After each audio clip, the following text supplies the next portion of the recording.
Good evening.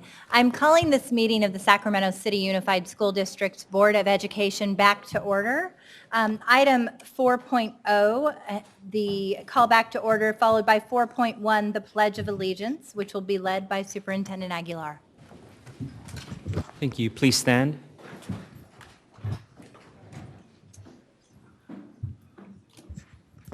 Ready? Salute.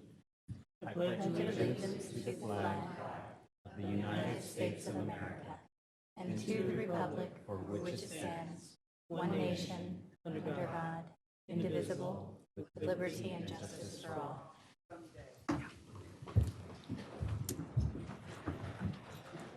Item 4.2, our broadcast statement, which will be read this evening by our student board member, Eng Olson.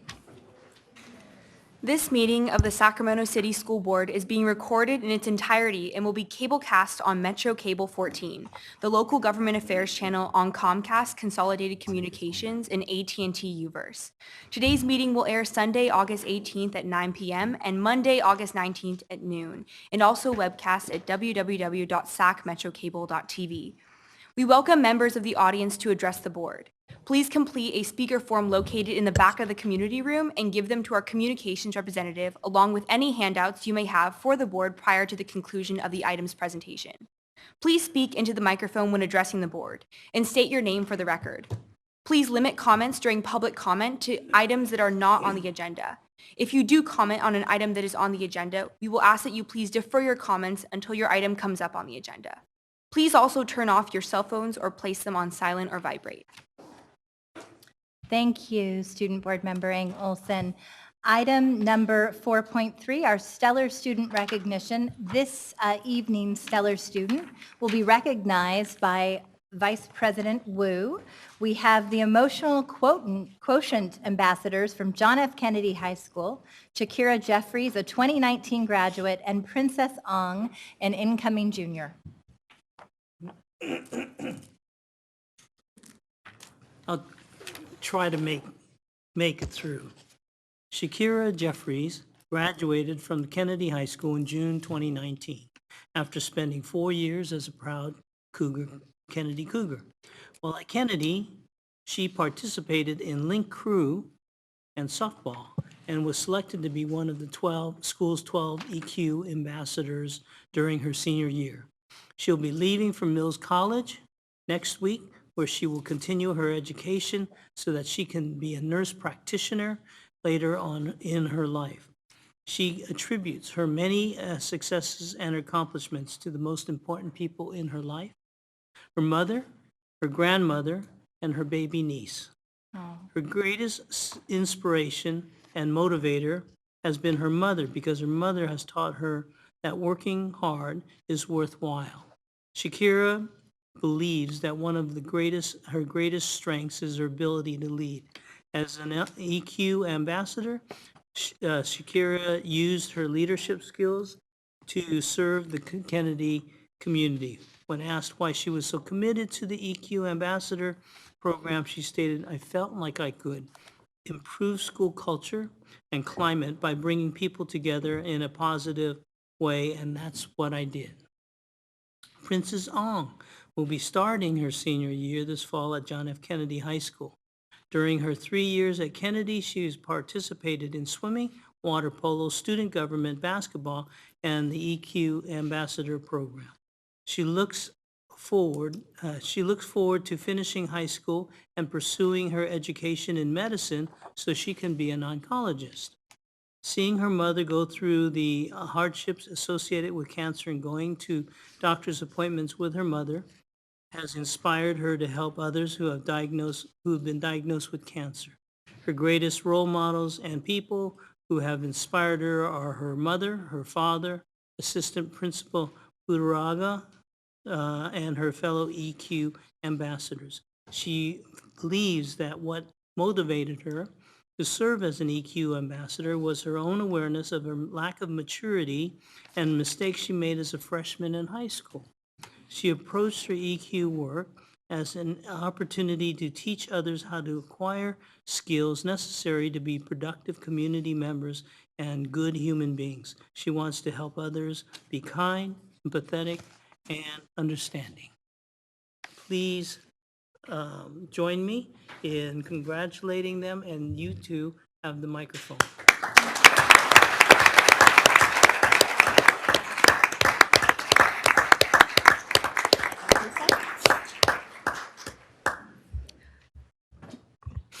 Hello, I'm Shakira, and I would like to thank everyone for coming out and giving me the opportunity to change my school in such a positive way and to see that my time at John F. Kennedy High School really was like worth it.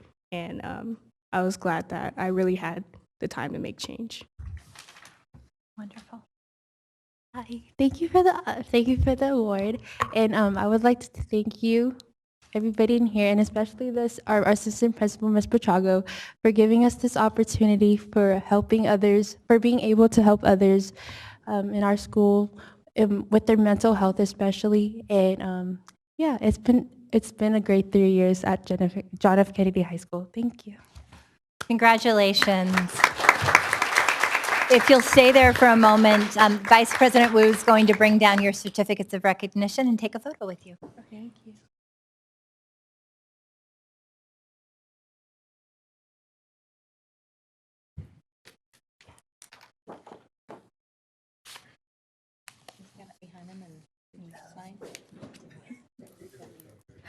No, don't do that. Don't ruin their pictures.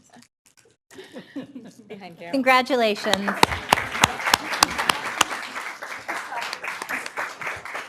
Item 5.0, announcement of action taken in closed session. Yes, Madam President, I have two announcements, followed by announcements by the superintendent. The announcements out of closed session by me is Resolution 2019-20-D, a resolution approving notice of intent to dismiss and imposition of suspension without pay and statement of charges against a certificated employee by a 7-0 vote by the board. By a similar vote, the board adopted Resolution 2019-20-E, a resolution approving notice of intent to dismiss and statement of charges against certificated employee. That concludes my announcements out of closed session, Madam President. Thank you, Mr. Barron. Item 6.0. Wait. Oh, sorry, the superintendent also has a couple of important announcements. Thank you, President Ryan. This evening, I'm pleased to announce that the board, by a vote of 6-0 with member Wu absent, approved the appointment of Mr. Nathan McGill as principal Ethel I. Baker Elementary School.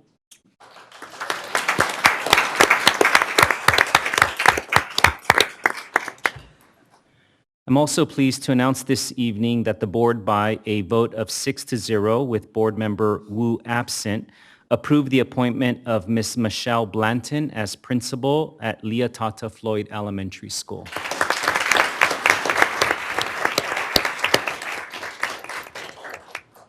And I'm also pleased to announce this evening that the board, by a unanimous vote, 7-0, approved the appointment of Ms. Christine Bieda as Chief Academic Officer.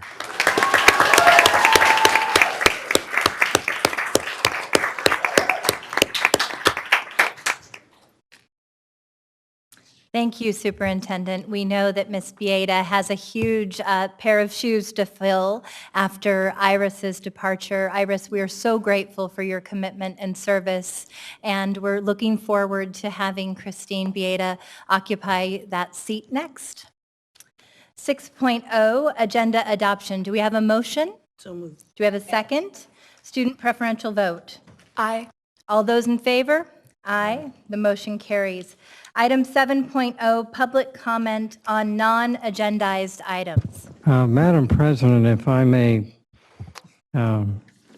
make a modest proposal to you and the board regarding public comment. The board has Board Bylaw 9323 stating that individual speakers shall be allowed 2 minutes to address the board on each agenda or non-agenda item. The board shall limit the total time for public input on each item to 15 minutes.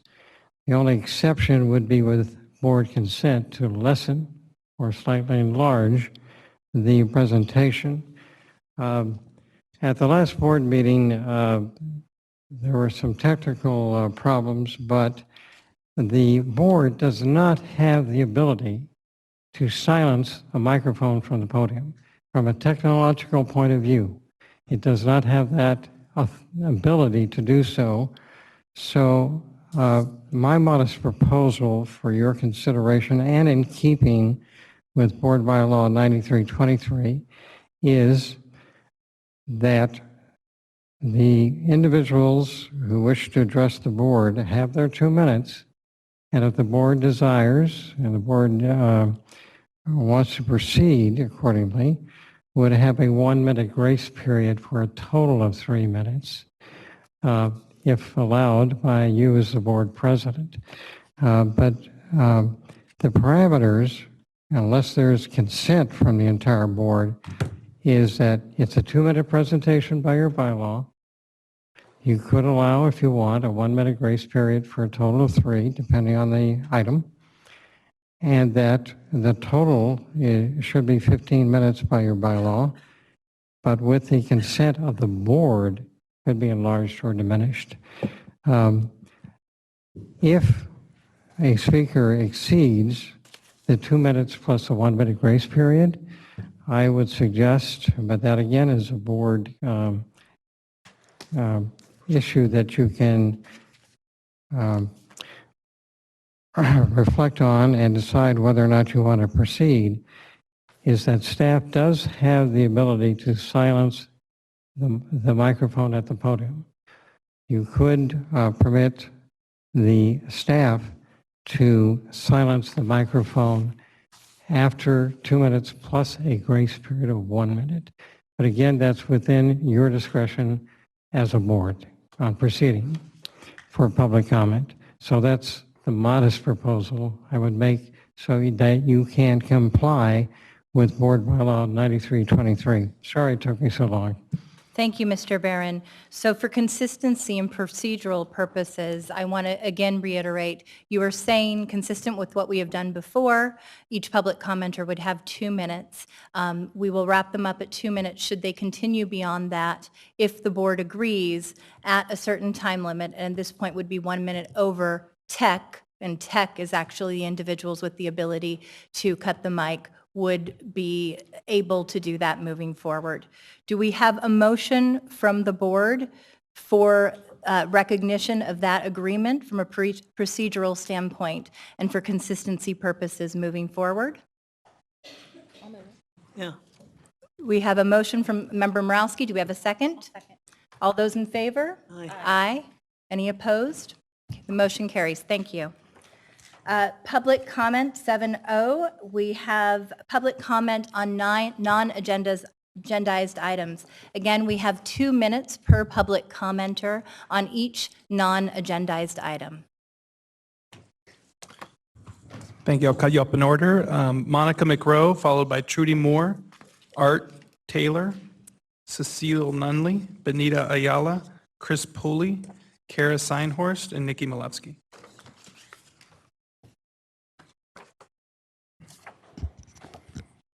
Good evening.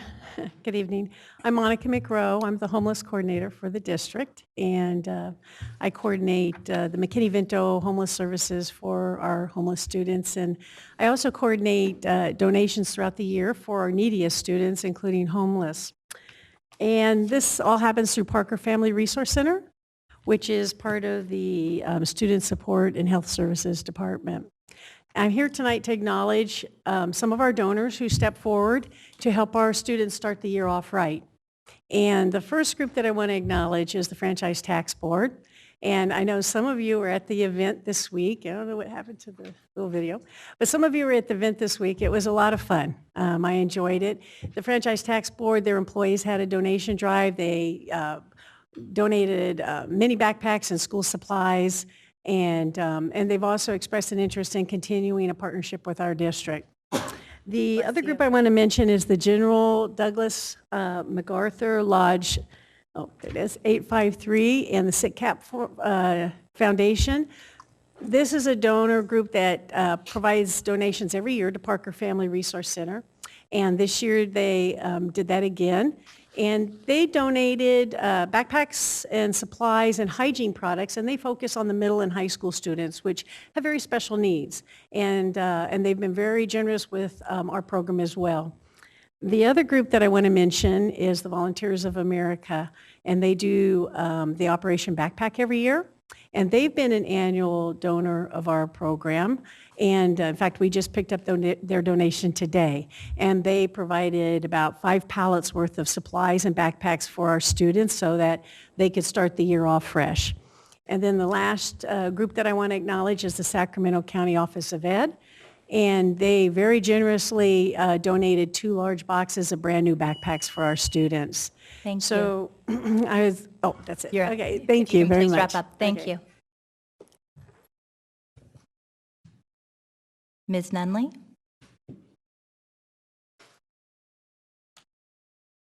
Well, good evening, board members, and sorry I missed last week, our last board meeting, but I wanted to bring up something that I would have talked about if I were here at the last board meeting, and that's the final attendance report for the year for the school district. One of the things that I did notice, and this is a report that's put out by School Services of California, and it talks about the average attendance rates. It is significant that Sac City Unified is not meeting any of the attendance rates by grade level for any of them. They're coming close on some, but many of them, especially for the kindergarten, it's at least a full percentage point off. And I'd like to take the time, especially for those schools that are having significant problems, which is John Sloat, Woodbine Elementary, Father B. Kinney, Rosa Parks, and Isidore Cohen. They are the top 5 on the elementary that have significantly lower attendance rates. For the middle school, again, the district is almost not quite a full percentage point below what the state average is. For those schools, it's Kit Carson is the lowest. Number 2 is Rosa Parks again, and then Fern Bacon on the middle school. When it comes to the high school, again, the district is not meeting at the high school level. Number 1 is Hiram Johnson at 91.79% and Luther Burbank at 92.06%. For their attendance rate. Most high schools in the state, they're at 93.45. These two are significantly lower than what it should be. The other thing that I noticed, and hopefully if I run out of time, is on the LCAP. And when you look at the LCAP and reading through it, one of the things Can that you I please noticed, wrap up your comments? Thank you. could I have someone yield? Oh, do we have someone yielding your time? Okay, so we will reset the clock at 2 minutes. Thank you. When I read the LCAP and I go through it, and I went through it very, very carefully, there's only one place that it talks about attendance, and that's in Goal 2 on page 113. And then it gives some passing comments on page 129 and 135. Other than that, there's no place in the LCAP that really addresses attendance for this school district. And I think that's a significant omission that should be addressed. And the board has had a chance to take a look at this document. You approve it. All of you approve it. It needs to address some of the issues significantly. And if we as parents can start taking a look and seeing what you're approving and make sure that it's addressing those needs, I think is a significant issue. So I just wanted to mention that tonight. Thank you so much, Ms. Nunley. Good evening. My first time talking before all of you. Good evening, board members. Could you pull the mic in front of you? We can't hear you very well. Thank you. My name is Trudy Moore. I've lived in Land Park and used the McClatchy High School track for over 20 years without incident. On August 2nd, McClatchy staff kicked me and 2 other athletes off the track simply because we were jogging laps around the track. They said the school district has a new policy and I needed to go to the Cerna Center to get a permit if I ever wanted to use the track again. I immediately called the Cerna Center to get a permit. I was told they never heard of that policy. They would look into the problem and get back to me. A week later, the track was unlocked and open for community use again. Since August 2nd, I've approached dozens of people using the track who were upset and confused when the track was suddenly locked up, and delighted when it was reopened. The school district is extremely fortunate to have community members who are responsible users of the track. Their presence deters people who misuse the track because they are able to witness and report them. Since August 2nd, some of the people I've met on the track include Olympian Kim Conley, who just won the bronze medal at the Pan American Games in Peru, missing first place by 1 second, a sub-4-minute miler training to qualify for the 2020 Olympics, 2 Junior Olympics runners and their coaches using the track because, quote, every other track in the city is locked up. The USA table tennis team, which is competing this summer in El Salvador, France, and Germany. A Harvard University soccer player, a Columbia University football player, a College of Redlands decathlete, a young man who just graduated from college on a baseball scholarship and is now training for the Sheriff's Office cadet program, a para-Pan American team member, she's blind, who is now training for track and field events. These people and many more model healthy lifestyles, discipline, teamwork, and scholastic and athletic success for McClatchy students. They inspire, motivate, and allow all of us to learn from each other. I hope the school board will continue to allow the community to have reasonable access to the track. We have no desire to use the track when our use conflicts with the school's use of the track. Thank you for your time. Thank you.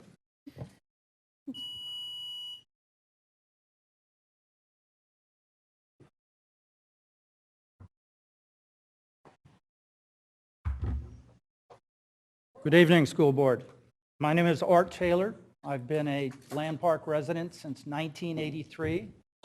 I'm a 1968 graduate of McClatchy. Go Lions. And I have 2 talking points, and I will make the 2 minutes. First one is to follow my colleague and ask that the school board investigate as far as why there's inconsistencies as far as locking, unlocking, signing in, not signing in, who is in control as far as being able to access, in this case, McClatchy's athletic field, to include the tennis courts. This is troubling because McClatchy in part is a route. And if you go from Land Park Drive to Freeport Boulevard, you can traverse through McClatchy, through Cal Middle School. That's the way to go. So I request, again, that we have an investigation to find out who's in charge. Is it Mr. Lambert? Is it one of his deputies? Who's in charge as far as having this gate open or not? If there are issues, investigate. And like what was just said, when good people are there on the track, it dilutes people from coming and doing damage. That's number one. The second thing is, as you know, McClatchy, Cal Middle School, Rocker Riverside were built in the 1930s. They're old, they're antiquated, unfortunately, and they have little or no parking, accessibility, compared to Burbank, Johnson, Kennedy, other schools that were built later that were planned. So I also request that there be an investigation as to be able to increase parking, drop off, and pickup for security reasons, because right now it's a zoo. McClatchy has 2,450 kids. It's a zoo. Thank you very much. Mr. Barrios, do we have any more public comments at this time? We have 4 more public commenters. If you could please line up in the order you were called. It was Chris Pooley, followed by Kara Seinhorst, Nikki Malevsky, and Sarah Williams-Kingsley.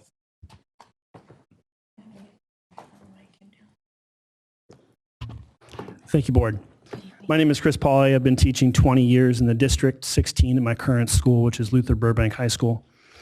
And I wanted to discuss the labor issues of the past couple of years.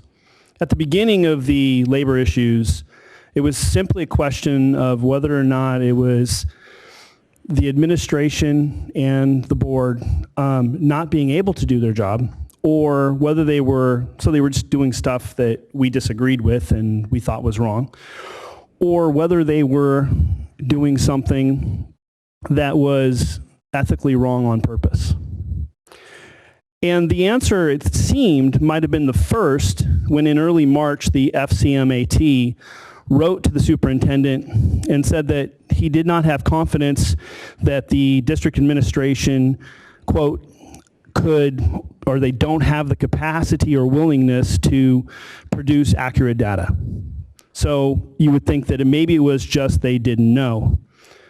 However, late this summer, it became a public document that on April 1st, our superintendent actually emailed the county and said that he knew that they had miscounted 700 students. Now, this might not seem like that is important, except for the fact that 7 days later we went on strike.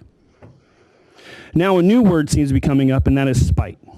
On May 1st, you were told to honor the contract and implement the new pay scale, and it has not been done yet. Last night, it took me literally 30 seconds to find out how much money in retro pay I should have. Okay, and you've had since May 1st to do so. We continue to get emails belittling the teachers and saying that we need to negotiate round the clock, and we have not received the contract that we actually signed 2 years ago. Okay? So honor the contract. Thank you.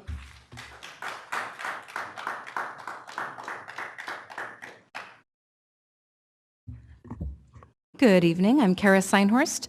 This will be my 20th year teaching in this district. I'm at Luther Burbank. 2 years ago when we signed that contract, it was about making this a destination district. And I think we were all happy about it. It was celebrated in the press. But you immediately reneged on two important parts of the contract. And one would allow us to have smaller class sizes, more nurses, psychologists, and that's still something that you want to just steamroll over and start negotiating a new contract, but you haven't done the old contract yet.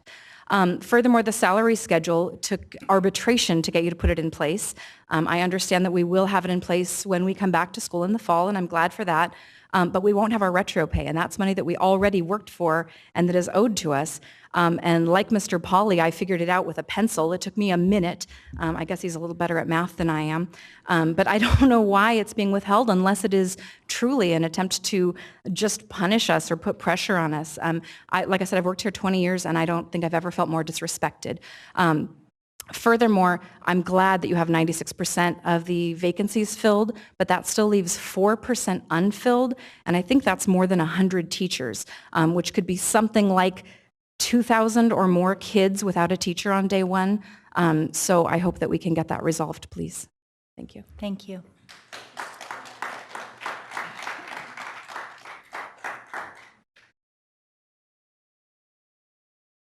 Good evening. Nikki Malevsky, First Vice President of the Sacramento City Teachers Association.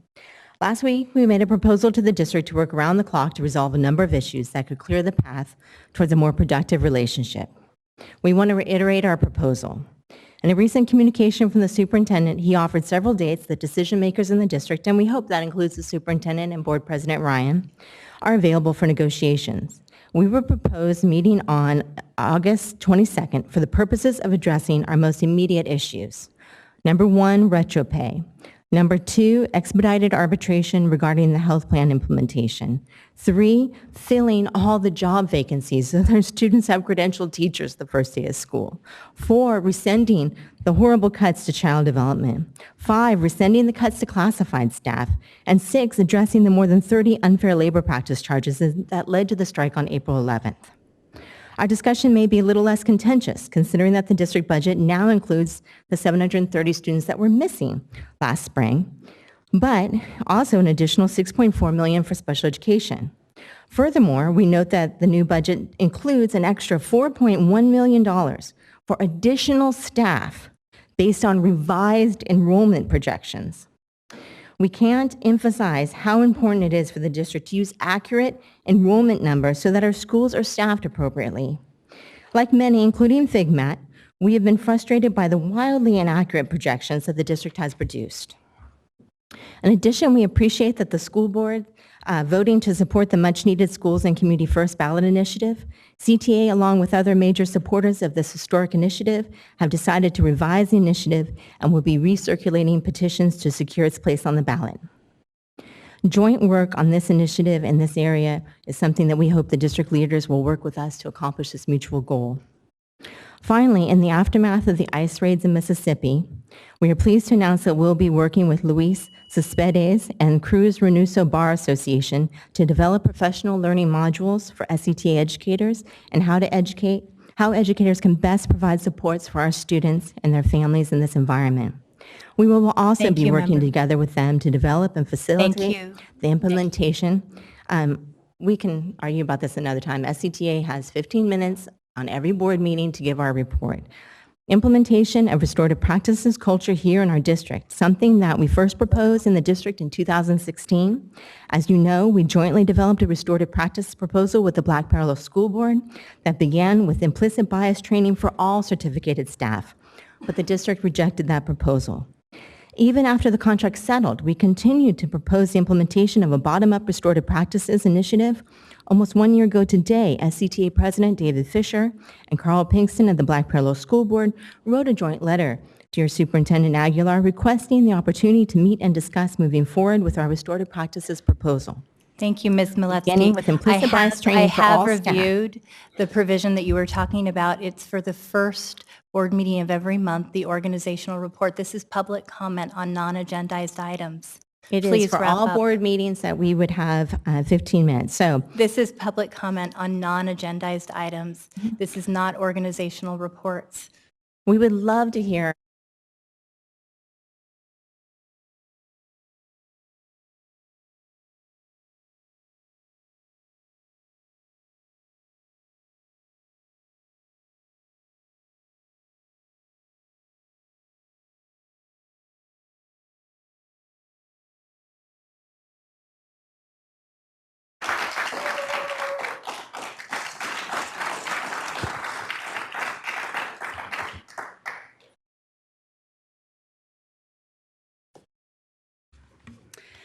Good evening. I'm Sarah Williams Kingsley, and I wasn't able to attend the last board meeting, and I followed up with Superintendent Aguilar by email about the constituent services report that was given at the last board meeting. Specifically, I was really shocked to find that my son's school was listed so high on the number of contacts. It's a small school. I ended up digging into the ADA data versus contacts from that presentation and creating a spreadsheet. And sure enough, my son's school, Isidore Cohen Elementary, had the highest number of contacts per student, or yes, in the whole district for elementary schools. And I was stunned, and I followed up with the Constituent Services Office. But my question for you is, what's happening when there's 4 or 5 schools that were both on this report very high and on the report that Cecile was mentioning about attendance issues, including our school was on both in the top 5. What happens at the district level when a school is having problems like this across multiple measures? Does anybody follow up with school site staff? Is anybody following up with the parent population? I haven't seen it. I'm on the school site council. I'm here at your board meetings on a regular basis. There are some schools in crisis, and I want to know what you're doing about it. Thank you very much.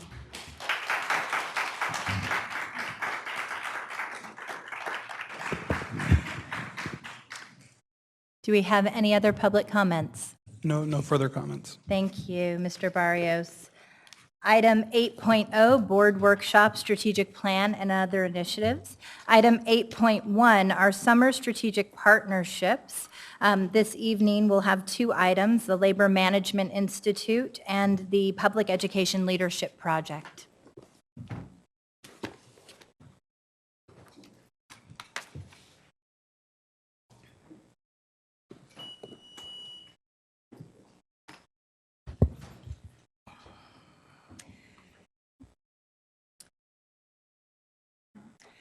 Good evening, Board President Ryan, members of the board, and Superintendent Aguilar. My name is Concy McCarn, the Chief of HR, and with me I have a number of individuals to talk with you about. My apologies, Ms. McCarn. I'm having a hard time hearing you. Can we please have audio adjust the microphone a bit? Thank you. I have a number of people with me. I could just probably use your error. Let me get closer. Number of people with me this evening to talk with you about the Labor Management Institute, which is an opportunity that we had given some grant funding that was received. we'll go through and I'll just introduce you. Dan Shalek with SEIU, Mike Beverly, Vice President, SEIU, Alan Dory, the representative for Teamsters, Nick Vargas with TCS, our Teamsters Classified Supervisors, and Daniel McCord with UPE. So we know as part of our core value that we need to ensure we are working vigilantly to confront and interrupt inequities. The Labor Management Institute, which is an opportunity that this group, as well as others, had a chance to attend over the summer, has helped us to engage differently around some of these very important, crucial areas. It has helped to open up conversations and change the way that we talk about things important to the district, crucial to student learning and student opportunities.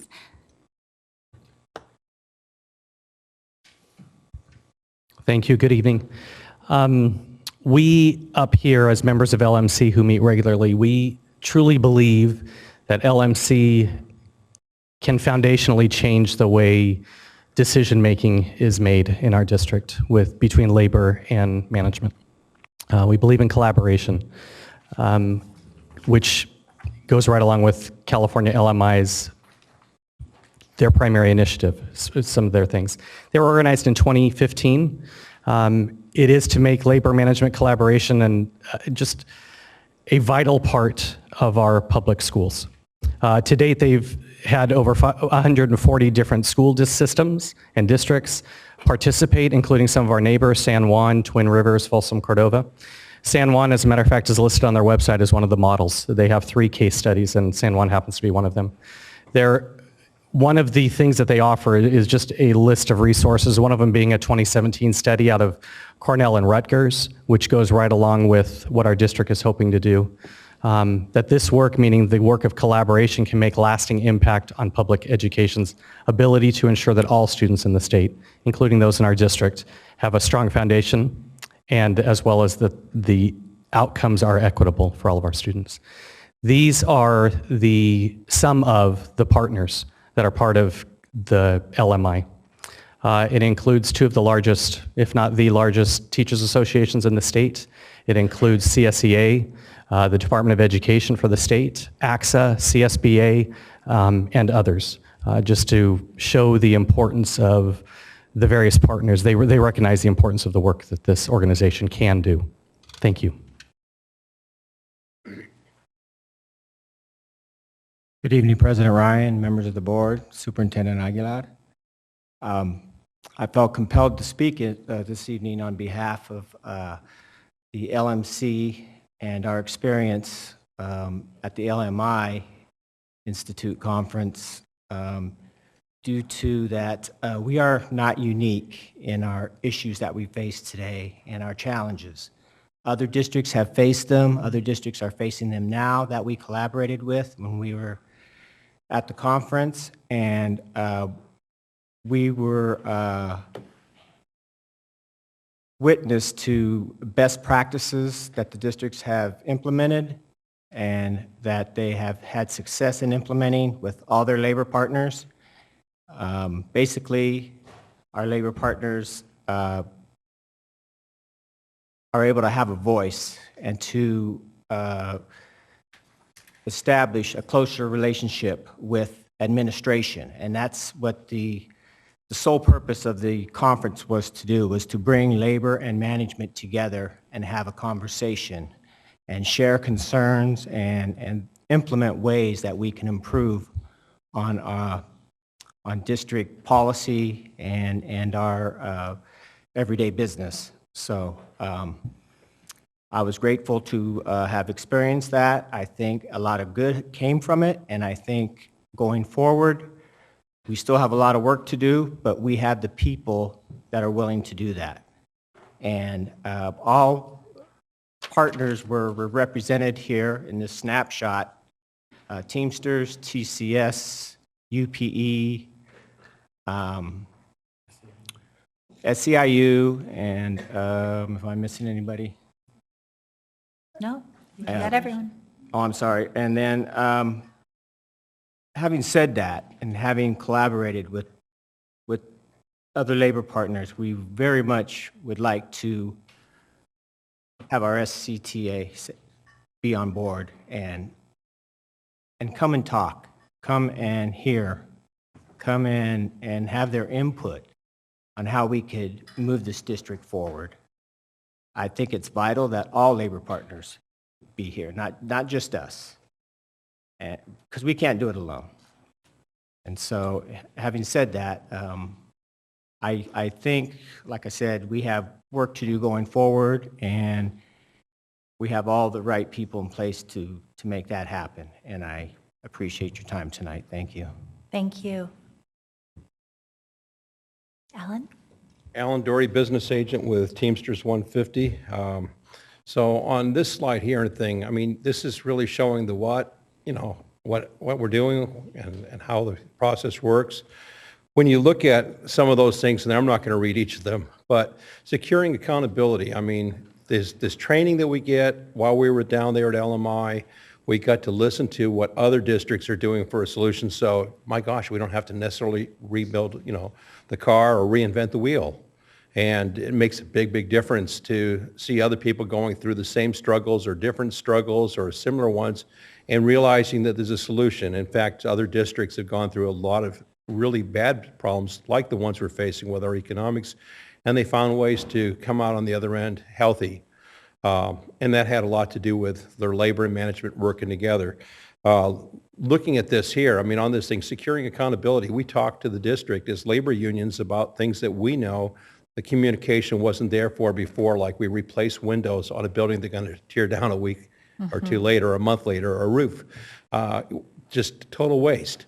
Man, so when you have one hand not talking to the other, there's problems. And we're working as all the unions that you've listed here, SEIU, Teamsters, TCS, UPE, are working collaboratively with the district and our LMC to try and achieve some of those things. And we really are very committed to the process.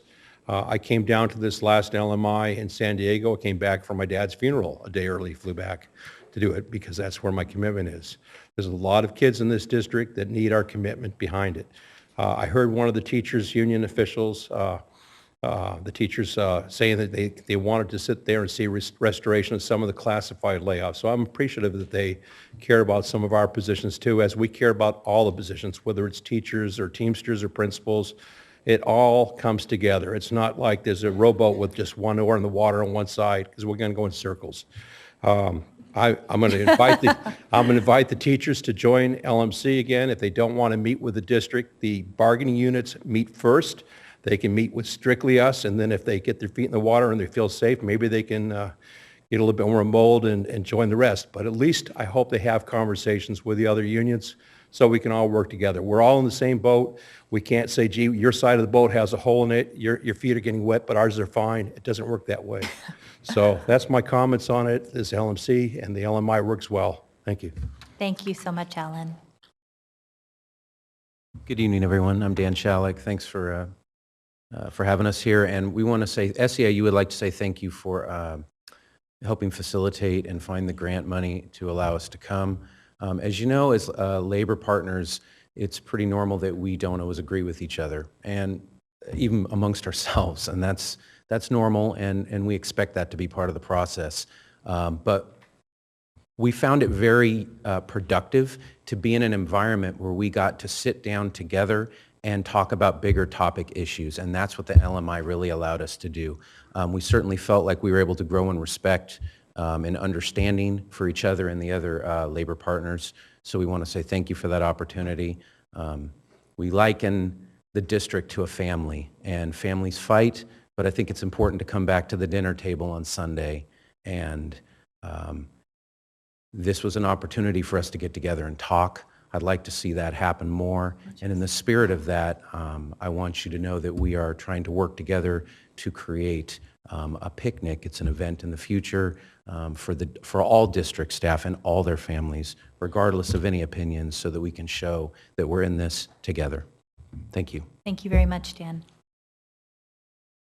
Evening, Board. I do a lot of custodial training, and what I tell them is, I says, where else can you go and be a piece of the puzzle that shapes the future?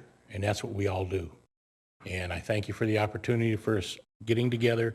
When you want to implement something, or the folks down at the Capitol want to implement something in this district, talking to us first, asking us how we get there, instead of implementing something and then having to file grievances, so forth and so on, working together. And it shows the students of this district that people can work together to accomplish something and get an education, because it's all about the kids. Thank you. Thank you so much, Mike. So with that, we again wanted to thank you for the opportunity and the grant funding to allow for the participation of labor partners to attend the Labor Management Institute opportunity, and thank Board President Ryan, Member Morawski, and Superintendent Aguilar for being able to be there for part of that. It was a tremendous honor. And I know that we're going to be going directly into our PELP presentation. Oh, we're not? Okay. So do we have any public comments on this item before we take board member comments? No public comments, President Ryan. Wonderful. We have a board member comment from Michael, Board Member Minnick. First name basis. So one, I just want to say, how much I appreciate you all coming together and giving up so much time to go to this conference, really dive in. And I really appreciate the work that the staff did to find grant funding to pay for that. Obviously, it's no secret, we're having a few financial troubles. And and this stuff is really important.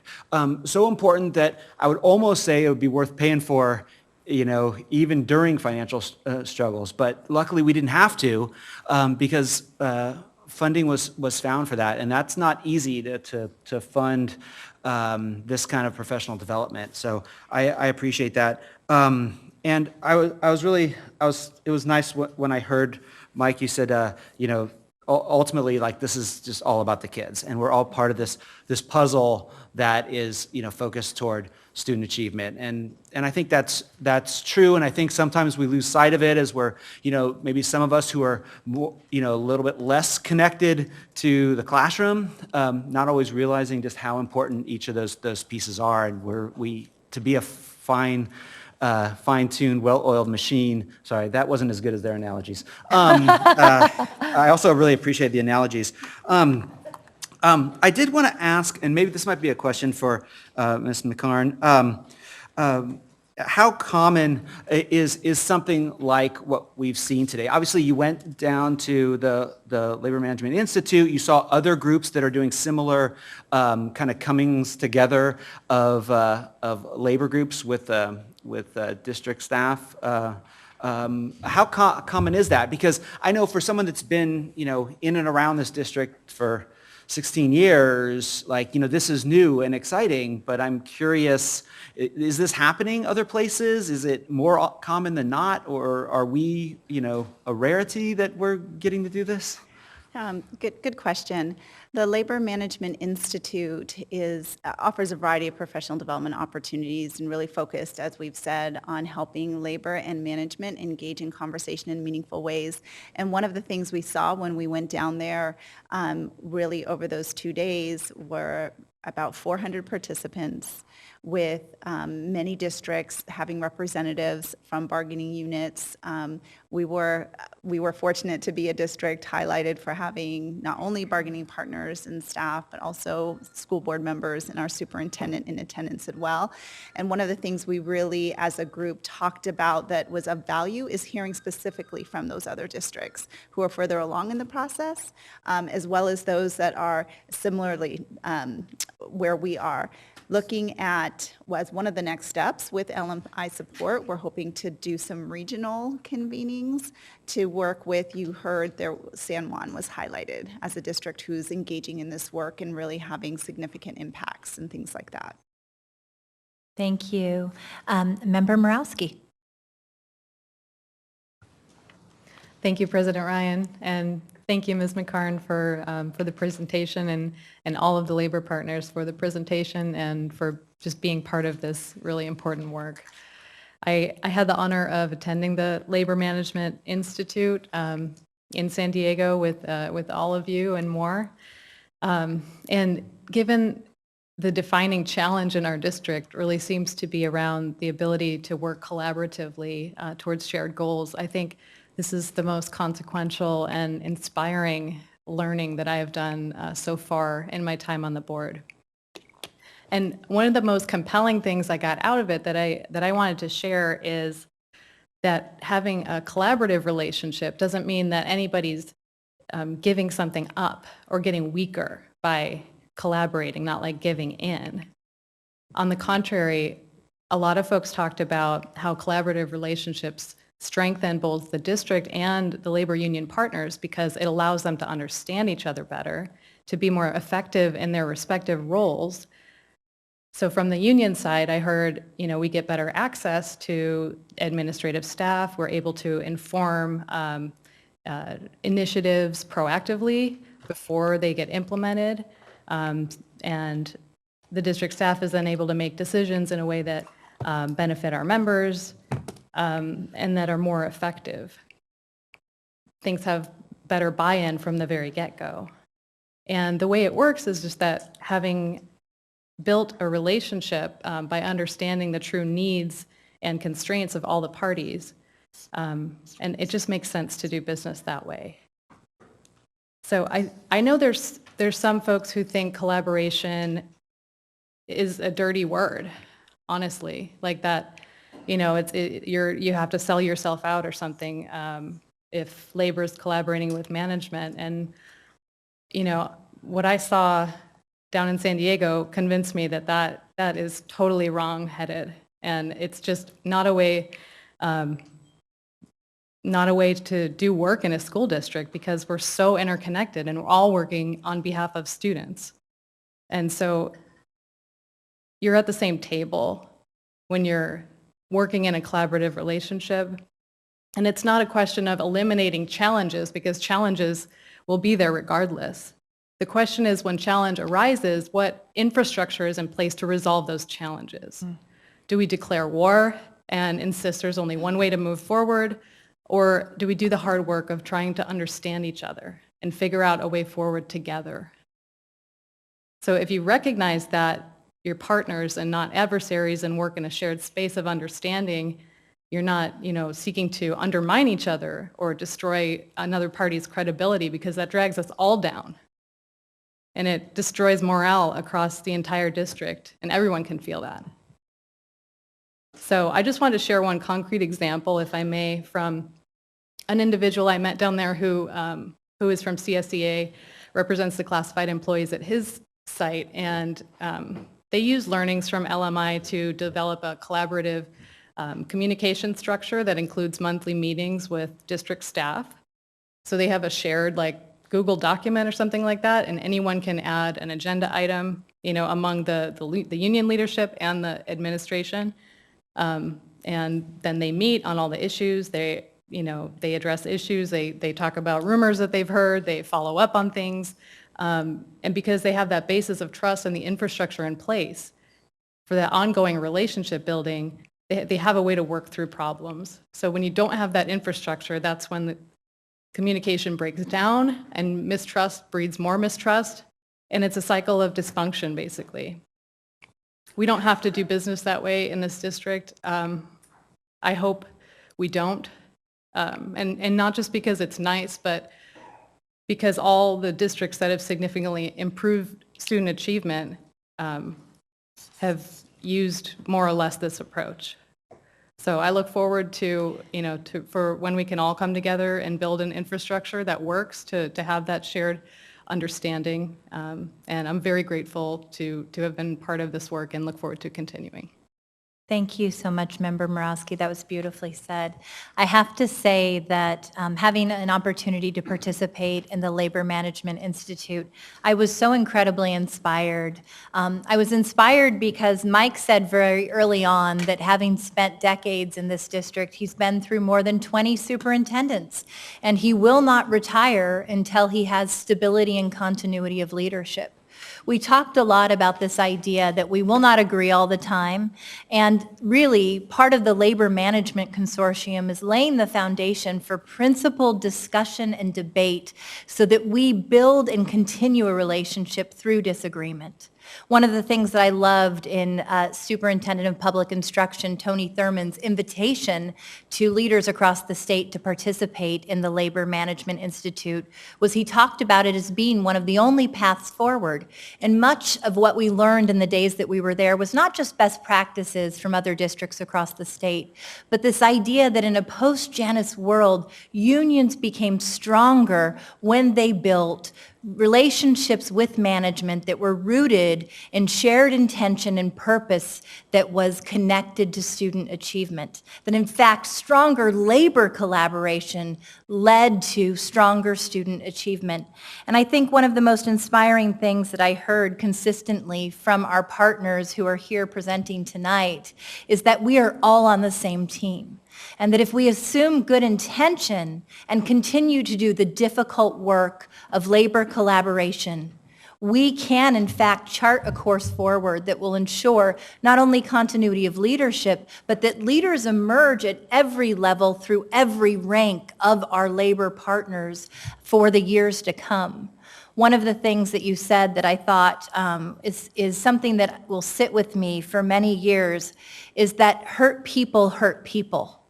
But when we sit at the same table and talk through those disagreements, when we assume good intention, and when we create the infrastructure for meaningful dialogue, that's how we heal and create foundational success for a district moving forward. And I truly believe we can do that. So thank you for leaning in, and thank you for truly helping me to understand that our custodians, our cafeteria workers, our office managers, our maintenance workers, our administrators, they are as important to our school community as our incredible teachers. And together we move this district, not in silos. Member Garcia. I just wanted to take the opportunity to thank you. Thank you for not accepting business as usual anymore, because we are where we are, and for having the courage to really considering this opportunity of having a more collaborative avenue moving forward and strengthening that collaboration. I am sure that it wasn't easy to talk to your members about this. But also want to commend you for your commitment to stay the course. And in a year from now, I would like for Sac City Unified to be considered a model district from where we've started to where we're at and where we're going and how far we've come. And to establish a collaborative relationship where we can weather any storm with respect and trust and positive outcomes for kids. So thank you. Thank you, Member Garcia. We don't have any other board member comments. President Ryan, we just want to make sure we don't leave without extending an invitation to all board members, including our new student board member, to come and join any of our Labor Management Consortium meetings that happen on a regular basis. Wonderful. We will certainly extend that invitation. And I know many of our board members, I actually believe every single one of our board member has participated in an LMC meeting in the past. And we so appreciate the time you spend every week to meet and dialogue. And I do also want to invite all of our labor partners to the upcoming Labor Management Institute meetings. There will be one in Northern California on September 25th and 26th in American Canyon, and another in Buena Park on October 23rd, 24th.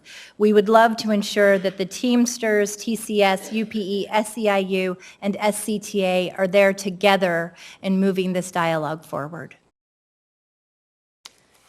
Our next item is the Public Education Leadership Project.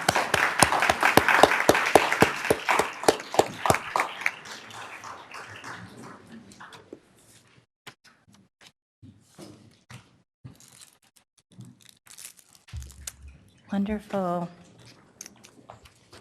Well, good evening. Chief Academic Officer Christine Bieda. Good evening. Has a nice ring. It's an honor, an absolute honor, and good evening, Board President Ryan and Superintendent Aguilar and members of our board. It's my honor to share with you this evening some fabulous work that Sac City Unified did for a year 2 invitation at Harvard's Public Education Leadership Institute, otherwise known as PELP. And I'm honored to stand by 6 members of our team. The other 2 members of our team stand on the other side of our dais this evening. It's an honor to share with you 3 members of our LCAP PAC, Mr. Marco Martinez, who also serves on his school site council, Ms. Renee Webster Hawkins, who serves on the LCAP PAC and on our CAC, Ms. Cecile Nunley, who serves on our LCAP PAC and also on our African American Task Force. And I'm also joined by 2 fabulous people who also spent our week together, Ms. Kelly Odipo, who is our Director in State and Federal Programs, and Sean Alexander, who serves as a supervisor in our Family and Community Empowerment Department. As you know, Sac City was invited for a 2nd year to PELP. It's an amazing program where we get to problem solve with districts, large urban districts from across the United States, and we're grateful to funding. The Complete Experience of Learning was funded by the Stewart Foundation, Cab-Sonnell Foundation, and Sierra Health, and we're very grateful for that time. Now, Marco Martinez from our LCAP PAC will share with you a little bit of background on PELP. Yes, PELP is the Public Education Leadership Program. It was created to help large urban districts to troubleshoot, to study, to help themselves find solutions that are challenging for them. In our case, I think our students need additional help, and this is a good problem to go in and try to help solve. As an LPAC PAC member, this was important to me to be prepared for the next year, being appointed to help the district and solve a lot of these problems. The program integrates managerial practices, leadership practices, not just across a certain step of the district, but across all levels, from parents all the way to board members. And having that integration in general helps all districts solve those problems. So I wanted to say thank you so much for having invited us. Thank you, Marco. And I wanted to assure you that this work that we did was completely aligned to our core value and our guiding principle. The work involves bringing a problem of practice to this group of large urban school districts and engaging around with some consultancy model and also some learning through case study, examining the work that needs to happen in our system, knowing that it's getting exactly the results that it's designed to get, and looking across our system to see what we can do to increase and improve student outcomes for all of our students. And so our engaged problem of practice is going to be shared with us this evening by Cecile Nunley from our LCAP PAC. Thank you, Ms. Nunley. Okay. Does it go? Oh. And there it is. Our problem of practice. One of the things that is true, no matter what your problems are, you have to first identify and figure out what it is. And that sometimes it's one of the more difficult things that is done because people have a problem admitting what is really wrong. So what we start there with the first word is boldly improving unacceptable low student achievement levels, particularly among each school's most vulnerable students. Depends on grounding every budget and instructional decision in school site and district plans using principles of continuous improvement with the belief that all children can learn. And we underline and put in caps the word all. It's important. It needs to be addressed that all children can learn, and we all need to believe that. It's critical. One of the things, as I said, this was something that everybody struggles with, and every single district that was at the PELP struggled with. Mm-hmm. This took the most time, and there were several iterations of it. The other thing I know at the Institute, I also called it, sometimes it's the thing that can't be named because it's always hidden. Mm-hmm. You never want to admit. So it's very, very clear that even in the previous presentation, they talk about courageous about being fearless, about being bold. So this was so critical to each of us.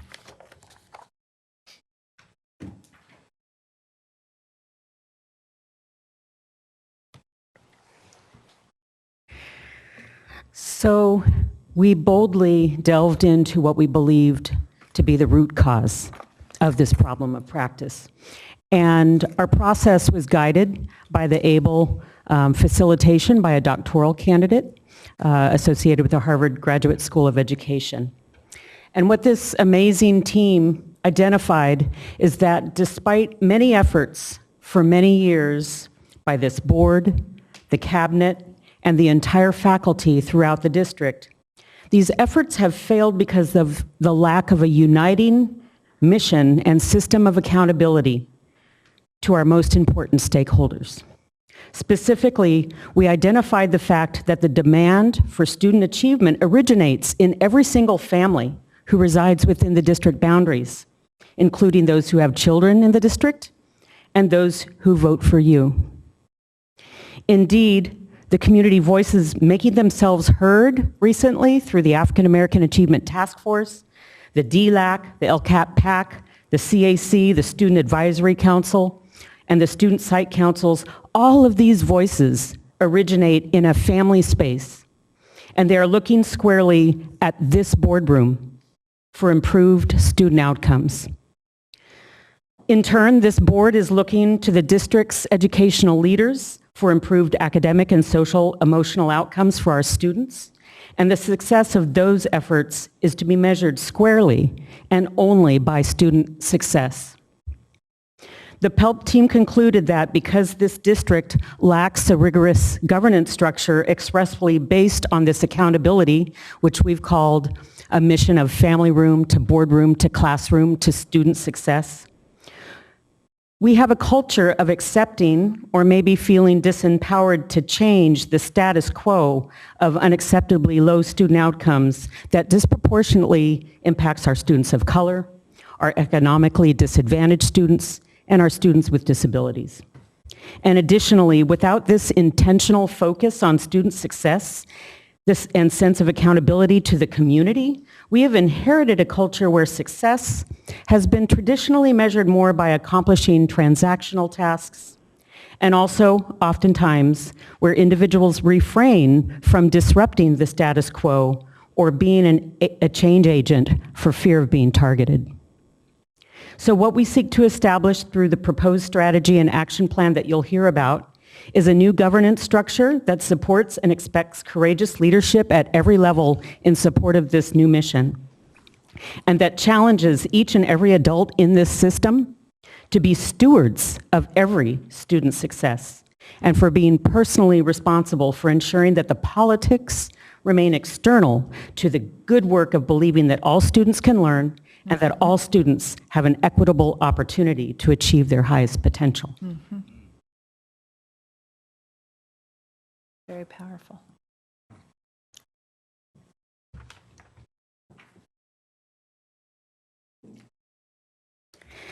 And so, moving to the strategy right in line with the root cause analysis, we challenged the board to establish a governance system which ensures accountability, beginning with the families in our community and ending with each and every student. A governance structure in which we, all of us, will hold each other responsible for every decision that is made.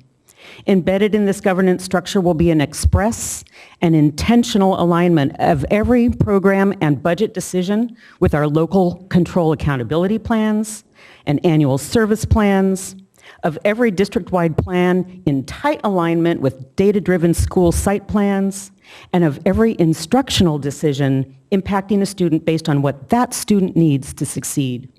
The focus is to shift to a culture and expectation where instructional leaders prioritize instructional leadership and student success over their transactional duties, and to a culture where our instructional leaders are well equipped to do so through the ready availability of professional learning and resources from the central office to best serve the instructional needs on their sites for their students. And as a new parent to the LCAP group, I wanted to focus on the words intentional leadership. And that means to me intentional leadership from the very bottom of that scale, parents, intentional leadership from teachers, intentional leadership from students themselves, intentional leadership from principals, district personnel, superintendent, and board members. We're all working together to ensure that the focus is always a pro-student focus, okay? So that ultimately our students are successful. Thank you. Thank you.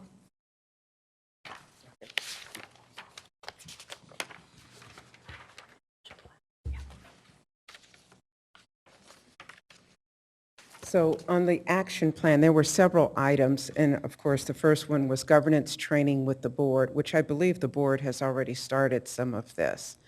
The next item was strategic community engagement, and with very much with all of the community engagement, whether it's LCAP, whether it's CAC, whether it's DLAC, or the African American Task Force, we've been doing that.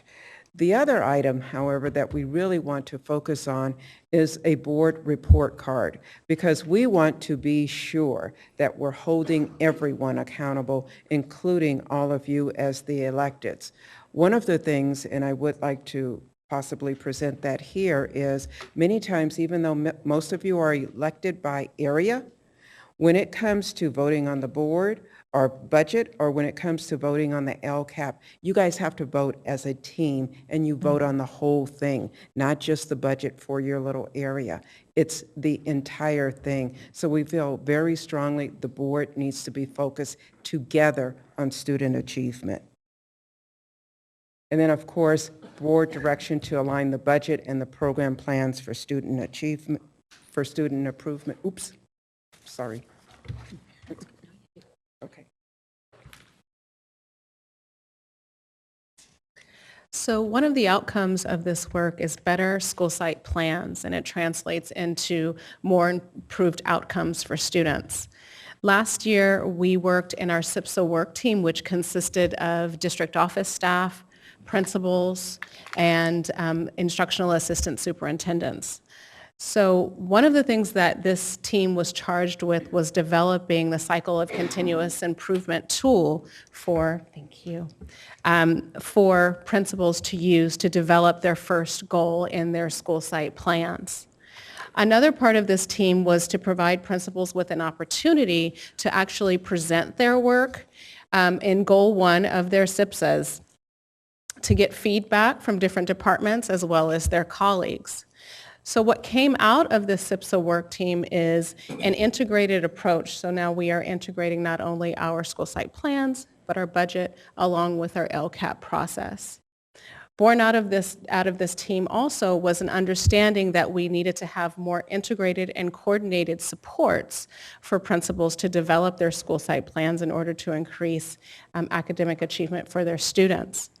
So our next steps actually will be to start to work towards developing those integrated and coordinated supports so that principals see us as technical assistants, and IASs also see district office staff as technical assistants in supporting principals in this very important work. Thank you, Ms. Adipo. I think you can see why I was both inspired and humbled to be a part of this amazing team at the PELP. It was truly something very special that I will always treasure. I don't know that we've mentioned it, but we were the only team that had non-staff parents present, and that went quite noticed by the other urban districts that were there. In terms of the supports and the engagement piece, we cannot forget our community members and parents. And the Family and Community Empowerment Department stands ready to share this problem of practice and the strategies with our parents through our parent leadership pathways, and also to work very, very closely this year to really develop robust school site councils and train them so they're ready to do that work of the SIPSA. Thank you. Thank you, Sean. Is that all?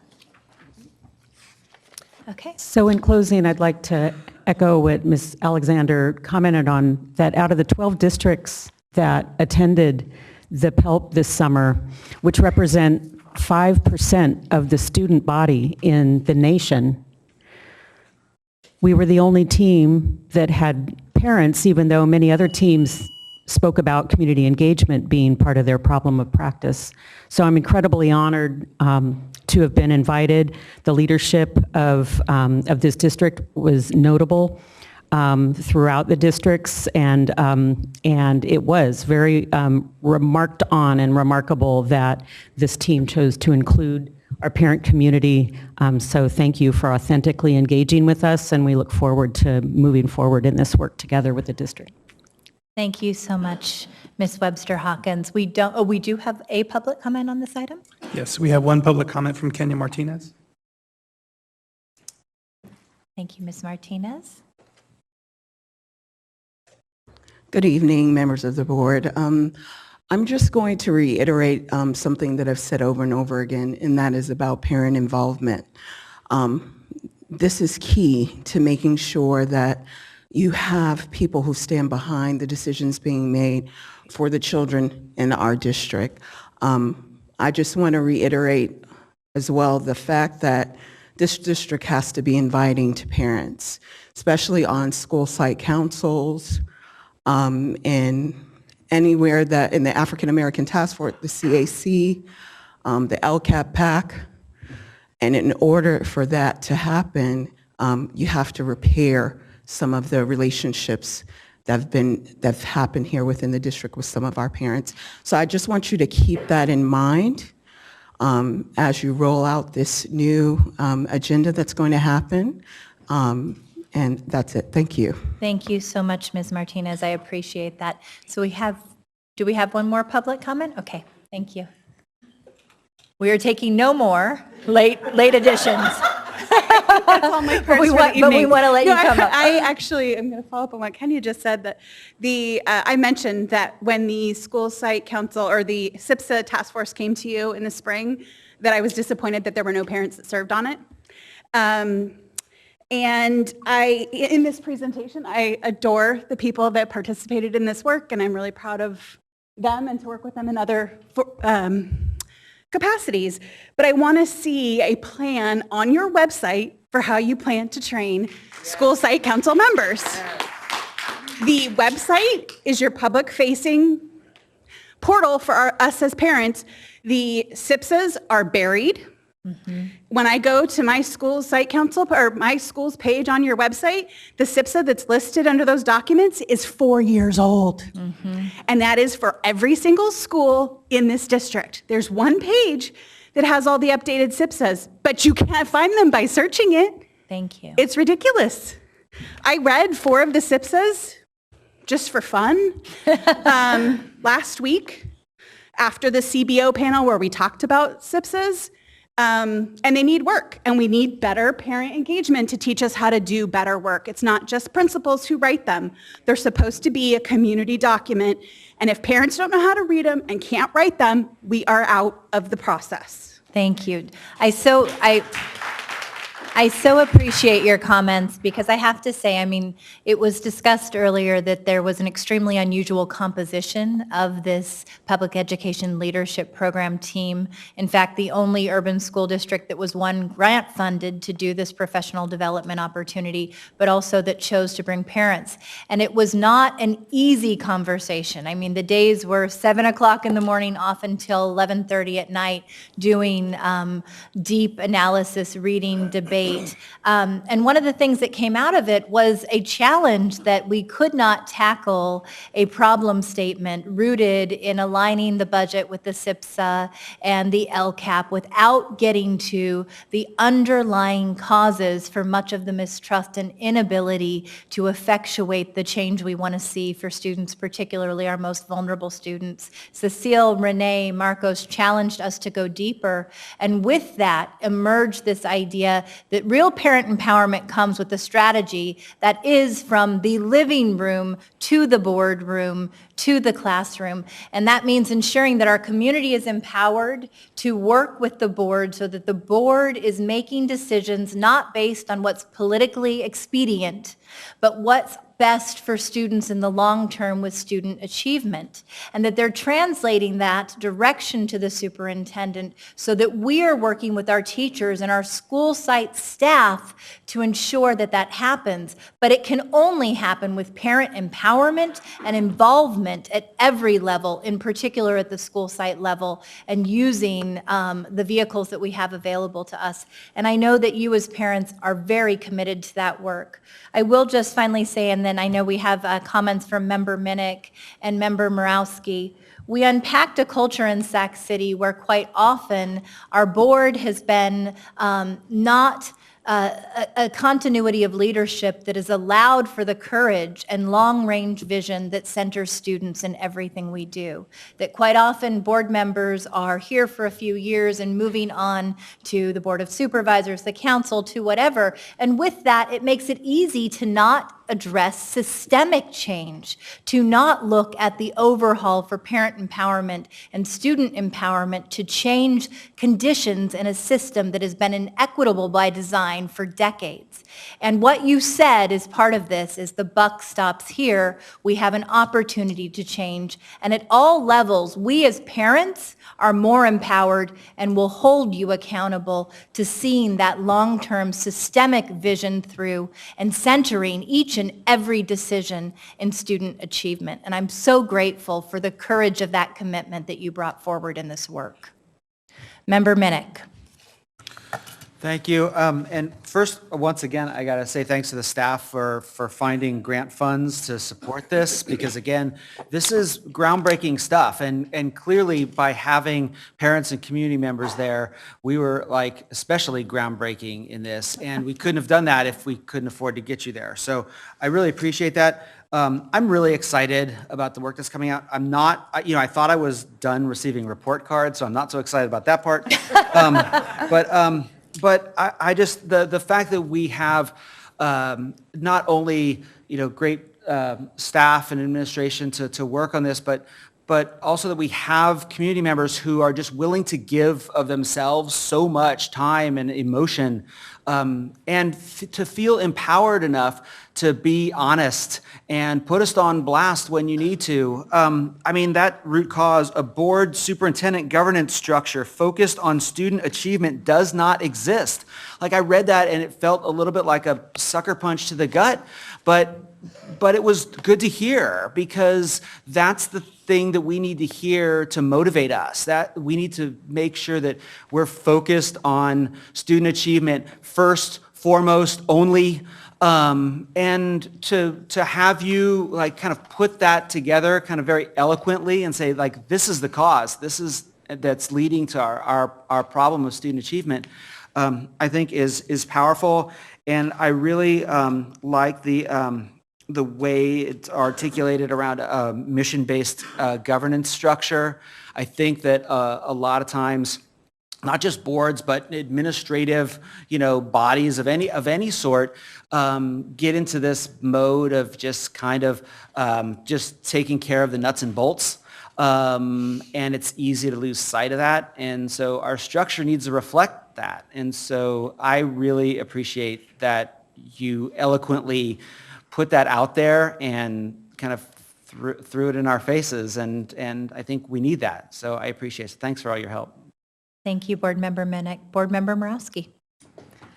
Thank you, everyone, for your presentation. That was, I echo Member Minnick's comments about it being challenging to hear, but also something that we really need to hear.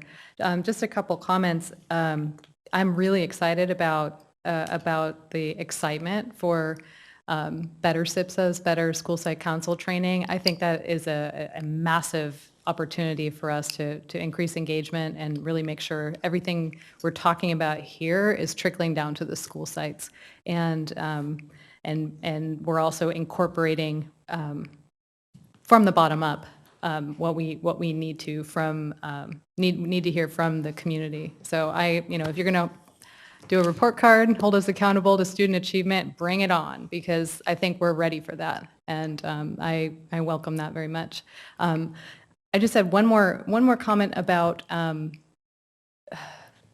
back to Kenya's public comment about kind of operational excellence. I think that is something that we also need to focus on is ensuring that, the big things we want to do, that we can actually deliver on the ground, and that all our principals are ready to support the school site councils in their work. All the frontline staff is ready to, welcome parents, help them work through issues. I think that, helps us build a lot of trust and will ultimately make parents more empowered to come in and give of their time and energy to help us succeed. Thank you. Thank you so much, Member Morawski. We don't have any other board comments at this time. I do want to say something you said tonight that I hope we will hold in the center of our hearts in everything we do, is that every instructional leader should prioritize student achievement over transactions. And I would add, I would hope that every board member would prioritize student achievement over transactions. That should be the center of everything we do. That should be our North Star. And I'm so grateful to you for identifying that. If I could just do one final comment, and that was just to say... She's like, I don't have a public comment, but I have a public comment. And I don't have the timer on, hey. No, I just wanted to say thank you so much on behalf of Renee and Marco and myself. It was so great to be there. It was intense, but I could not say thank you enough. Yes, it took a lot of time, 8:30 in the morning to 11:30 at night, meals together, everything. It was very, very intense, but it was just so worth it. So thank you, thank you, thank you. And thank you for your time and commitment. President Ryan, thank you. I just want to thank the group as well. Very quickly, Member Morawski mentioned, as well as Member Minnick, what it's like to have to read a statement like the root cause that you crafted. I had the opportunity, it's a requirement for the superintendent to attend this particular program. So you can imagine what it felt like as superintendent to hear our community crafting this kind of root cause. But I also just want to just thank you for your commentary this evening, because it is very motivating and it's very inspiring. And given everything that has taken place over the past 2 years, I think we have to take note of the demand that you're making, not just of the Board of Education, so I can't speak for the board, of course, but this idea that this is about a board superintendent governance structure, and so I'm equally responsible on that context as to whether or not we're able to achieve this. So I take my responsibility very seriously and do welcome that accountability. Thank you, Superintendent Aguilar. Moving on to item 8.2, I do want to say going into this item, we're running about 15 minutes behind schedule right now. So if we can be mindful of keeping our presentation and board member discussion to the allotted time. Our school climate update, item 8.2, this evening to be presented by Dr. Iris Taylor in what I think is her last presentation to the board. Yes. And Vincent Harris. While everybody comes to join Dr. Taylor on this school climate presentation, if everyone in the room can just join me in giving Dr. Taylor a round of applause for her incredible leadership.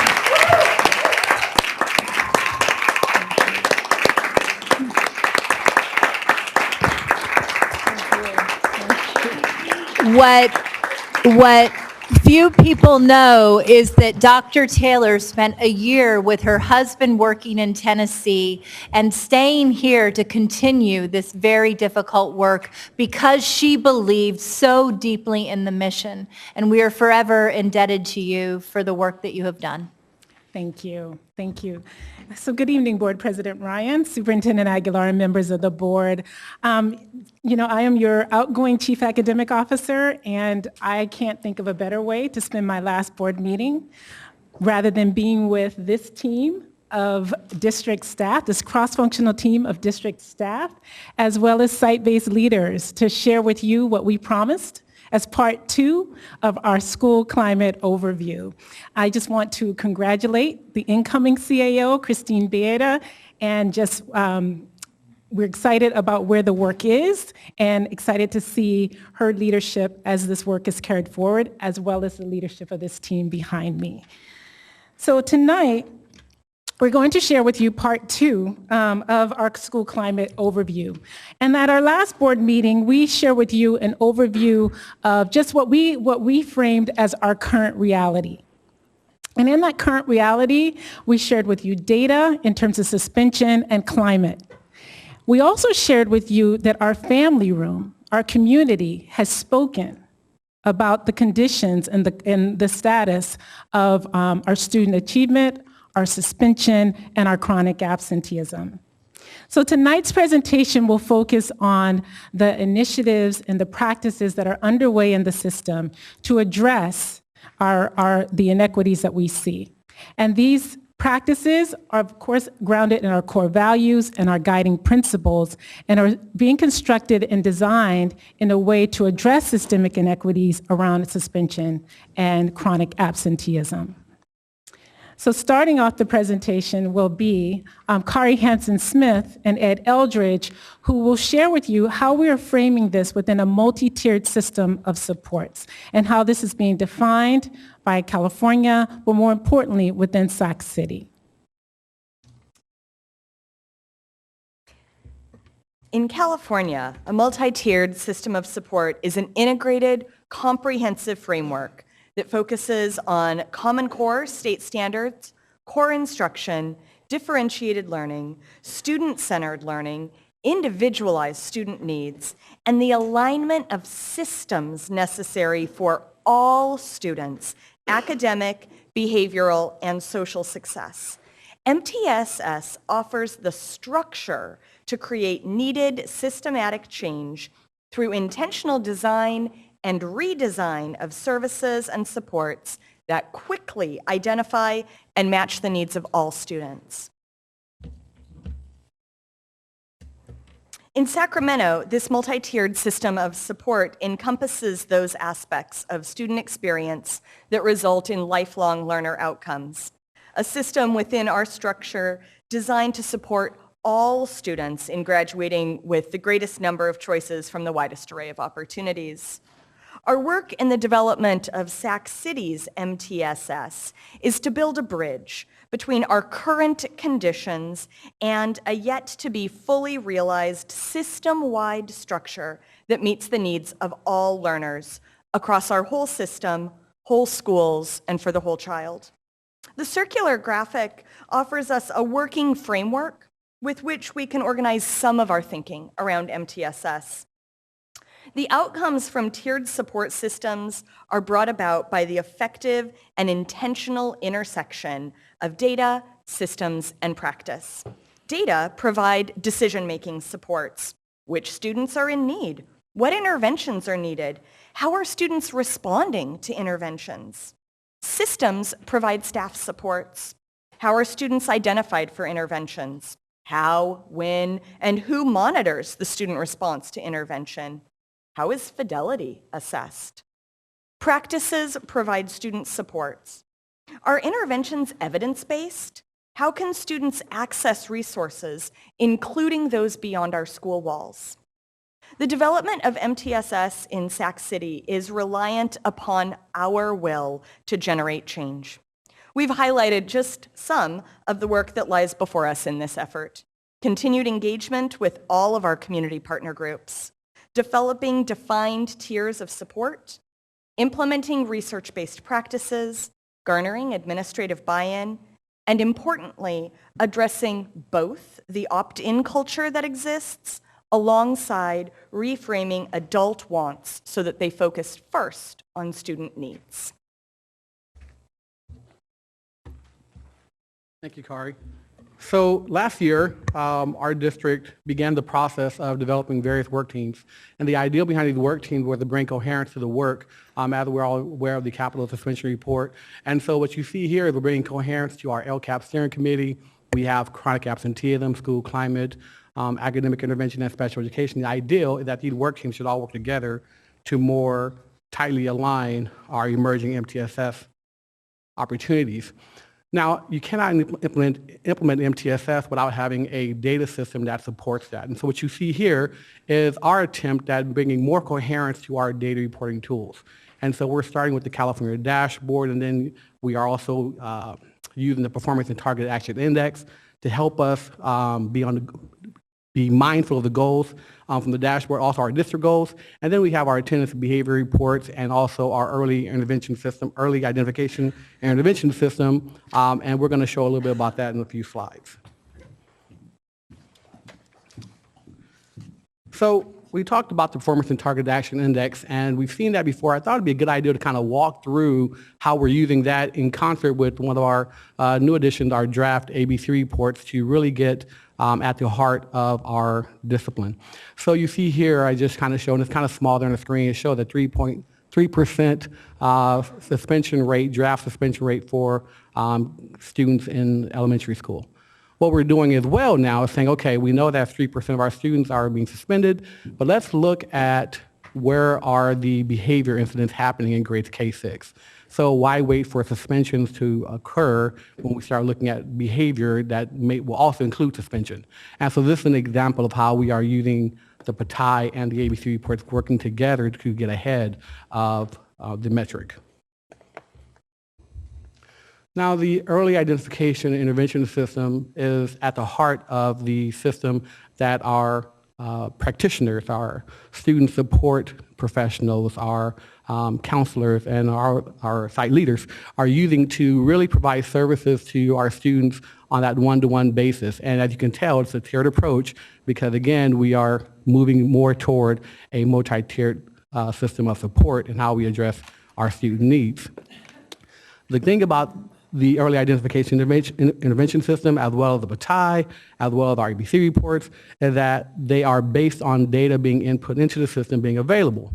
So for example, let's look at this case study. This is a case study where we have a student that, if you look at it, you can see that there was attendance issues. And so there's chronic absenteeism, and the system helps staff easily identify, okay, there's an attendance issue here. And then so the staff, using the work, went and provided case management, attendance support, they provided caregiver support, and transportation assistance, and you would think that things are well. But when you look at the system, the students' data a little more deeply, you realize that we have limited academic information on this particular student. And so even though it's showing green on academics, and this student received Bs all year, B, not a D, Bs in English all year, when the SBAC results came in, this particular student received a 1 as a standard not met. Now, because of that limited academic data inside the system, it was difficult for us to catch that. Ideally, we'd like more information, therefore we can provide feedback to our sites sooner rather than later. At this point in time, I'm going to turn it over to Jennifer Keshman to talk about our attendance issues.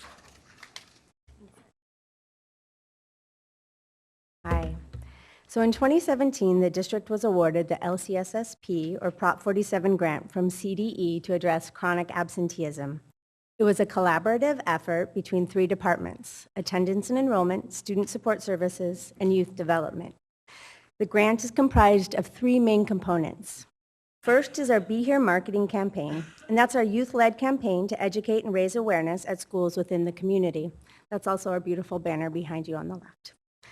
The second piece is the standardization of district-wide attendance practices and protocols. And so that's our daily attendance taking practices at all of our sites. And lastly, our attendance improvement program. So the attendance improvement program has been implemented at 20 Be Here grant schools that were identified because of their high rates of chronic absenteeism. This is the core of our work. Each school creates a system of attendance. First, they form site attendance teams that meet regularly. They use data to establish site-specific attendance goals. They create an attendance MTSS system based on their site-specific resources. The teams review their attendance data regularly and make changes as needed. And then they also use the EIS tool that Ed was talking about to identify students that are chronically absent and those at risk of becoming chronically absent in order to provide student-level case management. So in the past year and a half, we have learned a few lessons. First, when attendance best practices are implemented consistently, schools see positive outcomes. Our grant school sites that implemented the best practices that I just outlined with Fidelity saw improvements in their chronic absence rates. Second, solid standardized attendance processes, so our Tier 1 whole school interventions are the foundation for successful attendance MTSS framework. Third, cross-departmental collaboration is needed to effectively address chronic absenteeism. We cannot continue to work independently and in silos. Lastly, the work has been bolstered by a shared belief that chronic absenteeism is reducible, its impacts reversible, and modest investments can bring large returns. We must actually believe that the work we can do will improve attendance and also achieve student success in all areas. And on a side note, in next week's board meeting, we'll be giving a more thorough and in-depth presentation on all of our work with the Be Here grant. Thank you very much.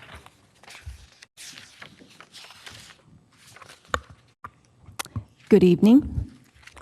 I'm here to share with you updates on approaches that support positive climate and culture, acknowledging that not one approach fixes anything, that we have to implement a variety of approaches to get at positive culture and climate. So up to date, we have 61 schools implementing social emotional learning, positive behavior intervention supports, and restorative practices. This upcoming year, we have 6 new schools entering into a new PBIS cohort. Some of these schools are schools that are also implementing social emotional learning as well as RP practices.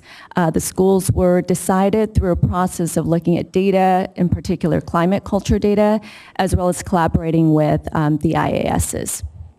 Additionally, given the African American Task Force recommendations and as a direct response to some of our schools that have a 5% variance on African American suspensions, we will be focusing our efforts around direct support to these particular school sites as well. Some of the work that we're doing around capacity building, and when I say capacity building, it's both for students in terms of the skills that they need to develop and how we can support them, as well as capacity for adults to support our students at the school sites. So some of the work that we've done have been around mindsets and implicit bias, culturally responsive teaching, and trauma-informed practices. Classroom climate culture work around community building, establishing norms and rituals to ensure that our students feel safe and that they feel connected to each other in the classroom. We've also done work with explicit SEL skill building using evidence-based curriculum to support our teachers in building those foundational 21st century skills for our students. And lastly, the academic integration of social emotional learning skills into Common Core state standards have been an effort that we have also engaged in. Additionally, Victoria and I will be sharing just a brief update on the school climate work group that we've been co-facilitating. This group started meeting in August of 2018, and in the 2018-2019, here's just some key things that we were able to accomplish. We did a review of our board policies and admin regulations around climate.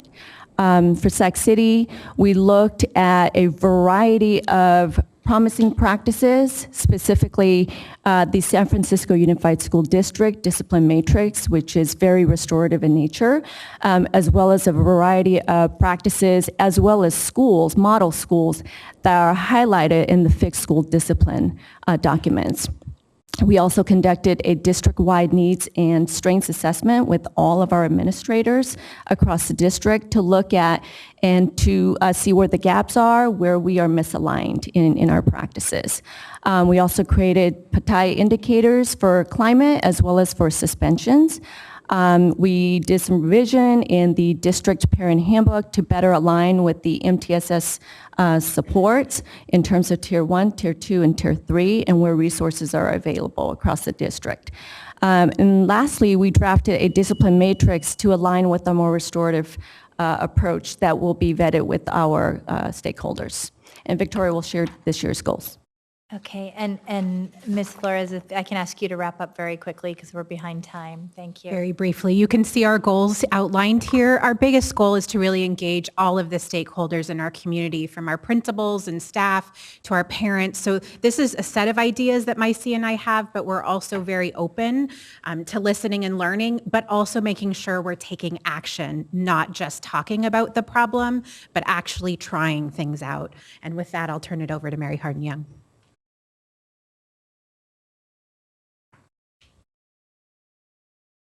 While we acknowledge the work ahead of us, we also want to highlight a bright spot within our district. At the last board meeting, John F. Kennedy High School was mentioned, and you see before you the data that shows their decrease in suspensions during last school year and their increase in positive responses on their climate survey. We know that there are many variables that lead into these changes, but we'd like to highlight the EQ Ambassador program that you heard a little bit about and bring up our two stellar students to talk to us more about their insights, their reflections, and their roles. Thank you. Shakira. Thank you for staying to share your wisdom, please. Hello, good evening. My name is Princess Hong, and I'm going to be a senior at John F. Kennedy High School. And hello, I am Shakira Jeffries, and I am going to be a freshman at Mills College. Congratulations. We were two of the 12 EQ ambassadors at John F. Kennedy. EQ stands for Emotional Quotient. Last year was the first year we had this program at Kennedy. And we would like to discuss the multiple layers of our work as EQ ambassadors. Our restorative practices contain campaigns, walk and talks, conflict resolutions, and caseloads. I'll be discussing the impact campaigns and walk and talks had on the students. Campaigns were more aimed towards the school as a whole. Age did not matter. We wanted to achieve the goal to increase the engagement across all grades and staff. An impactful campaign this year was the Get Invested campaign.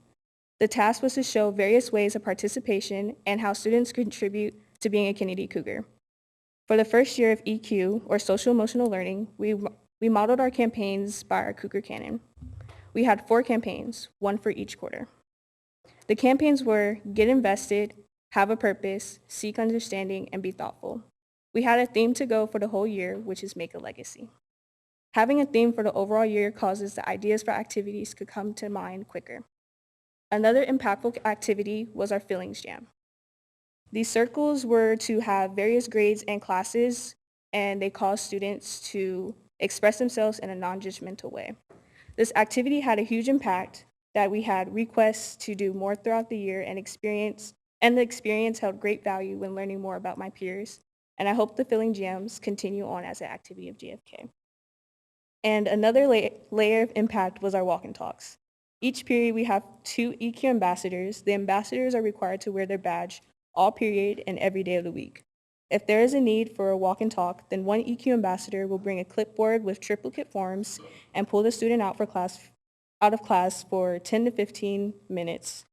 Walk and talks limit the amount of referrals given out and give an opportunity to have a peer-to-peer conversation without the pressure of an adult or superior.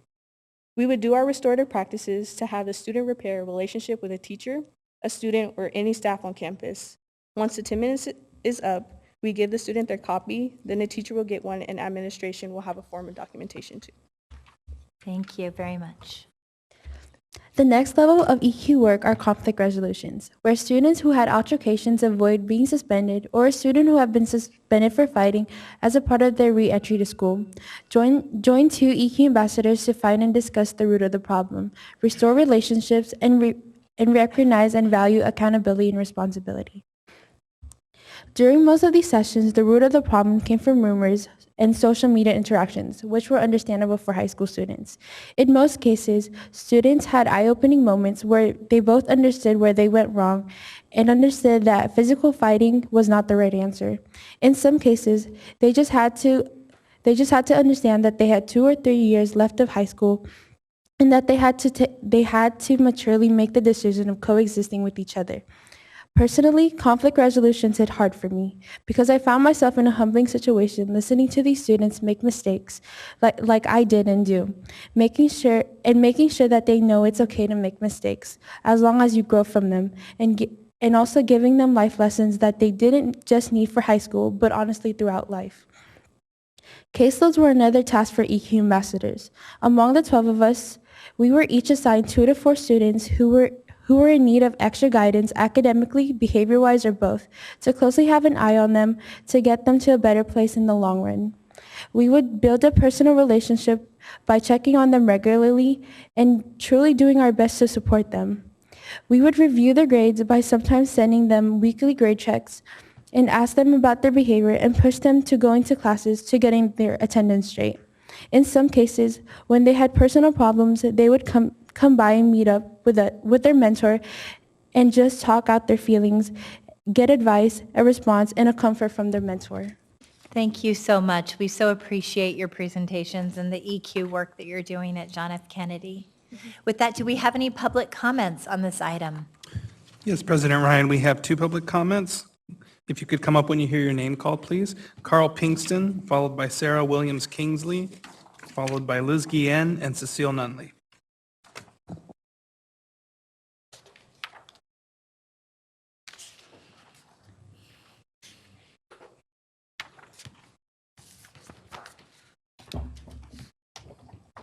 Good evening. My name is Carl Pinkston. I'm with the Black Parallel School Board.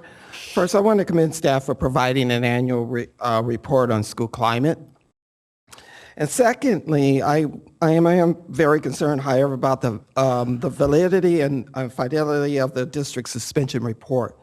On page 312 of the board packet, the district current year suspension rate for African American students is 16.4%.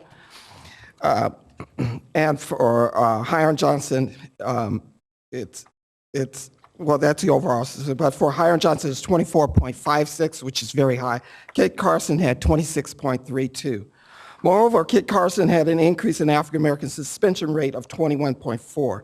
There appeared to be something wrong in the data or the baseline, I'm not sure, but we not only need data on the overall suspension rate, but we also need reasons for the suspension disaggregated by race, gender, race, students with disability. Second, the district school climate survey reported that 40.76% of African American students do not feel safe in this district. It is clear that the district has poorly implemented PBIS and restorative justice that is culturally responsive. In fact, many of the schools have failed to implement the first tier of their own PBIS, and other schools use restorative justice more or less as a peer mediation tool or a punishment. This is a result of using Placer County Office of Education to train staff in PBIS that lacks culturally responsive tools. Also, various schools are developing and self-training alternative discipline practice based on challenges of the moment. And lastly, this disproportionality impacting Black students with disability at a much, much greater rate. We need to redesign and redevelop, but also most importantly, partner to change this district in a 21st century multicultural education. Thank you, Mr. Pinkston.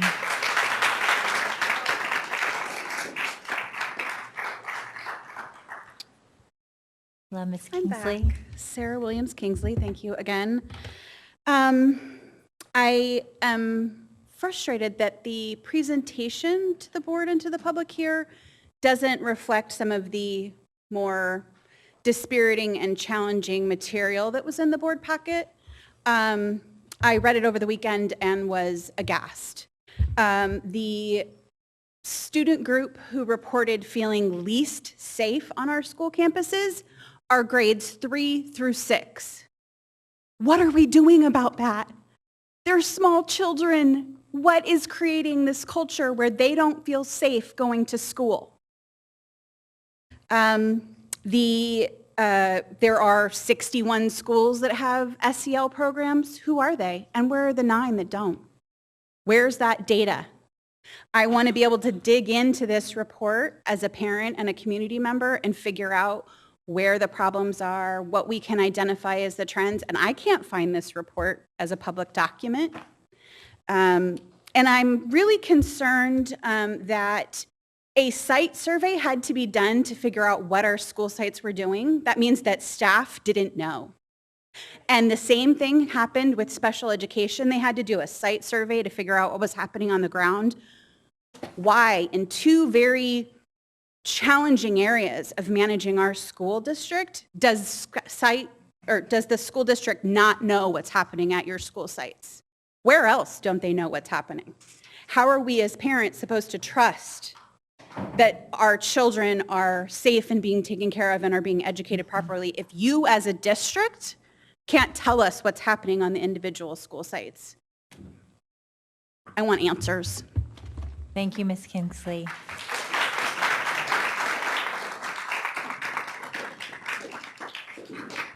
Well, I wasn't planning, Reset your clock. Go ahead. I wasn't planning on speaking on this, but you know, this is one of those areas, especially that suspension rate. And when I looked at that and I went, something appears to be wrong with that one. You say here, and it's John F. Kennedy, and it's decreased 9.16 to 7.65, and that is accurate. However, on the suspension report, which I will be bringing up later tonight, you broke out, which I find very helpful, the African American only. And for that school, John F. Kennedy, the suspension rates from African Americans last year was 7.92. This year is 16.32. So the rate for African Americans doubled at that school. And so you need to be very, very careful. You say a decrease of 132 incidents. That's great, but there were also less students. It was only about 40-something less students. So I would just encourage you to be very, very careful when you start presenting data, because it doesn't necessarily tell the whole picture. Thank you, Ms. Nunley. Good evening. Please put a star by everything Mr. Pinkston, Ms. Nunley, and Ms. Kingsley said. I echo their comments and concerns 100%. My question for you, if I was to draft the report card, the first item I would include is how effective has this board been in ensuring that MTSS is implemented at every single school? The preceding question for you, each of you, is what are the barriers to implementing MTSS? It's not only the gold standard, it's the expectation by the California Department of Education that MTSS for emotional supports, for academic supports, for all needs of students is comprehensively and universally available at all school sites, so every teacher has differentiated assistance and universal design for learning. What will it take? Thank you, Ms. Webster-Hopkins. Ms. Guillen. Good evening. I'm Liz Guillen with Public Advocates. There are some elements of the school safety or the school climate presentation that are very positive. But there are a couple of things that I think you should really focus on when you evaluate. It sounds like you're going to evaluate next year. The LCAP Parent Advisory Committee made a recommendation that there be MTSS interventions or that there be professional development for staff and teachers in the classroom, since that's where most of the MTSS interventions were taking place. In response to those recommendations, the superintendent, the district, is required to make a response to those. And the response says that the district has committed to establishing MTSS, but it is not possible to mandate that there be PD at this time. Contextually, bargaining units view this as a working condition item. I think it's important to reconcile that condition that the district has with this commitment to roll out more, to roll out more professional development, because it's a key part of making sure that MTSS works. One recommendation I have is that perhaps that could be included in the professional learning hour that was paid for by supplemental and concentration funding a couple of years ago under the LCAP. And that the other point is that I kind of expected that the school climate survey results were going to be have an item related to SROs, since that was something that staff said would be done in the February hearing around SROs, and so it's just not included. It would be good to have it. Thank you. Thank you, Ms. Guillen. Hello, everyone. I'm Angie Sutherland, and I'm with the Coalition for Students with Disabilities. I'm also a district parent, and I just wanted to say thank you for all of this important work. I did listen to the last meeting, and I was very moved by the fact that they were saying the real reality of how the climate is in our schools. So I was encouraged by that. I just wanted to highlight a couple data points. So for students with disabilities, the district is not meeting its state target for the number of students who are in separate schools. So that this work is really important for that, because if kids get the supports they need when they need them, they don't end up going down that path. Also, 10.4% of students with disabilities were suspended at least once in 2018, according to the school dashboard, and inclusive education is a factor in all of this. So I'm wondering, how does all of this tie into the special education audit recommendation under academic achievement and social and emotional well-being, where they're mentioning here that the schools would be doing capacity assessments. I don't know if that was the climate survey or if that was a separate assessment to show how prepared they are to take on these initiatives. But I'd like to know, how does this fit into that, as well as the other items under that goal and recommendation. And then it also mentions a survey, satisfaction survey tool for parents and students. And I don't know, it says that it was finished in May of 2019 on here. So I don't know if you know what that is, or if they could speak to what that is. Thank you. Thank you so much, Ms. Sutherland. So I think that concludes our public comments. We'll now take board comments. I have a couple of questions as other board members might want to also add their questions and comments.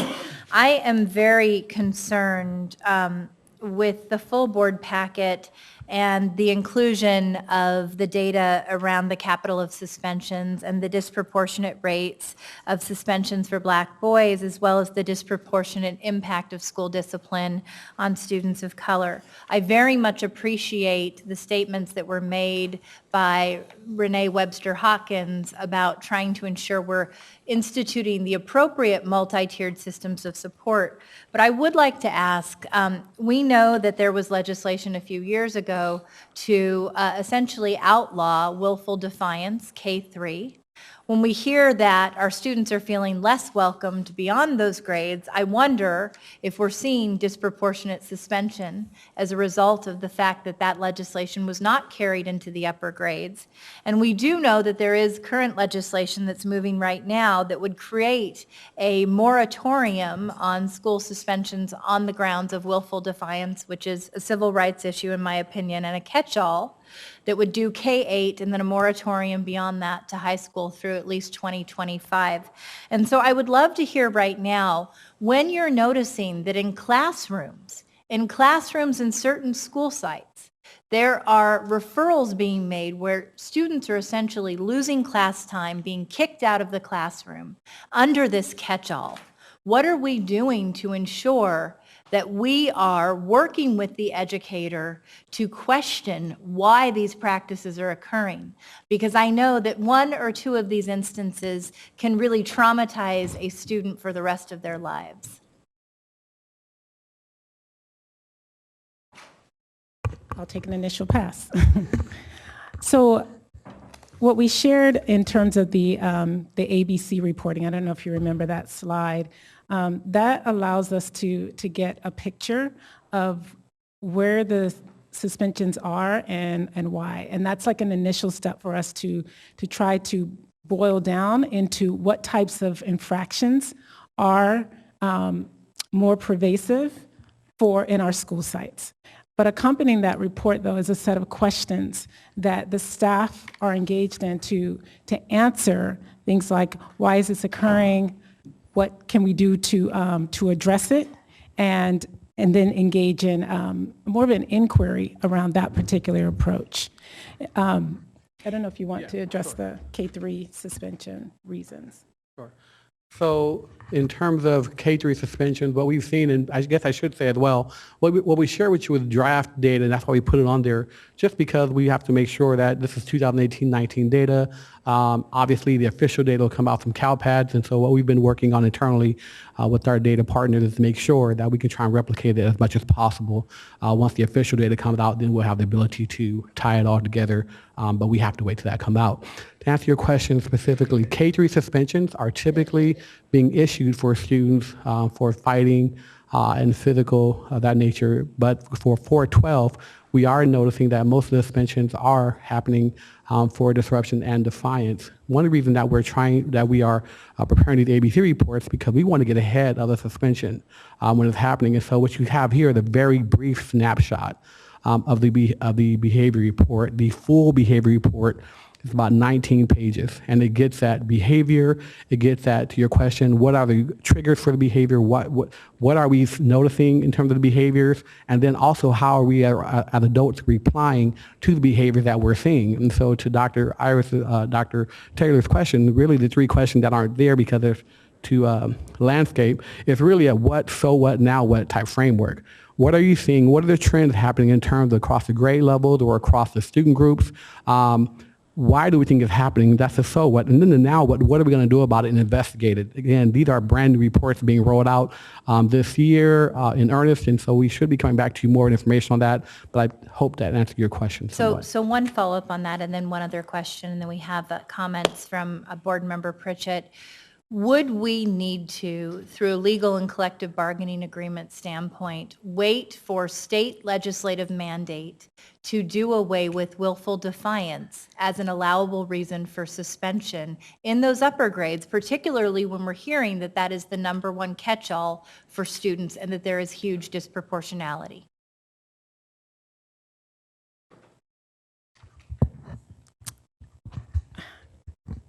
Would you need to wait for state legislation? I believe that there are districts that have already done that in the absence of state legislation. And it does not require a negotiation through the collective bargaining agreement. What would, and I'm going to turn to Councilor Carn, but I think what would require a negotiation is any effects of that decision on work conditions or wages. Yeah, I think when we had a conversation that there had been some concerns around language around allowing educator discipline. But if there is not, and there is a willingness with SCTA to partner on this, I think that this is a huge opportunity for us to address a civil rights issue that is impacting disproportionately Black and brown students. And I would suggest that there is a will to do it on behalf of our educators as much as there are across our student and community groups. And I would hope we would look into that. The one other question that I had around this is really, as we're talking about the limitations of instituting restorative practices and PBIS at all school sites, is it a resource limitation? Do we not have the money to do it? Or is it, once again, what I've heard quite often is we are encouraging school sites to embrace this versus saying this will happen system-wide because it is the right thing to do for students?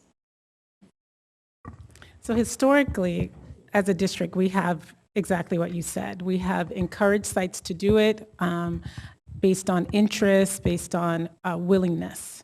And we recognize that where we're wanting to shift to is more of a data-driven approach where sites are identified because of need, right? Because of the evidence in the data is showing that that is a site that needs additional supports and interventions.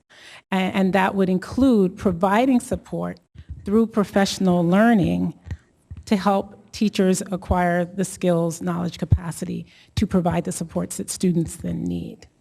So professional learning, as Ms. Guillen alluded to in the LCAP when she spoke about the LCAP, is an area that requires negotiation in terms of impact on wages and work conditions.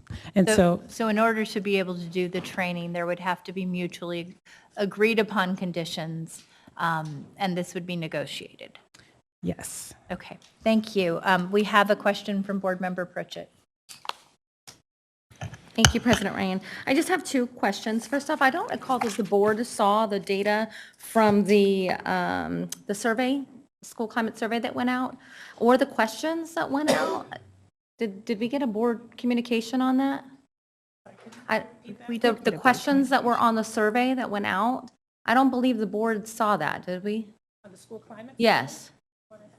Some time ago. It's been a while, but we didn't see the data back from it, is what. That's our annual survey, yes. That's the annual survey that went out in early spring. It's in Illuminate. I don't know that the board has access to Illuminate, but all the items are in there. Yeah, we don't have access to Illuminate. Can you send it out via a board communication so we Yes. can see what the survey results say?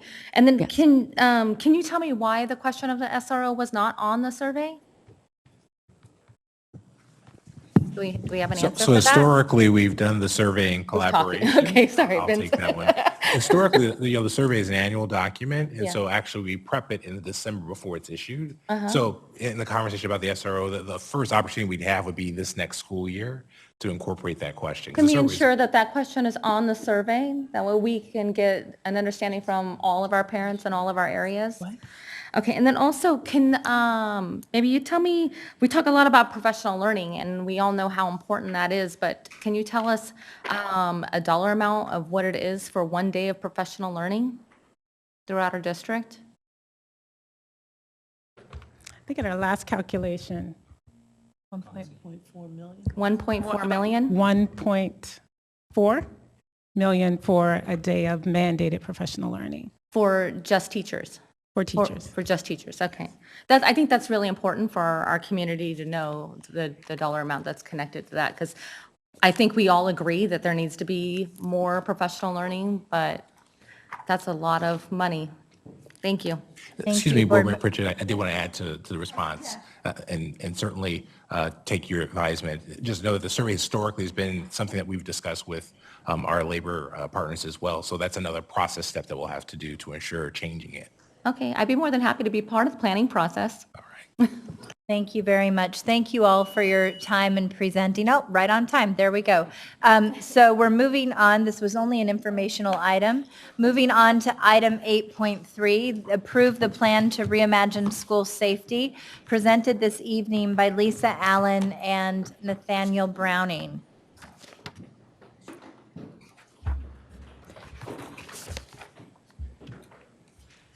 In context, as you set up the presentation, the board a few months ago directed the district to come up with a plan for reimagining school safety that included a divestment of school resource officers on campuses across the district. So we'll be hearing from the two of you, and I believe a few others this evening. President Ryan, can I make a request that if we have questions throughout the presentation, that board can do that during the, is that okay? Would others like to do request? questions throughout the presentation or hold it towards the end? Okay, I think board members are okay with that. Okay, thank you. But we will require you to light up to make that request. Thank you. Good evening. Good evening, President Ryan, Superintendent Aguilar, and board members. I am Lisa Allen, Deputy Superintendent, and I am here with Nathaniel Browning, the Policy and Governance Manual Manager, and we are here to present you a plan to reimagine school safety. As you've seen tonight, as always, our core values and guiding principles are what we use to drive our work. So for tonight's presentation, we will focus on developing a stronger culture and climate through regular trainings and professional development, which is a focus area and key component of our work. We will discuss the role of non-school site-based patrol officers, and Nathaniel will talk about the creation of board policies and protocols, and the role of the non-site-based patrol officers and the site administrators will be defined. We will discuss the need to increase the quality of our safety plans, and we will discuss upgrades to our facilities to improve safety. Now let's talk a little bit about the background and why we're here today. In the past 9 years, we have had a contract with the Sacramento Police Department for school resource officers, or SROs. However, there has been a growing concern surrounding SROs being stationed at our school sites and being used to address discipline issues that should be the role of the site administrator. There's also a growing concern about general public safety with the recent mass shootings. We have had 4 major incidents recently in the headlines. Surrounding districts, I might add, have also went through a similar process such as the one we're going through tonight. And what we found is through our research, we have learned that even the Chicago public schools and the New York City schools are just beginning conversations regarding the role of SROs. So many people are grappling with how law enforcement interacts with students.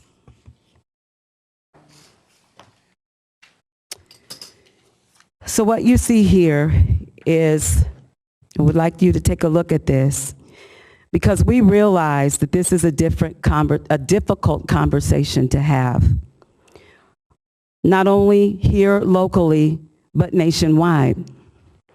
We all have students' interest at heart, and all are working to raise the voices, and we are working to raise the voices of all of our stakeholders. And students are at the center of this plan. We understand the heightened concern of police being on our campuses all the time.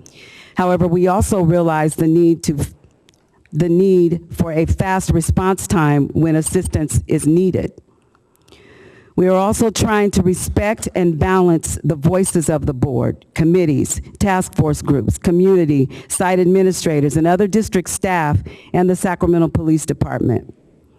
We are trying to meet the needs of all stakeholders within our boundaries to maintain safety and within budget constraints. We are trying to address the sometimes competing concerns in a logical manner without the pendulum swinging from one side to the other. Now, Nathaniel will begin the discussion on staff recommendations.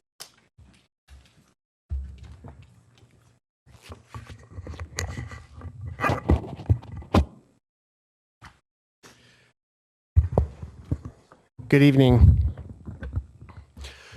So one of the first pieces of our staff recommendation this evening is around how to improve and create a more positive culture and climate within our school sites. We've heard the community and the board, and we've also read about best practices and research that really focus on the need to create caring adults where students feel really connected to on sites. And that's a really critical piece for creating a better culture and climate and safety on schools. So with that, we really want to take part of the focus being on providing trainings to a large group of staff, from administrators, teachers, all the way through to campus monitors, district staff, office managers, and many others. And that's really just a focus on implicit bias, restorative practices, customer service, and a list of other related training areas and professional development areas.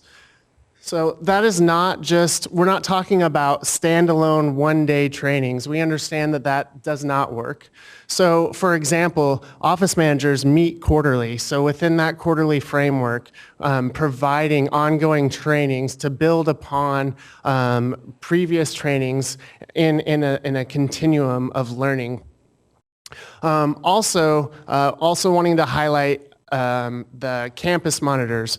When Lisa and I started digging into this presentation and this planning, we found out that campus monitors just really don't receive training whatsoever. And one thing that we did hear from our site administrators is that focusing on the campus monitors and providing training within that is very a critical piece. Can I have you pause there just for 1 second? I have a question about that. So I know that this came up in the community meeting and in many of the conversations I've been having with community members. So I appreciate the focus on implicit bias, restorative practice training. I appreciate the fact that we're trying to equip our staff at the site level with the tools they need to meet the needs of students. When you're looking at doing these trainings with hall monitors, with office managers, with principals and APs, what portion of the budget that would be redirected that would traditionally go to an SRO contract, that $1+ million, $1.4 million, would actually go to training? So what we're talking about here is $1.4 million that we had previously annually for the SRO contract. Of that, we'll talk about this later, the staffing component, I want to say, is the staffing component is about $1 million of that, so $400,000 specifically on training. Do I have that correct? Okay, thank you. Board Member Pritchett. Before we move from the slide, can you elaborate on security officers? Yeah, so I would maybe have to ask Kathy Allen to elaborate a little bit on that, but I know that security officers were identified as being very eager to receive some of the trainings that we talked about here. And we also know that security officers are roam throughout the district to address any kind of security calls that they may receive. So they're interacting and interfacing with community, with students sometimes, and such like that. So they were identified as one of the groups of staff members to focus on. Okay, maybe I'm confused because when I read security officers, I was thinking of an off-site company coming onto school grounds. You're talking about employees of the district, our security officers that we hire. That's what you're saying? That's correct. Okay. Yep. Thank you. Please continue, Mr. Browning.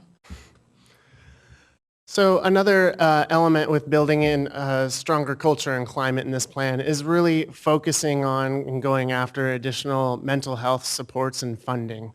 We know that this is a larger conversation both within the Sacramento area nationally, but here as well.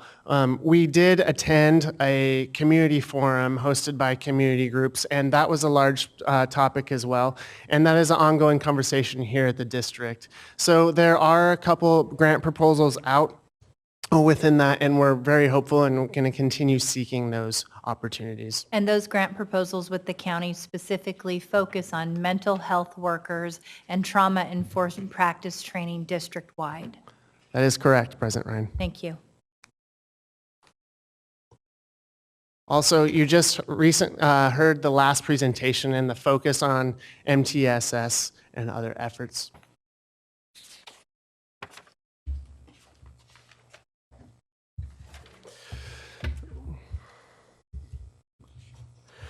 Another key component to the staff recommendation is really to focus on enhancing board policies that outline the roles and responsibilities of school personnel and law enforcement.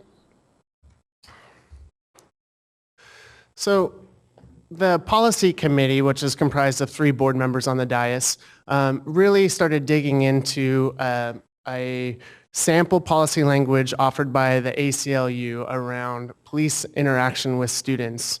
A lot of that language in there went above and beyond what we currently have in our questioning and apprehension policy, but it also included a lot of those pieces. So we've been developing and started developing those policy pieces and components as well. We also looked to Elk Grove Unified, who is ahead of us in this conversation around the role of SROs, because they've also implemented a number of policies in relation to and using the ACLU sample language.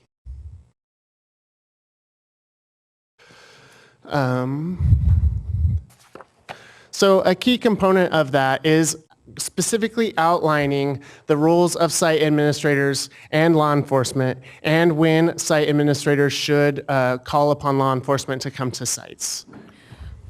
I think can I also add that in this policy that we're crafting, that the policy itself should stand with or without an SRO contract. So. Thank you, Chair Bang. Also, the sample draft policy really focuses on this item around data collection and ongoing monitoring, and then developing and distributing annual or regular reports around safety and engaging stakeholders around that. One of the best practices that we've heard from is in Elk Grove. They've implemented a quarterly, I believe, safety meeting with community stakeholders that I know the SRO officers have really started to take a great value in, and there's some community members that it sounds like take great value in that as well. So here are some examples of what the sample policy talks about our site administrator roles. So for example, I'm just going to pull out a couple. Loitering, that's something that's going to be handled by a site administrator versus an SRO. Possession of alcohol and small amounts of marijuana, such like that. And juxtapose, here's law enforcement and their role on campus. They would be called on if there's an issue with firearms violations, assault, and such like that. Really, the law enforcement role is outlined in California Penal Code 830.1. Nathaniel, before you push past this, I just want to clarify because I think it's a bit confusing in the documents. So the site administrators would be charged with dealing with insubordination, defiance, any of these issues, profanity, loitering. We hear a lot of escalation of these very minor infractions, including if they were to find possession of marijuana or other drugs. When you're talking about the non-school site referral to law enforcement, it would be assault and battery, firearms. So these are the escalated threats that would not be able to be handled by site level staff. So that is correct. On the site administrator column, outlining those pieces and in the policy draft, it states that site administrators shall do this duty as part of their assignment within the district and not rely upon law enforcement, whatever that may look like. These are low-level offenses. In talking with SROs in Elk Grove and with other individuals, they really value this idea around staying within their lane, is how they called it in Elk Grove, because law enforcement also just want to focus on what they got their training on, and that is on the law enforcement column there. So the law enforcement column really is egregious issues above and beyond and outside the scope of an administrator because it's a criminal act. Well, I would also argue, and I know we have some of our colleagues from the village here tonight, that part of that, the reason that developed in Elk Grove is because there were 18 months of efforts to put in place the policies and protocols to clearly delineate when that was appropriate and for what, quote unquote, egregious actions. That is correct. That's my understanding as well. President Ryan, sorry, my button's on. Oh. It's not coming up. I don't know why. Go ahead, Board Member Vang. Okay. Mr. Browning, can you share a little bit more about the bullet point on investigate safety and welfare checks in terms of that role of law enforcement? What is that? Depending upon what's going on, sometimes law enforcement is called to, if there's a student missing or if we've gotten word that there's a student that's in harm and we can't find the student, then the police officer will go to the home and do a welfare check just to make sure that things are okay with the student, and if not, work with the district to provide wraparound services and get the student help. Is that a role that social workers play, though? Yes. Okay, thank you. Another question I just had is, I know these are example, and I just wanted to clarify. I noticed under law enforcement, we have collection of data, and I didn't see that under site administrator, because I think one of my concern is whether while there are certain responsibility of law enforcement, I do think that, it's also important for a site administrator to also collect the data and when they contact law enforcement. So that's important as well. Absolutely agreed. Definitely. Understood. Board Member Garcia. Just a quick question on the data collection. I know that in prior years, this has been an issue of concern for the district because we have been unable to gather data, not only from our school personnel, but also from our SROs. And that's critical in advancing any conversation forward. So I just want to know what has changed since the conversation of a few months ago where I don't know if there was any meetings of the mind in terms of school district staff with police department, or how has the conversation evolved about the ability to collect the data that the district needs in order to assess whether or not this is an effective strategy in providing school safety? Thank you. We have had additional conversations with Sacramento PD about the data collection and what they could offer and what we could do as well.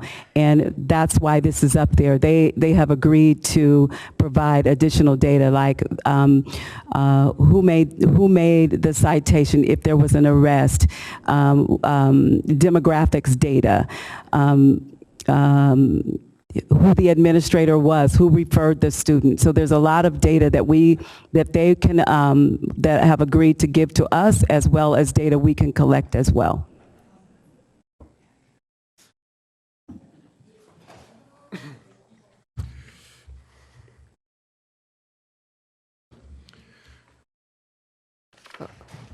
Okay, and then the next staff recommendation is around personnel and non-school site-based patrol officers. Before I hand it back over to Deputy Superintendent Allen, I just wanted to say that there was a long process around trying to identify alternatives around staffing specifically. We looked at options around not being able to just have monthly meetings or quarterly meetings, whatever that may look like, with PD, and then also have some sort of fast track if we have to call the operator to get someone at our sites. Unfortunately, it just doesn't work that way, and Ms. Allen can speak to that a little bit later. Also, we looked at trying to maybe perhaps increase the number of campus monitors or outside security firms or something along those lines. The issues with those are outside security firms don't have the same connection with the police department, don't have the same level of training or clearances. So when we desperately need them because there's an assault that happened on campus or something along those lines, a criminal act on campus. Also, with the campus monitors, when we polled school administrators, principals, in the 5 things, it was 5th on the list of what they said that would be an option to do. And anecdotally, there was one principal that shared a story about having 6 campus monitors on site, and 4 or 5 of those 6 would never break up a fight. They would never even jump in to break up a fight. So we didn't feel like that was necessarily the best option because it wasn't identified as a very high priority for our administrators, and after hearing case studies and similar examples like that. And with that, I'll hand it back over. Thank you, Nathaniel. So staff's recommendation is to fund up to 3 non-school-based officers and 1 sergeant to ensure a faster response to our schools in the event of criminal activity in and or around our schools.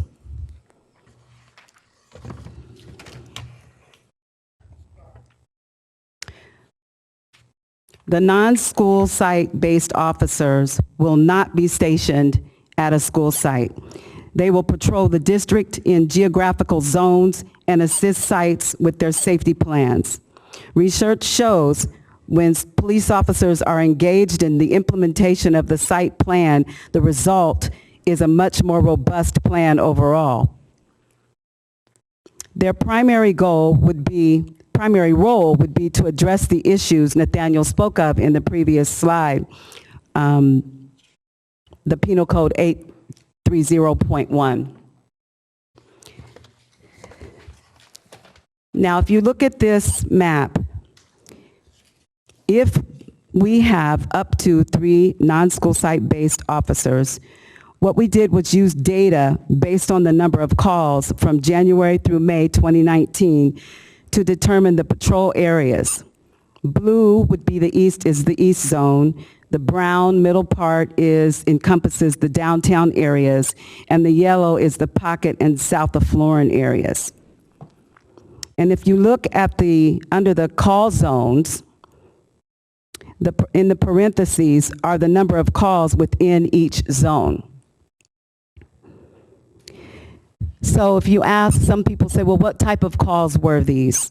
These calls received were shots fired, welfare checks, students that were at risk or missing, child abuse, neglect, assault, and sex crimes. We have a question from Board Member Morowski. Thank you. I just wanted to clarify if these are school site-based calls or these are... These are school site-based calls, our schools. Our schools. Thank you. Please. Thank you. So our police officers will be roaming, floating in their cars, ensuring a faster response if sites call. Without parole officers assigned to the district, this is something Nathaniel was alluding to, SACPD has a priority dispatch system where all calls are placed and prioritized. So if we don't have police officers, if we call them, they may not get to the call within hours, just depending upon the priority and or the severity of the call, because we basically would be competing with the city and the calls that are coming throughout the city.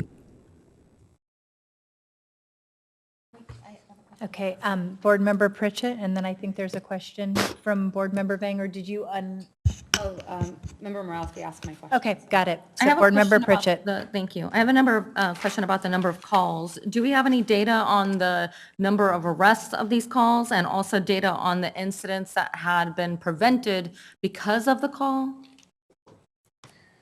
We don't have it here, but we can get that information. Can we start having that on a regular basis? Yes, that's part of the data that we can collect. Okay. I just wanted to make it clear one more time that we're talking about with these zones, officers largely being in their cars addressing calls. We're not talking about officers sitting outside in parking lots in their cars, because we understand that that's an issue of contention. Absolutely. So we're not talking about anybody staying at a site, but constantly roaming and roving.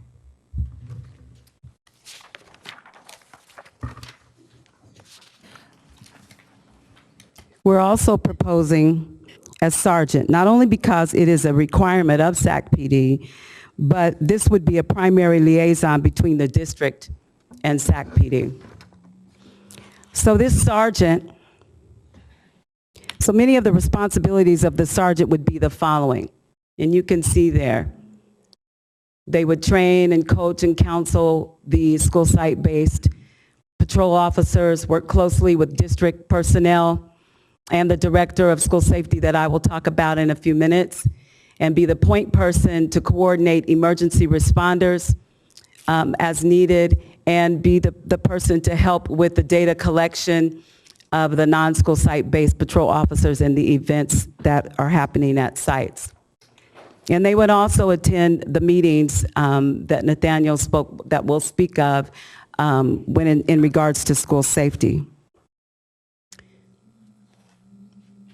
Also, we are also recommending to hire one director of school safety.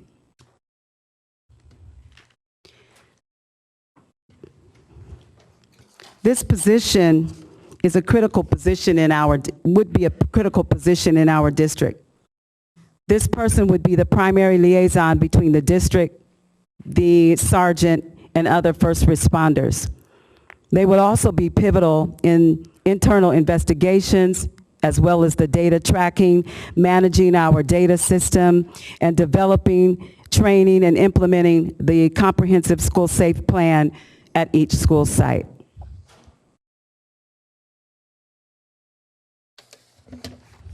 I'll turn it back over to Nathaniel.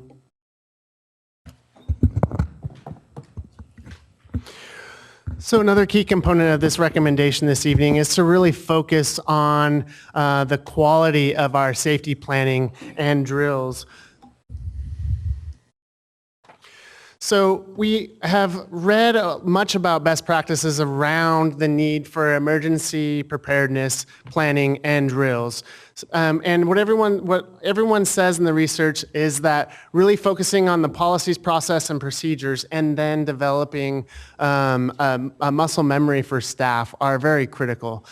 Over and over again, a couple publications that are noted as being very useful tools in making sure that everything is buttoned up in relation to our safety plans and drills is this Presidential Policy Directive number 8 and the FEMA publication noted here.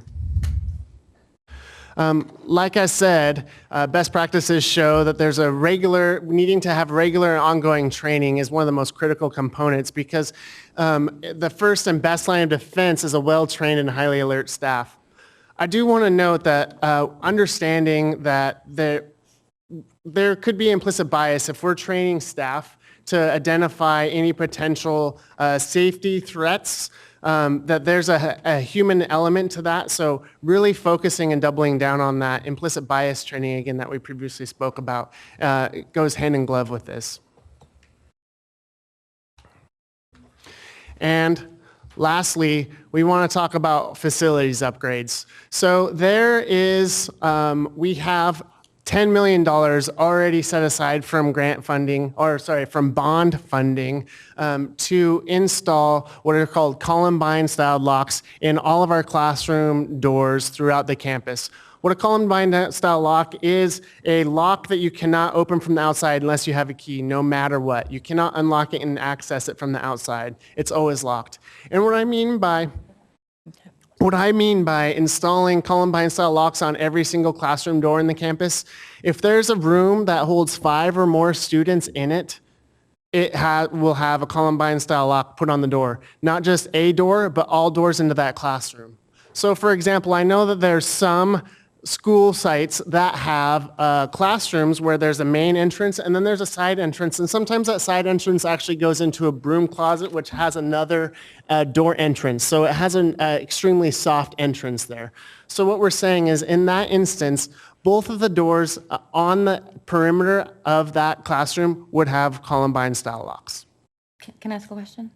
Board Member Pritchett, I'm sorry, I didn't see that light up. Thank you for that clarification on the Columbine-style locks and on the back doors. Have you reached out to SAC Fire in regards to access to the back doors? Ms. Allen? So the Office of Public School Construction and California Department of Education are the ones that develop the criteria for interior door locks of a classroom with an occupancy of 5 or more. If we were to be building a new school, for example, that would go through the Division of State Architect, not local fire authority. Okay, that kind of answers my question, but I guess my main question is like, why are they open now? Well, I don't know that they're open, and we do have interior style door locks in about 1/3 of our classroom doors, so we're not starting from zero, which is great. But I mean, over the years, as we do a modernization project or we do any kind of improvements on a site that involve looking at the exterior or the classroom doors, and we will replace them with interior style door locks, but it's a long process. So this $10 million that we sold out of Measure Q will allow us to kind of do it, not all at once, because it's still a huge process, but at least make some pretty significant inroads into identifying the door. Actually, we already have the doors identified that need interior door locks, so we're working on putting a package together to purchase about $5 million worth, and then we have to figure out how to install them because we don't want it to take years and years and years. Okay, then I'd like to ask that Superintendent, that staff do an immediate analysis of all of our school sites to look at all doors throughout the district, including the exterior doors and the supply closet doors. Thank you. Please continue.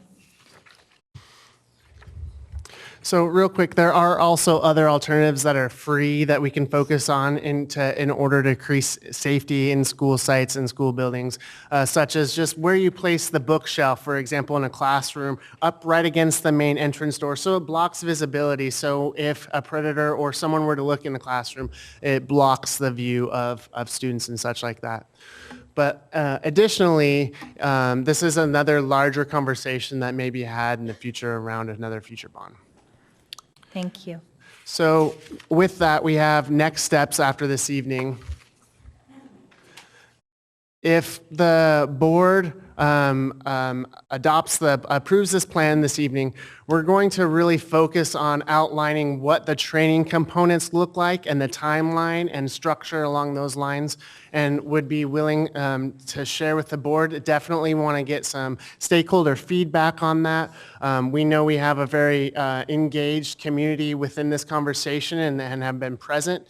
But we also want to reach out to partners that we share with Elk Grove that have been very involved with Elk Grove, because everyone, from the outside perspective, everyone seems quite initially happy with that. I'm sure there's some focus areas that we can use from that. Also, we want to post the director of school safeties right away, work with SAC PD on a contract, and bring the policies that I spoke about back to the board for approval. Those are getting close. They need a little bit more vetting, both with committee, staff, and community. And then outline these quarterly community feedback meetings and other ways that the community can continue to engage. Like I keep pointing back to Elk Grove, I know that they have a number of shared community groups that have been engaged with the process there. We're very interested in engaging with them and then seeing how it's working and seeing how they like it and seeing what we need to tweak for our own selves and working with them. And then lastly, outline a structure to convene a working group to really focus on the comprehensive school site safety plans, and then come back to the board in February 2020 with an update. Thank you, Nathaniel. Board Member Minnick. I just wanted to back up because you did mention this, you were in the zone, so I didn't want, but you did reference involvement of community members in terms of some of the positions or input, and I wanted to find out about, well, not only in the hiring process, but then also in the development of the job description for that position that's a district position. Is that something that's been looked into, or is this, I know that this position, a version of this position existed before. A version of the Director of Safe Schools did exist. In terms of making some like alterations to it, are we looking at the potential for bringing in some of our community folks to be involved in that, or is that appropriate? That's what. Well, can I actually just say, Board Member Minnick, I was actually going to suggest an amendment to the proposal tonight based on the good work that was done by the Black Youth Leadership Project and the Village in Elk Grove, so that they actually required and requested that there be a community presence on the hiring panel, both for the Director of School Safety and for the 3 non-school site-based SROs, to ensure that we were hiring individuals that the community also felt were going to work well with students in crisis situations. And I think that that is absolutely invaluable. And I would go one step further.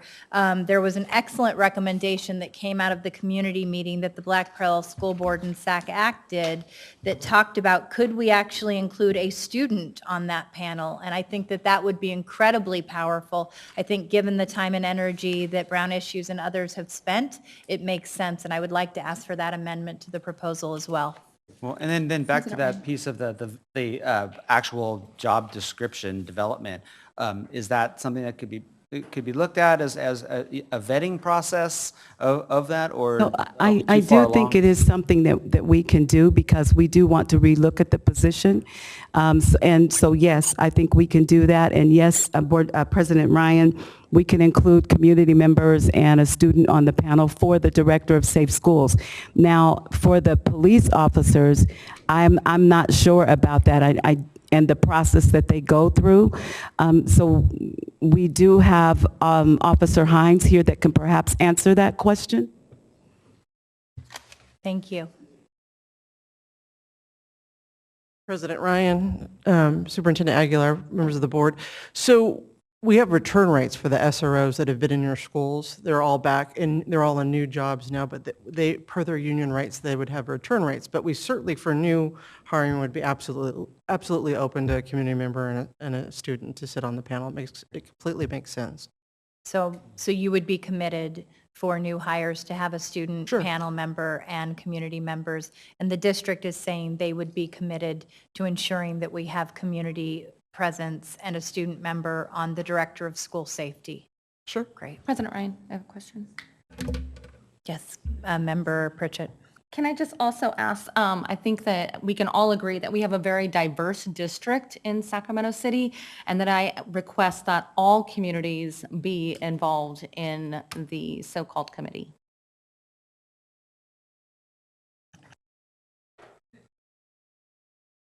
Yes. I think you're asking for representation from administrators and other key leaders, which I think are part of the That make up panels. our entire district. Okay. Member Garcia. Yes, I actually wanted to underscore the importance of community representation and student representation in the hiring of SROs if this recommendation is approved tonight. But I would actually want for representation from the most impacted student groups due to some of the SROs that we currently have. I think there should be an opportunity for all communities to have a voice, but I think, I believe that the people who should be at the table should represent the communities that are most impacted by the current practices. So I just wanted to offer that. Thank you, Member Garcia. And I think we have one other comment from Member Minnick. Thanks. I just wanted to clarify, when you talked about the training piece, I think it was you, Mr. Browning. You talked about the training from the administrators to the site monitors, the campus monitors, and teachers. And so I wanted to find out about because I think that, like, typically we have a more ability to have training opportunities for administrators that have a kind of a more flexible schedule in terms of their contract and stuff. And so I wanted to find out, like, kind of how we could go about making sure this training is available, like all these things around restorative practices and dealing with, how to, interact with students to prevent issues, like, having, positive interactions with the students. Our teachers are the ones that have the most interaction with our students by far. Unfortunately, though, and correct me if I'm wrong, I believe the contract we have for teachers is like one day beyond, like, the actual school year that the students are in session. Is that right? And so that doesn't leave us a lot of space for training. Now, we do have the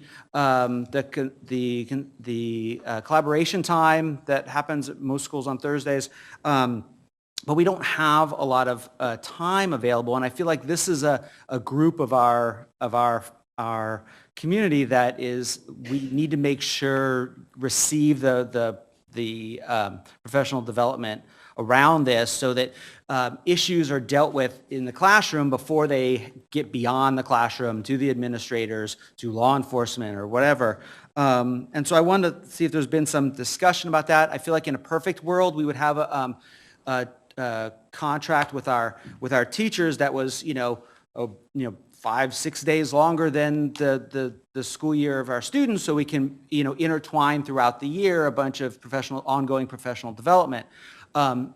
That hasn't been the case in the past. So is that a conversation that could be had. Obviously, that's a negotiation issue, but but when I think about, who's most likely to be able to intervene when, problems occur and kind of address our students' needs before it becomes a problem, is our teachers. And I want to make sure that they have the amount of support that they need to be able to do that in a healthy way. So if you could kind of give me some idea. So one thing that we have talked about a little bit was that, and then how we can open this up for more people to attend. And so we're just thinking about having open trainings, perhaps after school, where people can come. It would be free for all, perhaps maybe having it here or having it at certain school sites where we would have that training that you're speaking of, but it would be after school and it would be open and free to whoever wanted to attend. That's one idea we had thought of.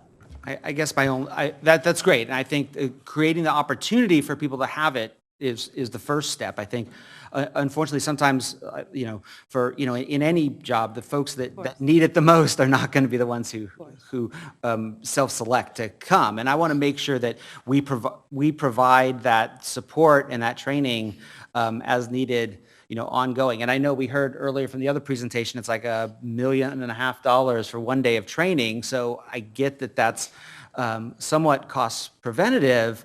But this is so important, and as if we're slowly moving, and I'm all for divesting of our resources from law enforcement. I think this is a great balance, so that we still have immediate access, but without without law enforcement on campus. That's arisen as a concern for a lot of our students. But if we're going to be doing that, I want to make sure that the caring adults that are on site really do get the support and education and training that they need to be successful, so our kids get what they want. So thanks. Thank you, Member Minnick. Do we have another comment from Member Morawski? Thank you. I wanted to thank you, President Ryan. I think it was you who initiated this discussion last fall. The district is it's like a large ship, and it doesn't turn easily. And I want to just acknowledge where we started here last fall and where we've gotten to, and the level of engagement and the level of thoughtfulness that's really gone into the planning around how we move forward. I mean, from just kind of status quo to a really, really robust and comprehensive attempt at capturing all of the different stakeholder interests. And so I really want to acknowledge the community members, many of whom are here tonight, that informed this process. I really want to thank SACPD for working with us to, address the community's concerns in ways that reflect, everyone's sense of safety and perception of safety. And thank staff for the work that went into this. I think it's a very thoughtful way to move forward. There's a lot of good stuff. It ties into the culture and climate efforts that we talked about earlier. I wish we were a lot further along in having more in place at this point. But I have no doubt that in working with SACPD and working with our administrators to get ready for the first day of school, that we'll be ready. And I don't know if there's anything else you can say about efforts in the next months. Should this plan be approved to ensure we really ramp up quickly and deliver on the results that the community expects of us. So if this plan is approved, we plan to, on tomorrow, start very swiftly with SAC PD, have conversations with them, and get this moving. So because it's a process, just like we're going through a process tonight, they would have to go through a process as well through the city. And so moving quickly with the contract, our legal, their legal, getting it approved. We'd have to bring the contract back here for approval and then getting it over to the city for approval. So there is a process that we have to go through. Thank you. We have are you done, Member Morosky? Well, I'll just take the opportunity to say I really appreciate your inclusion of quarterly community meetings to inform this plan as it's fully refined. Thank you. Thank you. So we have a couple comments, including our student board member, but we're going to take those after public comments. Mr. Barrios, do we have any public comments on this item? Yes, President Ryan, we have 27 public comments. I'll read the first 10 and the next 10, and then we'll keep going. They are in order: Ruth Sosa, followed by Cassandra Jennings, Allison Allaire Soto, Julie Snyder, Tim Stidman, Melissa Reynoso, Carl Pinkston, Cecile Nunley, and Tony Perez. And we'll take the next 10 after them. Please line up in order. Before we begin, I just want to make sure, board members, I know that we had said if we had more than 15 comments on any item, that we would reduce to 1 minute per public commenter. I know that we have our wellness policy, parents, and community waiting to speak, and you're already about an hour behind. My apologies. So we will do 1 minute per public comment. However, you're more than welcome to combine your public comments. If you want to do that, let me know, and we'll make sure that we add that up, and then we just have people peel away. Okay, thank you. Good evening. I'm Ruth Sosa, and I'm a member of the Rosemont community for over 20 years. I also was a teacher at Rosemont High School for 15 years and a veteran teacher for 30. So good evening, President Ryan, Superintendent Aguilar, and distinguished board members. I'll be very brief, because I know we have limited time. And I just wanted to say that I have had the privilege of working with Officer Lopez at Rosemont High School for over 15 years. He is a consummate professional in his work, and he goes above and beyond the call of duty with his students, his staff, and his teachers. I also wanted to say that over the years I've seen a reduction in the amount of violence in our community. As I said, I live in the Rosemont community, so I've seen the reduction of gang activity both on and off campus. It's time to increase community partnership with law enforcement in the climate of violence and unrest in our communities by employing more SROs instead of reducing the number of SROs. Thank you for listening.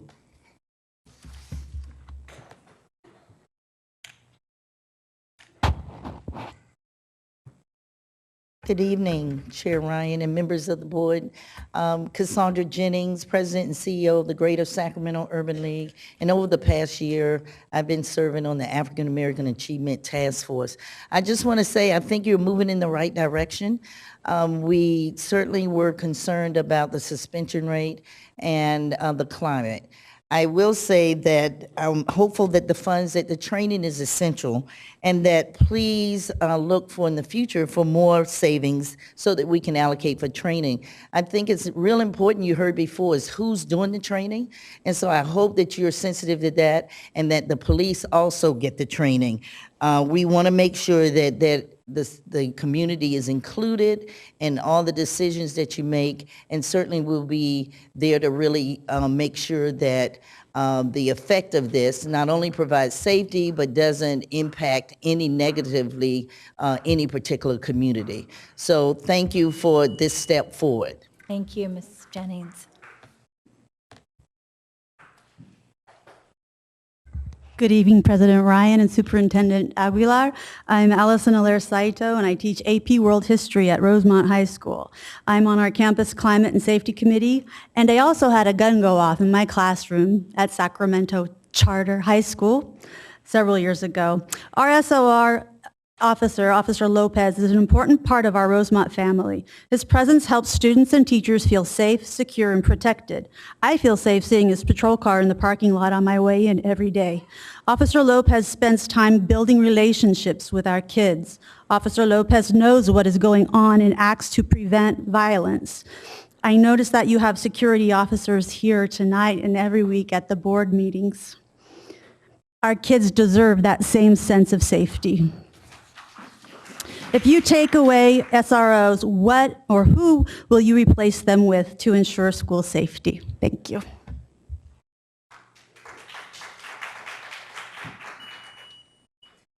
Good evening, President Ryan, Superintendent Aguilar, and board members. I'm Julie Snyder. It's my third time to talk to you on this issue.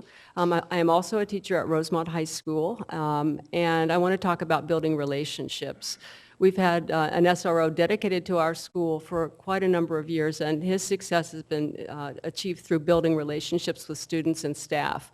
If we do not have a dedicated officer, I don't know how that will be able to be achieved any longer. Not only that, our school is a city school located within the county, so we do not have access to city police officers. So you talk about reducing response time. I don't think that will be an option for Rosemont High School.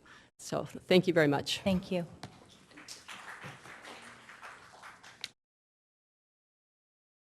Good evening. My name is Tina Stidman. I'm married to a Sac City Unified teacher. I'm here tonight to speak and ask that you do not reduce the number of security individuals on the campuses. Cutting it in half is absolutely unacceptable. I come from a security background. I've worked and ran a security force in Vallejo on a college campus. I can tell you, you can't build community if students have no one to talk to and to relate to. If you pull the SRAs out and all they can do is rely on each other, you're abandoning the students. I came tonight to look each one of you in the eyes. So when something happens and you've reduced this number, you have a burden to bear in that. No one can protect the schools if they're not there.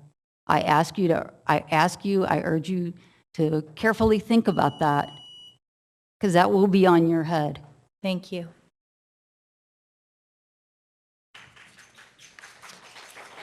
Melissa Reynoso, as a parent and teacher and community member and resident of this district, I think it would be a big mistake to reduce our SRO officers.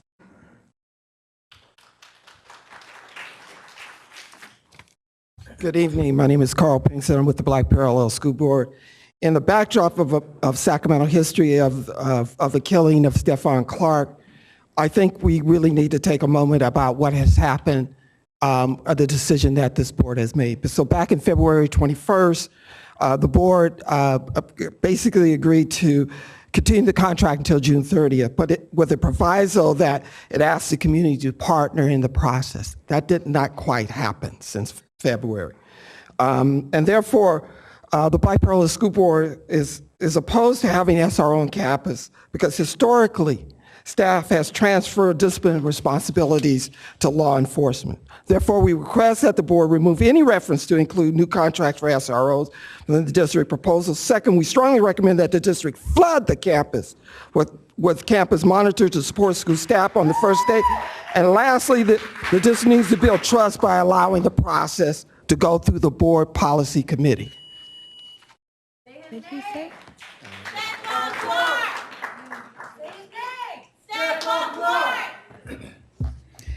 Good evening again. I am also a member of the African American Task Force, and we made the recommendation, as you well know, to not renew the contract 100%. However, one of the things that I can say is that I realize the board did a very smart move, or I should say staff did a smart move forward, which is to at least cut the number of staff down in half. And we do applaud that. And we also applaud the fact that the board is taking very courageous steps to not only cut the number in half, but also say when can law enforcement be called and when can they not. This is one of those things where it's a political thing, but you need to have that courageous step forward, that bold step to say we're going to do what's best for kids, not just for adults. Thank you. Hello. Good evening, President Ryan, Superintendent Aguilar, board members. My name is Tony Perez. I am the former assistant principal at Hiram Johnson, and I'm the new principal at John Morris Therapeutic Center, which, thank you. You're all welcome to come on out and take a look. I am now trained to train my staff in de-escalation of crisis situations, given the population of my students.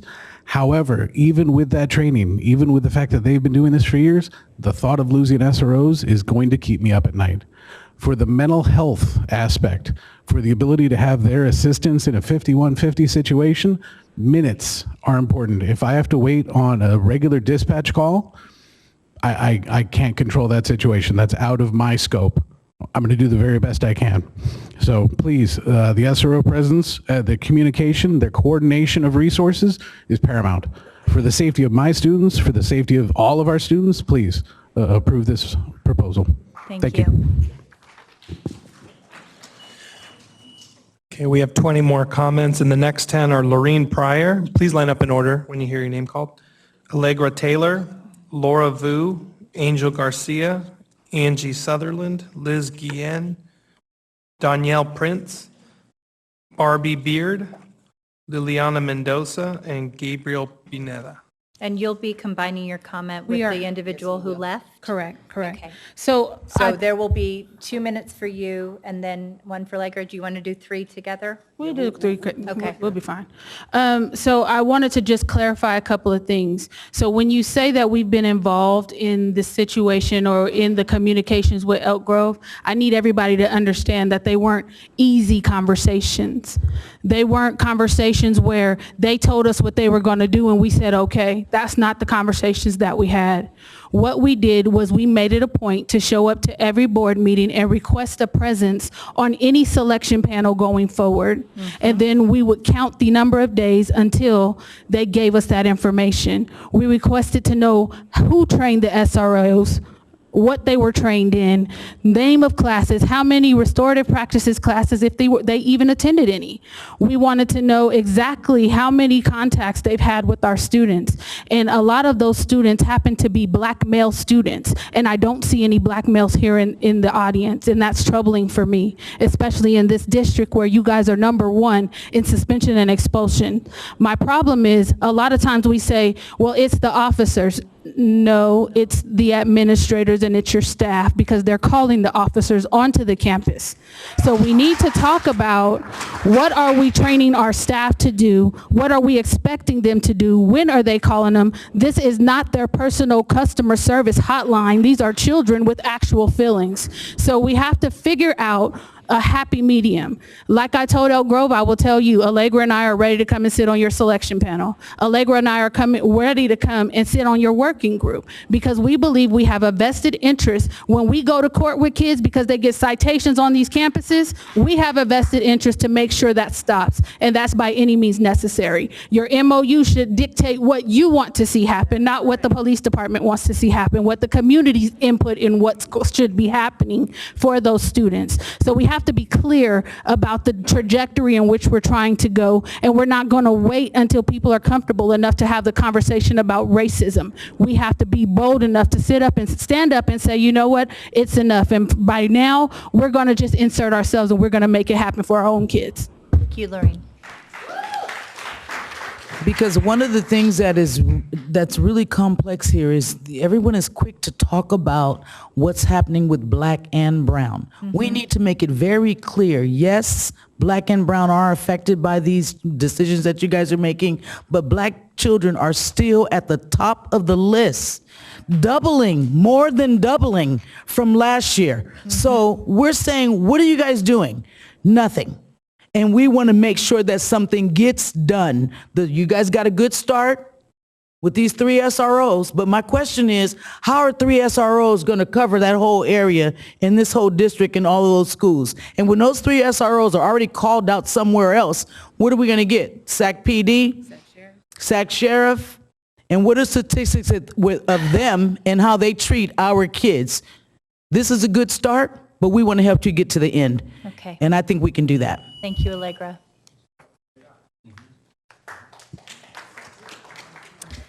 Good evening, Superintendent Aguilar, Board President Ryan, and members of the board. My name is Laura Vu, and I am with Hmong Innovating Politics. HIP is here to stand with the young people, parents, and community members to demand that the district remove the SRO contract from the proposal. We appreciate the district's efforts to ensure school safety, but we strongly believe that cops do not belong in our schools, nor should school districts use educational funds to pay them. Majority of our students in the district are students of color, many who come from families and communities with historical and current trauma of law enforcement's institutional racism. These communities are already heavily policed and targeted at the federal, county, and city levels. In the community forums that we held at Luther Burbank, as well as with 2 sheriff deputies and parents and school board members, there was an alarming concern that was brought up that some schools administrators and teachers choose to use law enforcement as a first response to minor incidents. Some parents also have voiced out that they have fear or anxiety coming onto campus with their officers present. I want to remind you of the Safe Haven resolution that the school district adopted.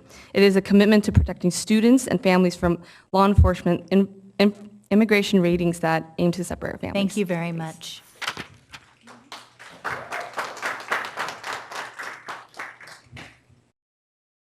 Good evening, President Ryan, Superintendent Aguilar, and board members. My name is Barbie Beard, and I'm a parent in the district and a special education teacher at Rosemont High School. I'm here to highlight the very issue of the presence of the SROs on campus. That alone helps to diffuse any potential situation and helps to build relationships with our kids.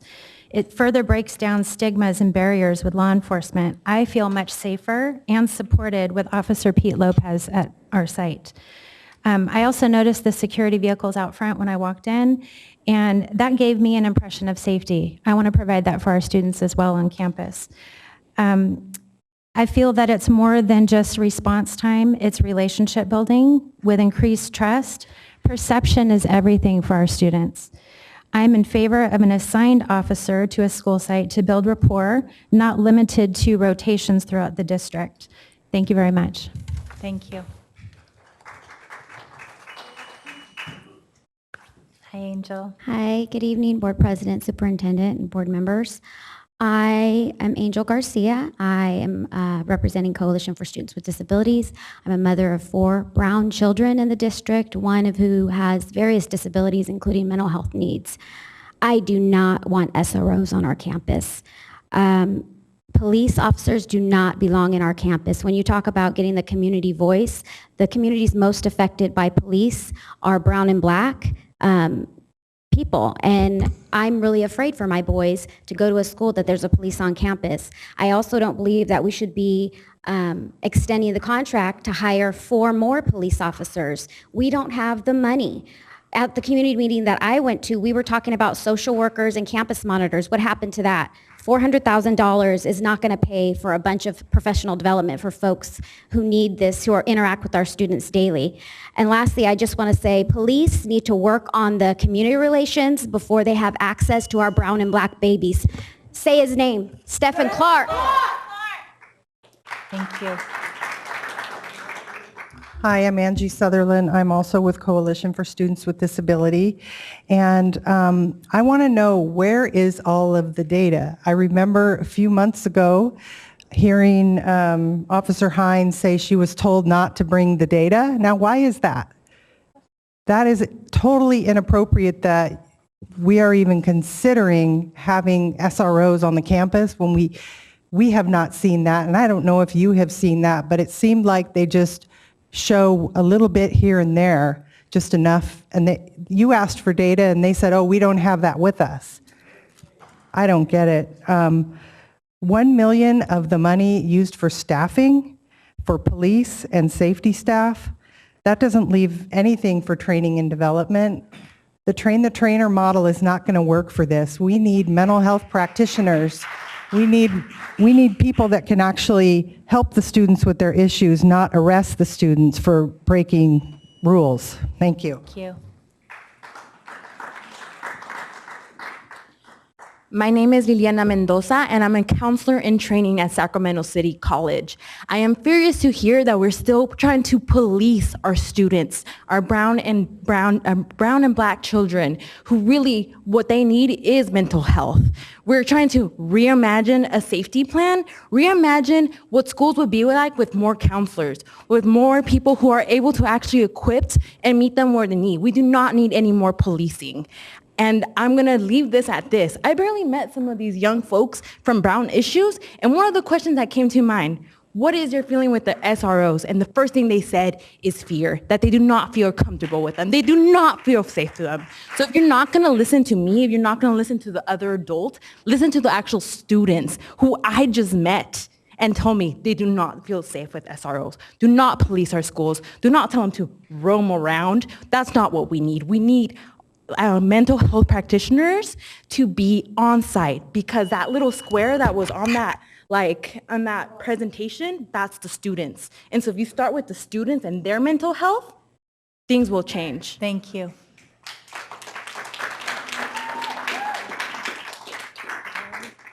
Hi, I'm Danielle Prince, and I'm here with Sacramento ACT, and as many of you know, Sacramento ACT, Brown Issues, and Hmong Innovating Politics and Black Parallel School Board, we're working in coalition and have a lot of concerns about the use of SROs on campus due to a national conversation on their contribution to the school-to-prison pipeline. And we have local information, community feedback, as well as the data from the Capital of Suspensions report that show us we really need another strategy. What I heard today, I came prepared with certain comments, but I see that the district already understands how you achieve emotional, psychological, and physical safety of students through building relationship. So you already know what to do. And what was interesting is there was no compelling case for using SROs. And even when people were in support of SROs, they were saying because of relationships. But I was saying to someone that I have a master's in psychological services. I have lots of friends who are therapists and psychologists. And do you know what we study? The development of relationships. And we also have a skill with developing relationships in systems. So families are a system, schools are a system. Can you please wrap up? I'm Thank sorry. you very much. But that's who you need to invest dollars in if those are the outcomes you want. That's not the kind of training that SROs have. Thank you.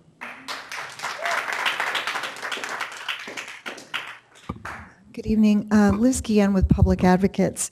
Public Advocates was proud to join and support community organizations to oppose renewing the contract.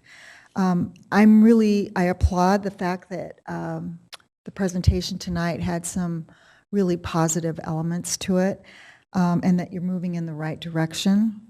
But these community folks did everything right. They came to you in February, they expressed their concerns, and you all responded, I thought, in the right way. You said, we need more data, we need authentic collaboration before we move on.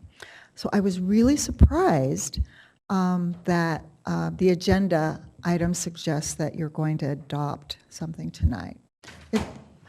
Frankly, the community, this same community, should have known exactly what you were going to do tonight. Thank you And very so much. that's Ms. Guillen. problematic. Thank you. Do we have any other public comment on items on this, Mr. Barrios? Yes, we do. The final group is, please come up in order. Diane Soto, Edith Williams, Francesca Lopez, Stephanie Lopez, Javier Munoz, Alma Lopez, Benita Ayala, Christopher Ayala, Ciclali Reyes, and Kenya Martinez.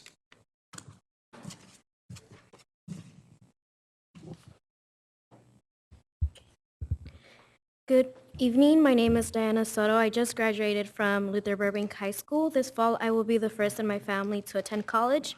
If it wasn't for the help of several counselors, teachers, and mentors, I wouldn't be where I am today. As a student, I believe that the district should be investing in trusted adults who take the time to understand and connect with students. Adults with training and skills to support and advocate for students, such as counselors, mental health providers, nurses, parent advisors who can communicate instead of investing in SROs. Thank you.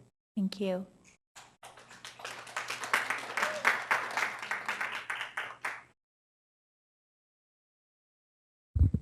Good evening or good night, everybody. I'm Edith, and this is my brother Sergio. He's just going into middle school right now, and I just graduated from Luther Burbank.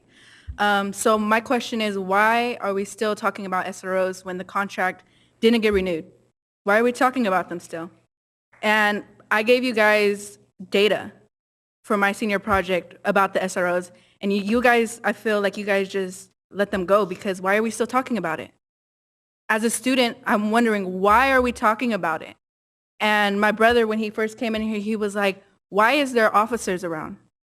He was like questioning it. And I said, I don't know.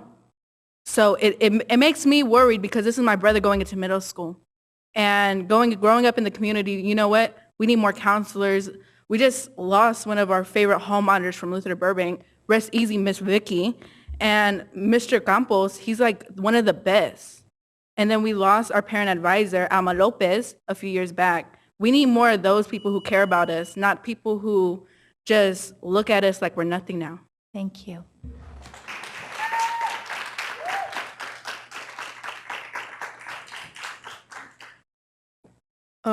Good evening, everyone. My name is Francesca Lopez, and I'm an incoming senior at Luther Burbank High School with the organization Brown Issues to speak on the SRO contract and why I'm against it.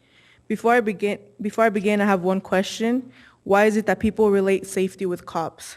When really, I've had multiple conversations with students, including myself, that state that what they relate school safety with is them feeling comfortable. And we all know that a cop present makes most people uncomfortable, especially if you have cops present with teenagers. Now, what myself and other students feel comfortable with are counselors, hall monitors, and parent advisors. And so if we feel comfortable with what is being cut off and what we feel uncomfortable with is being added on, then what future will we have with students who aren't mentally stable because of the fear of cops on campus and without the support of any mental health counselors?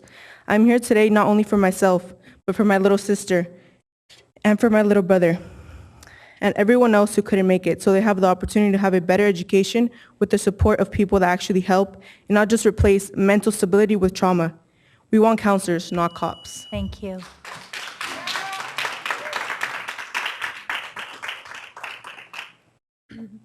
Hi, I wanted to say that throughout all my years attending school, from elementary to now going to my senior year, I have only met one person who helps me pursue higher education. And yet, how is it that her position as parent advisor was cut while there are SROs on my campus that has traumatized me and doesn't help me feel safe and doesn't help me pursue higher education? I urge you to use that $1.4 million for people that actually help me. Thank you. Hi, my name is Xavier. I'm a student at McClatchy. And at my school, there's around 2,400 kids and only 7 counselors. And if my math's right, that's around 342 kids for one counselor. That is not okay.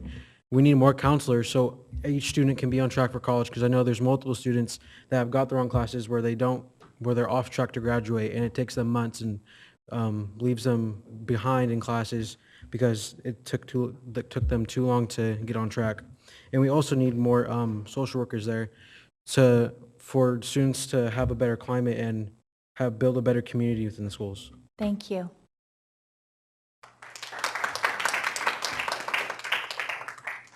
Alma Lopez, statewide coordinator for Brown Issues. So I just want to state a few things. One, we definitely need and have a community panel for the hiring process of the safety director, and that does not have to be a law enforcement agent. And second, and most importantly, we're back again to tell you that you gave us your word that there would not be an SRO contract renewed, and now you're bringing forward a modified SRO contract. Our major concern was the use of the public resources, our educational funds for the cops. So we have said time and time again, and the students are telling you their experiences. There's no data in the past 9 years that the district has collected, but the students are definitely telling you their experiences. And that data is very valid, that SROs do not work when it comes to our brown and black and students of color safety. And I do want to highlight and point out that the folks that came in favor of the SRO contract are white. So when I ask about safety, safety for who? And it is important to highlight that part. It really is important because our community has been a punching bag. We're looking at being scapegoats in our targets. So I also want to just highlight that the alternative safety plan that we talked about, that community would also help develop, it's supposed to be that MOU between SAC PD and the district, where in good faith, they are also providing the resources for our schools, which are part of the community that they serve. Thank you, So Alma. please, in principle, you cannot allow an SRO contract to happen. Our money needs to go to what the students are needing. Thank you, Ms. Lopez.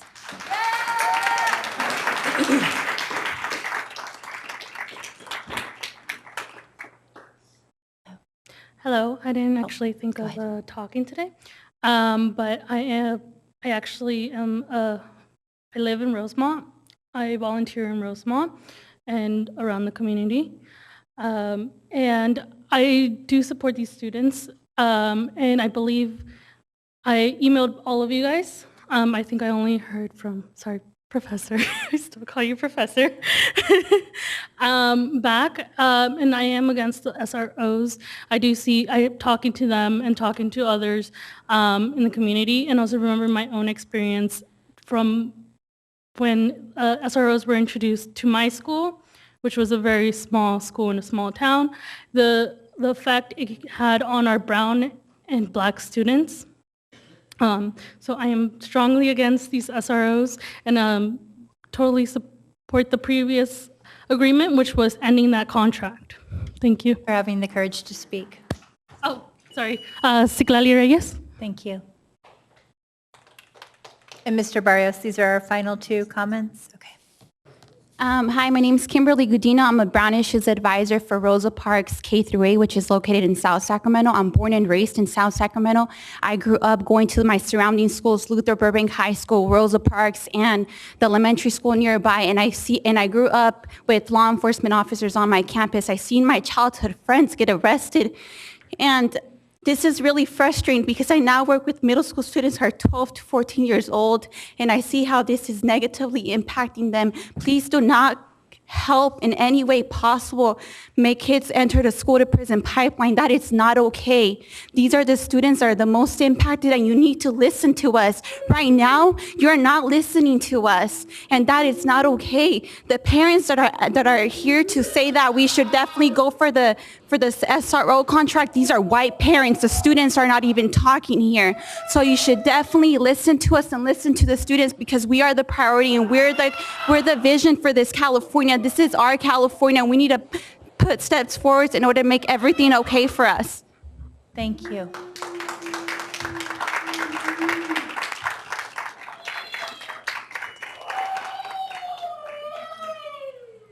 Good evening. Maybe this is a perfect Oh, opportunity it's to be up here. okay. And he's So been if you guys bear incredibly with me. patient throughout the evening, Benita. I stand here very conflicted because I have two boys.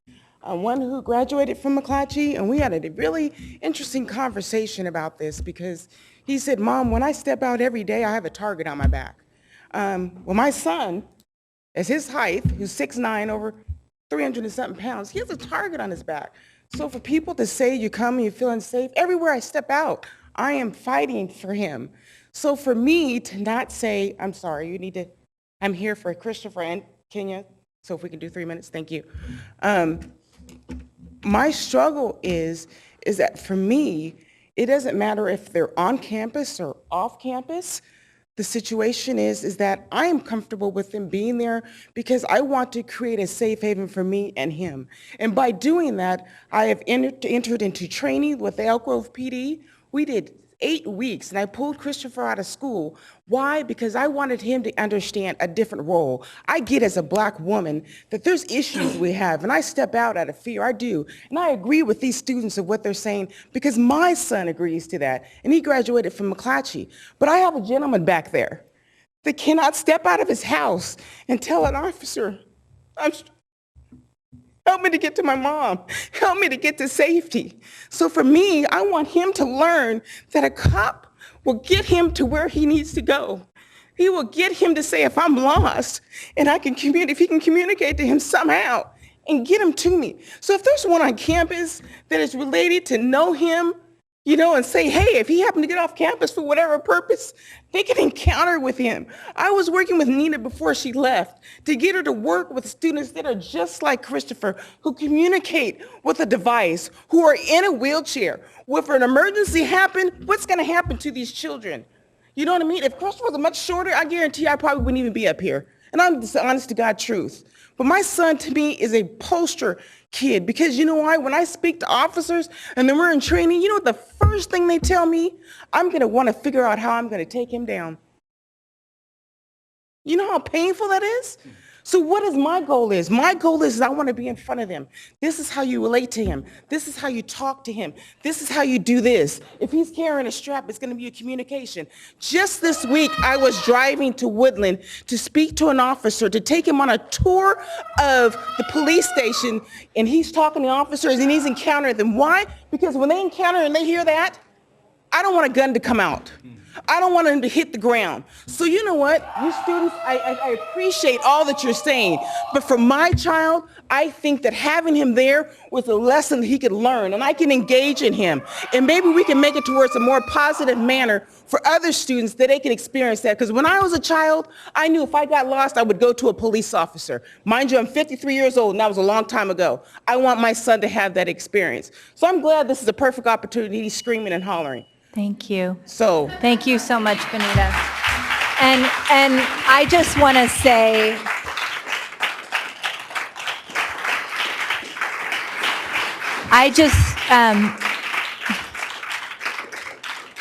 I feel like it's really important to acknowledge, as Benita was talking about, the need for having training and having SROs who have special training for children who have special needs like her children, to recognize that I so appreciate the student voice tonight, but there was some statements that were made that really did not acknowledge that we had some African American student leaders who had a different viewpoint. It wasn't just one ethnicity, and so I think we have to recognize that there might be division on both sides of the issues, but at the end of the day, there were voices who represented the beautiful diversity of our community, and we don't want to dismiss any of those voices. So in this, we're going to take a comment from student board member Eng, and then followed by board member Garcia. Oh, sorry, board member Christina Pritchett has her mic on first. Thank you, President Ryan. This conversation is, it's hard for all of us, and I hope that you all do realize that. When I started doing research and I found an article that came out on August 4th from USA Today, and it read, El Paso and Dayton makes 251 mass shootings in the USA in 216 days. That is more shootings than in a year. That is frightening to me. And the very fact that I know we've had a couple people mention that we've had the loss of our director of school safety, and it's been about 6 months, 6 or more? Yeah, six or more months. And the work of school safety has been done in our district by our very own Lisa Allen, amongst all of her other duties that she has. That is not fair for our staff. We need somebody here on our site that will do the training. I know, I've asked for data, Angie. I've asked for data over and over again. And you know what? I had to go get it myself. That is for the district. And I'm happy to share what's in there. You know what I found? I went to the meetings in the community. I've heard you. I'm listening. I'm willing to come to the table. But I've also found that over the last 20 years, the presence of SROs has greatly increased. During the same time, the juvenile crime and arrests have plummeted. Throughout California, the juvenile detention facilities are empty and are closing. This outcome is directly attributable to the policies of the SROs. I could tell you, going out into the community and hearing what is happening, I think this is based on what's happening in our district, not the SROs. Shame on us. We let this go on for a long time. Shame on us. It's time for us to fix this together. It's time for us to come to the community and fix this. But the very fact of only having 3 SROs frightens me. I look at that list and I look at that graph, and I represent Rosemont, I represent College Greens, and I represent Rancho Cordova. I've said many times from this dais, if we don't have an SRO, we call the police. Guess who comes out? Sac Sheriffs, not Sac PD. The average wait time for a true emergency is 7 to 10 minutes. And that is if there's nothing else in the queue that's going to prevent them from coming out. It could be 2 hours. It could be 4 hours. It could be 2 days, depending on what the situation is. That's not fair for our students to be able to have that. It's not fair for our staff to be in fear. I think that we all need to come together on this, and I appreciate the work that our district has done. I am willing to say, yes, let's go down to 3 SROs, but I really need the data to show me what, if let's say Rosemont High School has an emergency and we have a roaming, is the SRO always going to be at Hiram Johnson? I need to know that. They need to know that. We need to know what's happening. Will they be roaming just in their general areas? We need to know that. I need to know, is there collaboration with SAC PD? You know, just one more thing, sorry. There was a couple things that have said, like holding us elected officials responsible. We need to be responsible on this. We need to protect our students. And I think that on the recommendations it said, I can't remember, did it say 6 months to come back?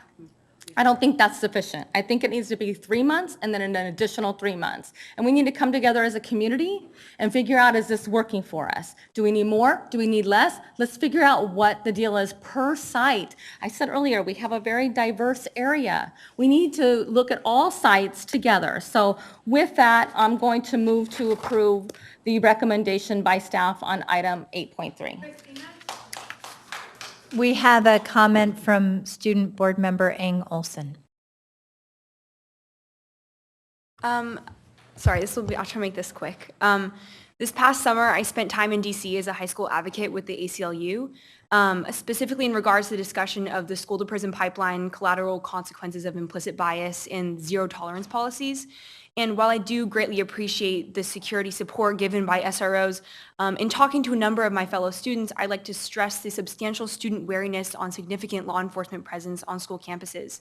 And I do believe that we do need to be aware that we are not recreating the same structural and systemic problems that we should be trying to counter. And I think that it's clear that the status quo is not acceptable, especially with SUSD having such a high suspension rate for African American males. It's very clear and clear as day that something needs to change. And as we see a movement across our nation of an increase in productive discourse on the presence of law enforcement on school campuses, I think it's also so important to recognize the reality of selective enforcement and the normalization of exclusionary discipline as a danger to the success and well-being of our students. There is a need for security and law enforcement on campuses, but it's an imperative that is monitored and outlined along guidelines that reflect the needs and diversity of our student body. And when we need to talk about or have these kinds of balanced discussions as well as have accountability, especially with our budget constraint in mind, the fiscal divestment from SRO should translate directly to an investment in school counselors, mental health professionals, and social workers. The ACLU recommends the student to counselor ratio be 250 to 1, as well as a social worker to student ratio be like 250 to 1. And we need to be focusing on both the implicit bias training for staff and SROs, as well as the betterment of our student to counselor ratios, who can fulfill much of what we're asking of our SROs, such as rehabilitative justice, relationship building, especially when we highlight the need for caring adults that are there to guide our students. Board Member Minnick, Board Member Garcia, followed by Board Member Minnick. Thank you. So I have a few questions about sort of the process because it's not what I expected, essentially. So I thought that the direction from the board was for staff to have meaningful conversations with the community who has shown up over and over to make the request to eliminate or terminate the contract with SROs. did that happen? Staff engaged with representatives from groups in the policy committee meeting 2 times. We also, 2 board members and myself attended the July community forum. And I also know a number of board members reached out to community folks as well to talk about this. Not meaningful conversations, and the data that was provided, model policies were not used. The alternative safety plan is supposed to be what you all are talking about, what everyone is talking about, the partnership. Ms. Lopez, I'm sorry, this is a meeting for business. We already did honor your voice. That meaningful conversation did not happen. We asked for dialogue. I would be more than Ms. Lopez, Ms. Lopez, opposing views so we can break this Mr. Minnick, maybe you can speak to your attempts to meet. We came to find out that there's no process, and we tried to build Yeah. that process. That Okay. did not happen. So, Thank you, Ms. Lopez. So thank you. I'm disappointed that it didn't. I had the expectation that it would. I was under the impression that a commitment was made after the clear request of the board that there would be meaningful engagement to find out an alternative. We started with the word divestment of SROs across the district. That's the statement that the board president made at the beginning of this conversation. That's what I thought the conversation was going to be like. That it was going to be a conversation to reimagine school safety without SROs at the center. And that didn't happen. That just didn't happen. I want to ask, what came back wasn't a proposal that was a reimagining of a school safety plan. It was just a revision, and it came back as SRO light. We still have SROs. They're just 50% of what we had. That's not the conversation that I thought was going to happen. And I just want to express my disappointment.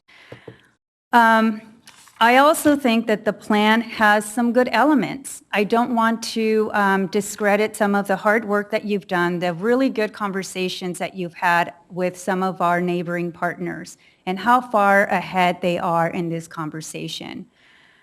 I am concerned that we're not farther along in a more meaningful conversation in terms of considering different alternatives, completely different alternatives, reimagining school safety without cops on campus. I want to know what kind of questions were asked of principals, the ranking that took place, and you mentioned campus monitors came in third with SROs coming in first. What kind of questions were they asked? Were SROs part of those options? Because of course they're going to pick an option that they're familiar with, and it's easy when we're thinking about what is familiar for us and what is the least amount of work that they need to do. I realize our principals have a lot of work to do, but I really wanted the challenge to be, if you had to recreate and think about school safety on campus, what tools do you need in that toolbox? Think about it from scratch. I don't think that conversation happened. I thought that conversation would happen. Board member. I also, I'm still talking. Sorry, I have questions. Okay. I also want to know about the funding.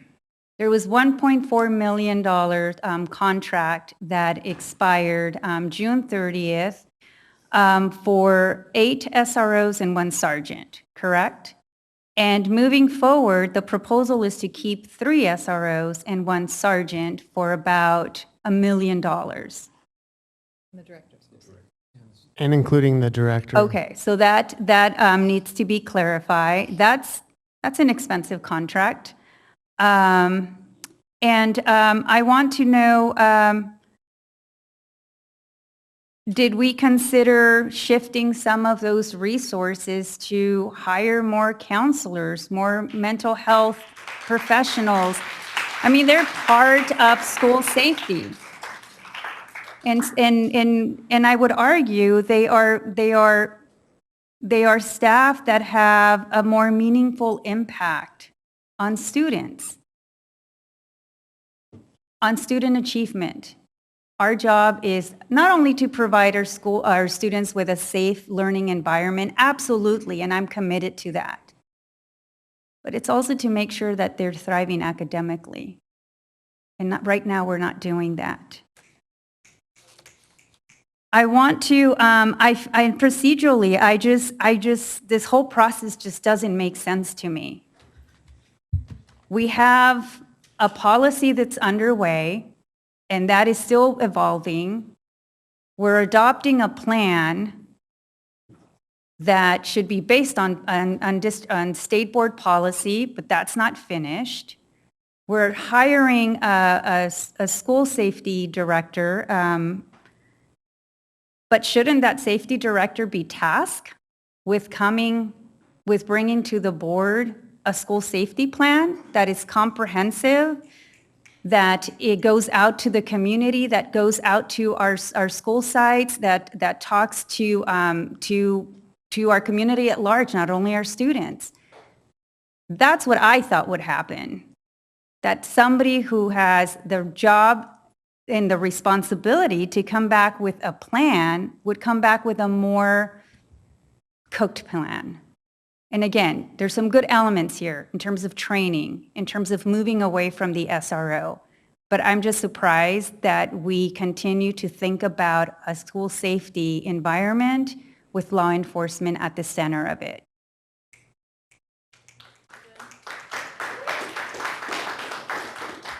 And I agree with Board Member Pritchett.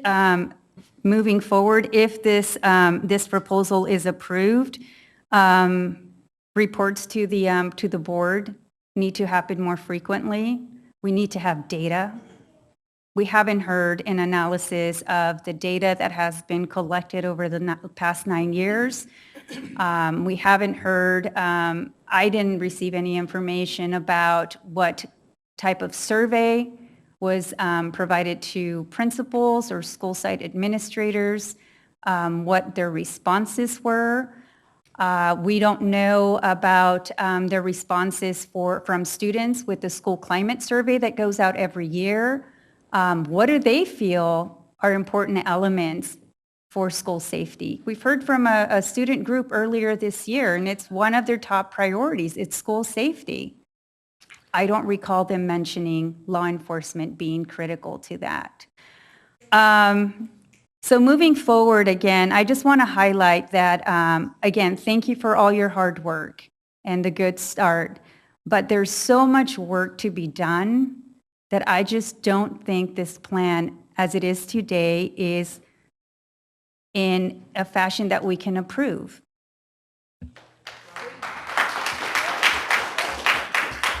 And I recognize that school starts in a couple of weeks, and we have nothing in place. I don't want to be part of a process where we do something because we're running out of time, rather than taking the time to do it right and get it right. And all I'm asking is if we can do that. If we can do that by focusing first on hiring the person that we need to hire, on tasking that person to go out into our communities and start having those difficult and honest conversations. Because it sounds to me that we are asking for the retention of SROs in order for us to have a faster time in terms of response time. That is just not good enough reason for me. It just isn't. Just because they can get there faster, what does that mean? What are the outcomes? We still don't know what the data says.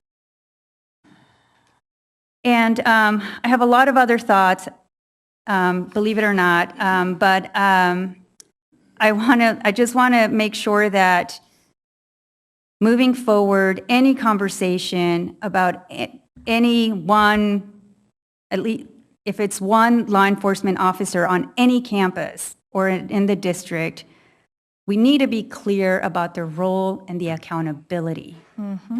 And that needs to be not only presented to the board, but presented to the community, so that the community understands what are some of the issues that are happening at certain schools or at the district, but also how those are getting handled and resolved. But as of today, I just can't support this proposal because I just think we're just starting backwards. And I just can't be part of trying to do something knowing that it's just not there yet, but only doing it because there's a timeline in place. But again, I just want to thank you for all your work. Board Member Wu.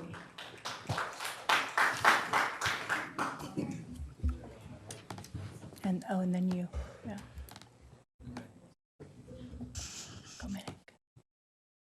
This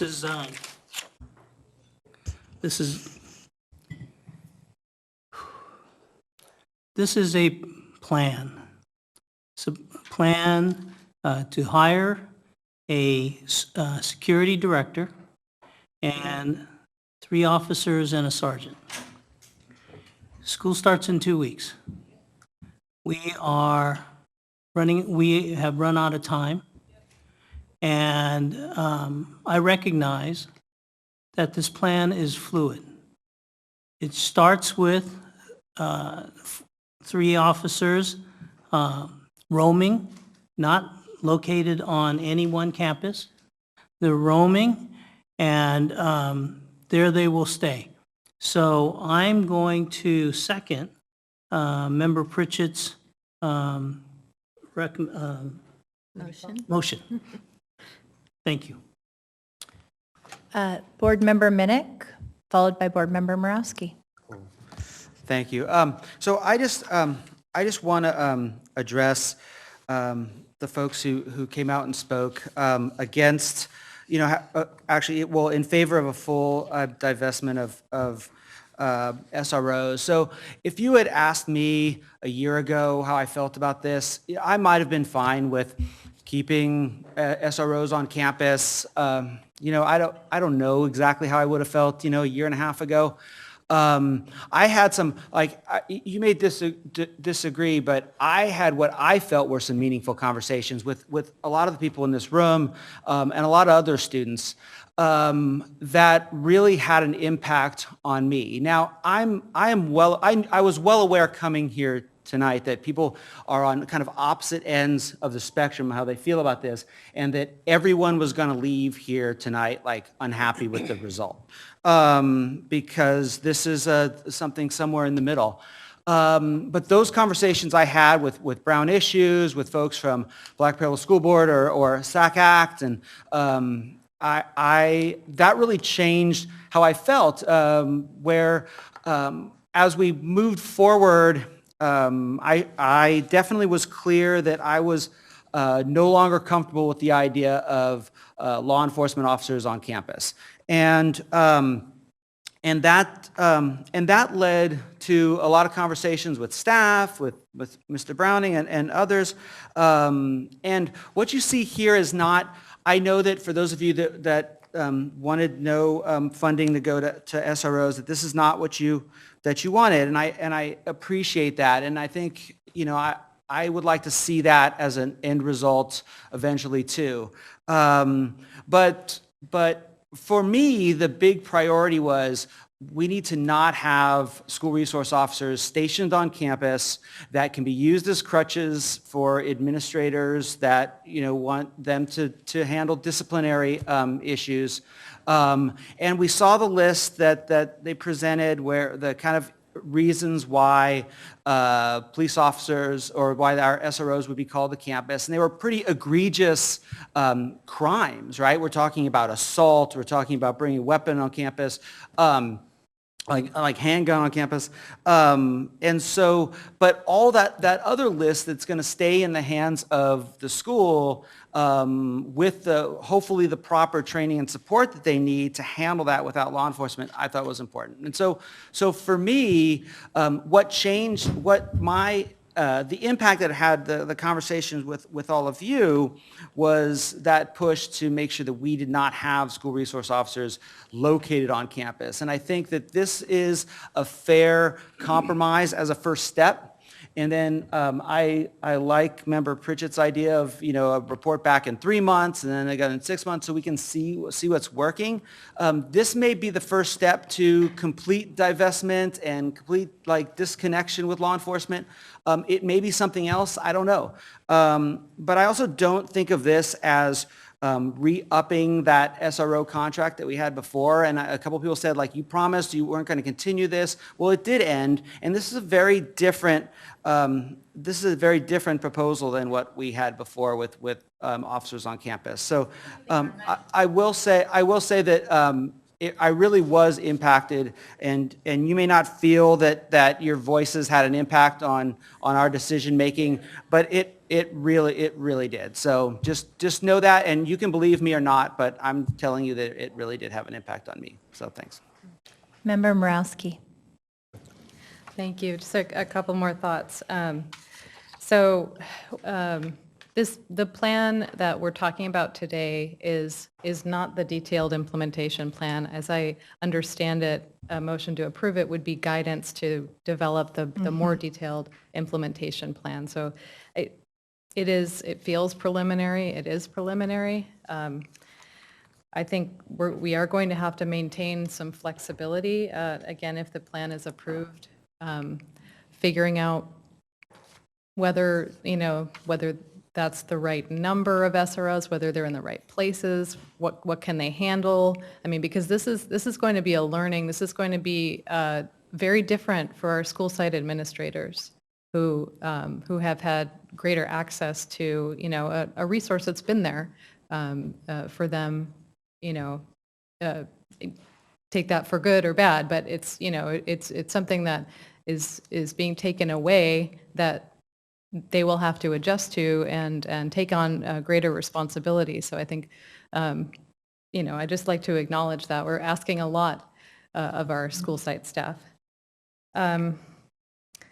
One thing that I see that I think has a big impact on safety and as a parent, my perception of safety and whether I think my child is safe at school is kind of crisis communication. And I don't see that piece addressed here. There's been incidents at school where, there's a cop on campus, what's going on? Or there's a lockdown, why weren't we notified? Or, things I hear from, throughout the district. And as far as I can tell, and maybe you can speak to this, but we can take it to another time as well.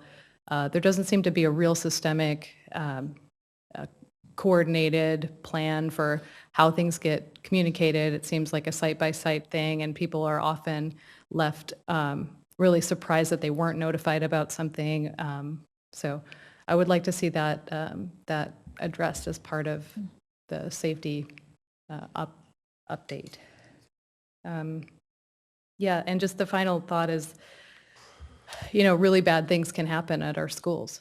And when those bad things happen, I don't think 911 and a beat cop or the county sheriff is a good option for our students and our schools. So, I would much rather have an SRO that is trained to work with students, that has a lot of the qualities that we'd like to see in officers, that knows how to interact with our students. So, thank you. Thank you, Member Morowski. Superintendent Aguilar. Thank you, President Ryan. I want to just make a few comments on this. Typically, I don't speak on many of the items because at board meetings, we come as your staff. And as your staff, I can tell you that we put in as much time as we could. Member Pritchett mentioned Lisa Allen as our deputy superintendent, who without a director of school safety has been playing that role and certainly is not a role that, that I would want to task her with, but because of that circumstance, she's had to play that role. I know that this topic elicits very strong emotions. I've heard those emotions. You can hear them today as well. Every morning during the school day, when I get text messages, and I open the text messages because they've come from the SAC PD, I do think about what Member Morowski just mentioned. And I do think that this is going to have to be a fluid plan for the reasons that Officer Hines just mentioned. When we were talking to the SAC PD before June 30th, they made it very clear that they would have to assign SROs for a contract with Sac City Unified many, many months ago. So even if the plan were approved to identify non-school site-based officers, those individuals are not ready to come and work and support Sac City Unified. At best, if this plan is approved, my first call tomorrow will be to the Sac PD asking if we can have at least a sergeant assigned on the first day of school so that we can at least make sure that if something were to occur, based on slide number 10, that we are able to identify the role of a SAC PD sergeant and SAC PD officers versus a site administrator. We will have to continue to work on this plan. The idea that, for example, law enforcement investigates safety and welfare checks versus a social worker, it's true, but there are instances where we've had to depend on SAC PD to go to a home and investigate as a follow-up something that could have been criminal. And when we find out that it isn't, then we're all relieved. But the reimagining part of this whole plan comes from the idea that every urban school district that we asked for feedback does not have they all have some form of SROs. Some of them have their own police departments. So we're trying to reimagine what school safety looks like without SROs that are school site based, that are based out of school sites, or that operate with a police department as part of the school district.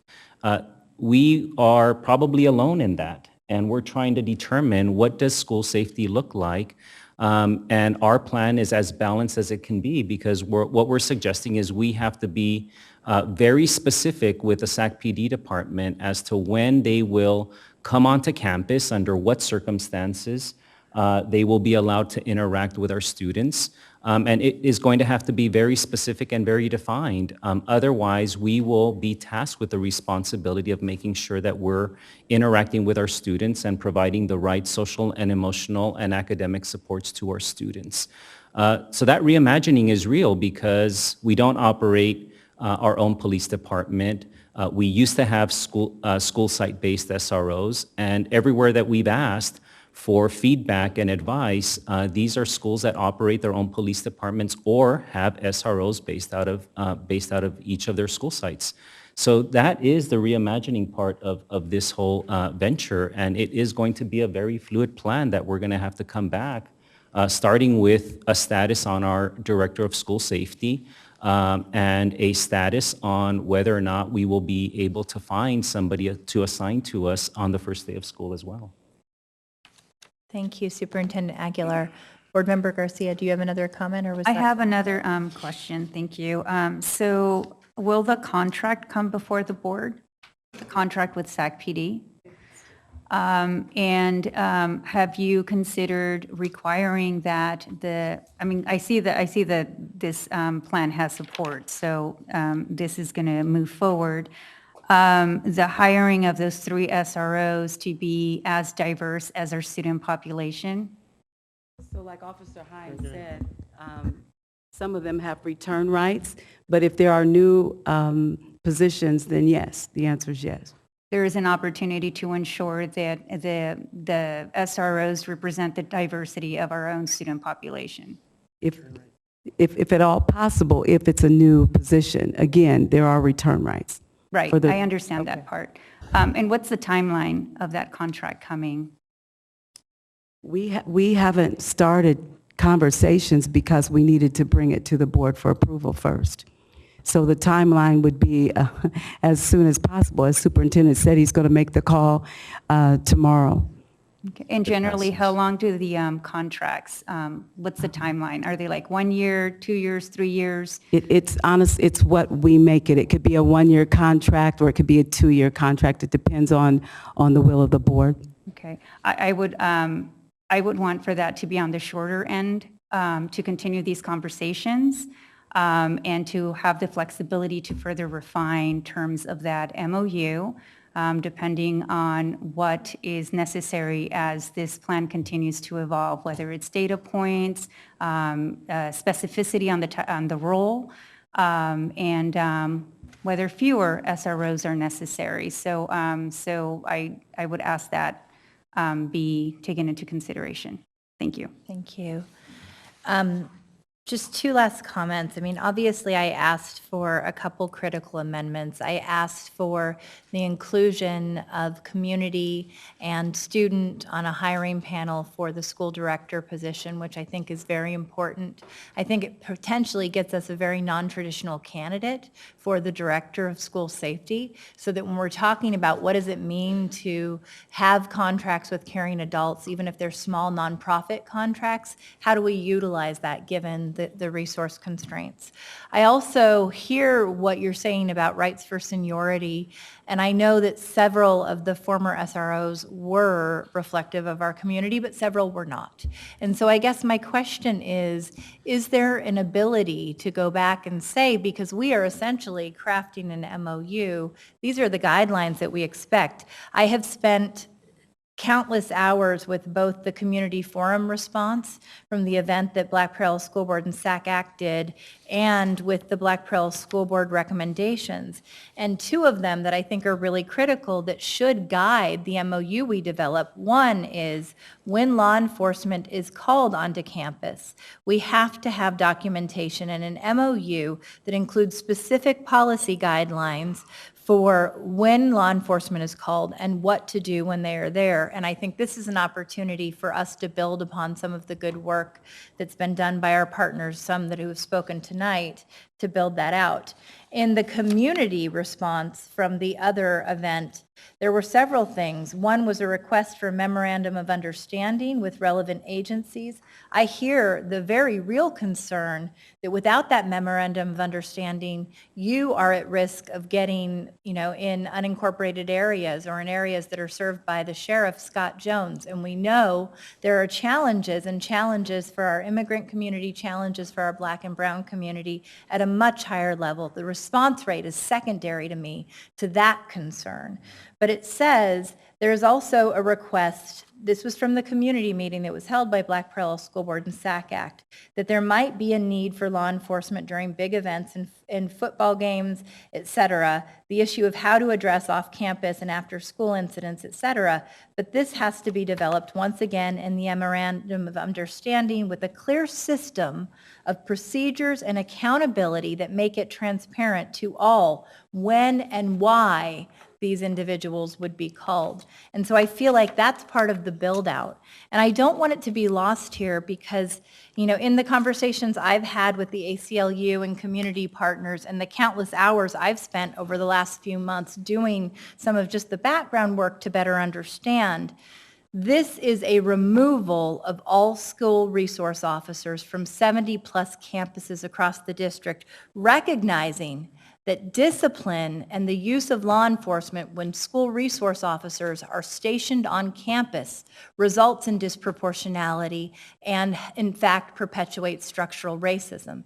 We're saying that there would be up to 3 trained with these practices, including implicit bias, trauma-informed practices off campus that respond to things like firearms, bomb threats, altercations that are physical and cannot be broken up by school staff. That does not negate the need for mental health professionals. And frankly, when I championed Measure G, which just barely missed passing, we would have got $10 to $12 million to invest in student-centered supports to be able to have additional mental health services across the district. We need that kind of money. We need a significant investment like that. We do have a proposal in with the mental health workers and the mental health department at the county right now for trauma-informed practice training for teachers and staff across the district, and also for mental health workers at least an additional 15 school sites. We need to, I believe, roll up our sleeves and get to work in a shared voice to get those resources, because those resources help us get to the prevention piece of this that the pennies we have just cannot address alone.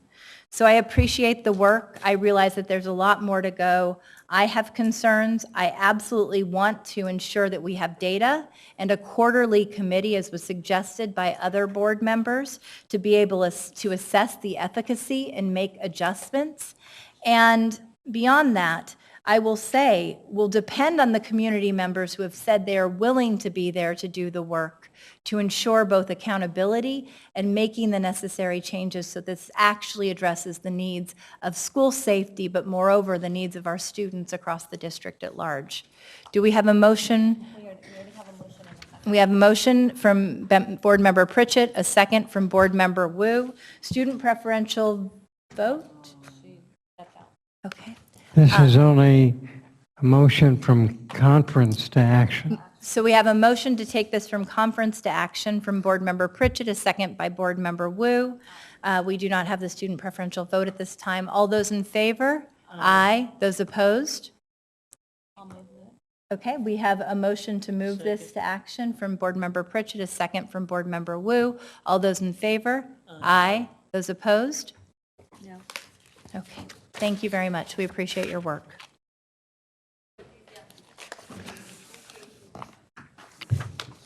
We are coming up on 10:30, Madam President. I need a motion to extend the board meeting agenda. Second. All those in favor? We're going to move it to 11, and I am so sorry to everyone who stayed from the Wellness Committee update, but appreciate all of the students who were also here late into the night to share their stories.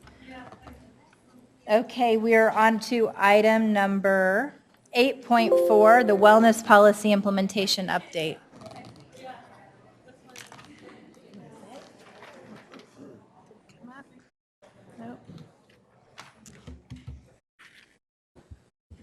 There we go. Good evening, Board President Ryan, Superintendent Aguilar, and members of the board. My name is Victoria Flores, and I serve as the Director of Student Support and Health Services. And here with me tonight is Diana Flores, Director of Nutrition Services, and Principal of Pacific Elementary, Tara Lampkins. We had a student from Pacific Elementary here as well, Samuel Madrigal. I'm not sure if he's still here. He kind of needed to get to bed. Yay! Oh. Yeah, you're going to see. Gotta get him a little chair to step up on. You're going to see him in a video later. If you're from the Wellness Policy Committee tonight, would you please stand up? I'm so grateful for all these people who stayed. Thank you so much. Diana and I are really standing on their shoulders tonight. California Endowment funds this work. Valley Vision really helps keep us going and facilitates our committee. And you're going to hear a lot about our partners tonight. So I know you've seen this slide many times, but this core value about disrupting inequities, this really speaks to us, right? As you saw in our school-based health needs assessment, our district students face a lot of health disparities, high chronic illness, less access to healthy food, basic needs, less safe spaces, and these are the inequities that we're really working hard to disrupt. And schools should not exacerbate these inequities. So this is actually a screenshot of a tool, of a flyer and a toolkit that Health Education Council helped us develop. This is actually local Sacramento statistics. So as you'll see, when our students get up into those teen years, they are really struggling with weight management. A lot of our students and families are food insecure. So this leads them to access unhealthy foods or convenience foods that are really low in nutritional content. They also have a lot less physical activity in their lives. So I just want to say initiatives like our sports program become really, really important to our district youth. So this is really our committee's moral call to action. It's why we're here at 10 o'clock plus at night and stayed so long. And fortunately, let me scroll through these. Fortunately, the federal and the state government also felt this moral call to action and actually enacted laws that say we have to do this. So we have to have a board wellness policy. We have to meet specific nutritional guidelines. We have to have it updated to those new guidelines every year. And then we are audited every year on this, or maybe not every year, but we are audited. So we wanted to start with some bright spots. There's things that have really gone well in these last couple years. Our work with the budget and accounting department and internal audits has actually been one of our most effective strategies. They have really helped our schools understand what they can use their money for and what they can't. And we're very, very grateful to them. Our Wellness Committee website's got lots of resources. I invite you to go check it out. Our link is there. We've got a new toolkit that you can access through Google, FAQs, and a brochure that was sent out district-wide with nutrition services. They use their resources that they send out our menu and sent this out as well. Health Education Council has also created a number of healthy celebration flyers. One of my favorite things about these flyers is it actually shows how cost effective it is to do these alternatives and how much those cupcakes are actually costing our families. But we continue to set this expectation that you got to send something, right? We've provided really clear guidance to our schools this year, trying to really make sure that this policy gets into those student and parent handbooks and gets into those staff handbooks, because we really need our parents to help us enact this. And then another shout out to Youth Development Department. They've been great partners in making sure that our wellness policy requirements are in our MOUs and extend on into that expanded learning space. We also just wanted to highlight some schools we know are doing some really great intentional work. Please note there might be other schools that are doing this work that we missed, so I feel really bad if there is. But these were schools we really knew about and had relationships with. Many of you know Caleb Greenwood's one of the longest standing, and the principal at Caleb Greenwood said, it works. It just takes time and commitment and difficult conversations. And she says she loves that her school culture is now centered around physical activity and positive affirmations and kindness rather than cupcakes and pizza and junk food. And so all these schools, though, are doing amazing work, providing healthy snacks to our students and really, trying to lean into this work. So we invited Principal Tara Lampkins tonight to talk about how she's done this at her school campus.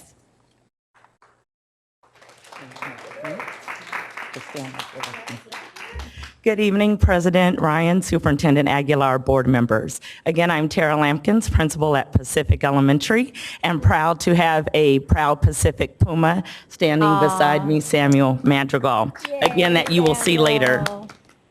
Pacific Elementary strives to adhere to the Sac City Wellness Policy. During the 2017-18 school year, Pacific made a commitment to begin the 18-19 school year with full implementation of the wellness policy.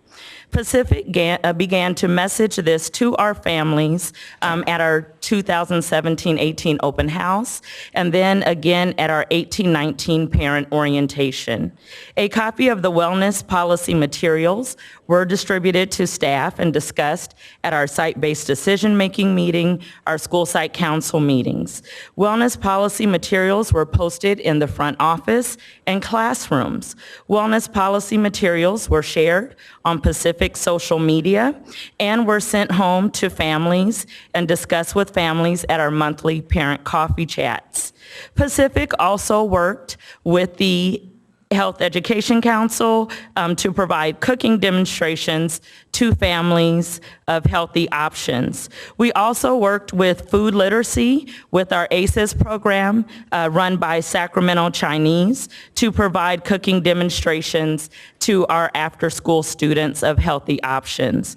Food literacy also partnered with our Pacific Puma Paw Press, which is a student media group, and our STEAM cooking class to create, write, edit, film, and produce a video on the Sac City Wellness Policy.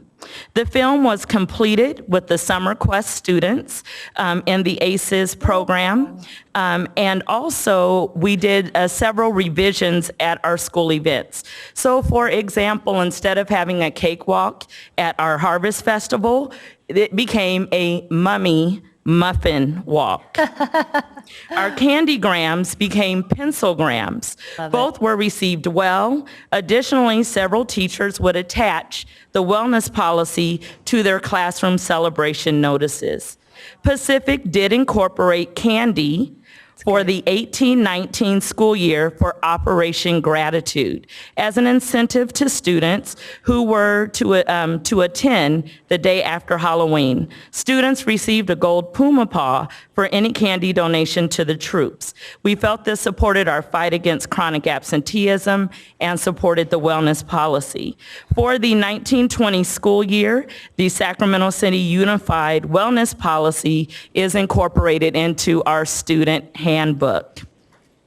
Today we held our annual all-staff meeting, classified and certificated staff together, and the wellness policy was discussed. Tonight we held our parent orientation for the 1920 school year, and again, the wellness policy was discussed. Thank you.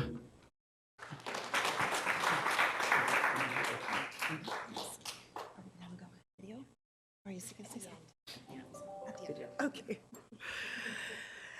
So the next slide is going to talk about some of our challenges. The hard truth is it's still very challenging to implement a wellness policy in 80 school sites.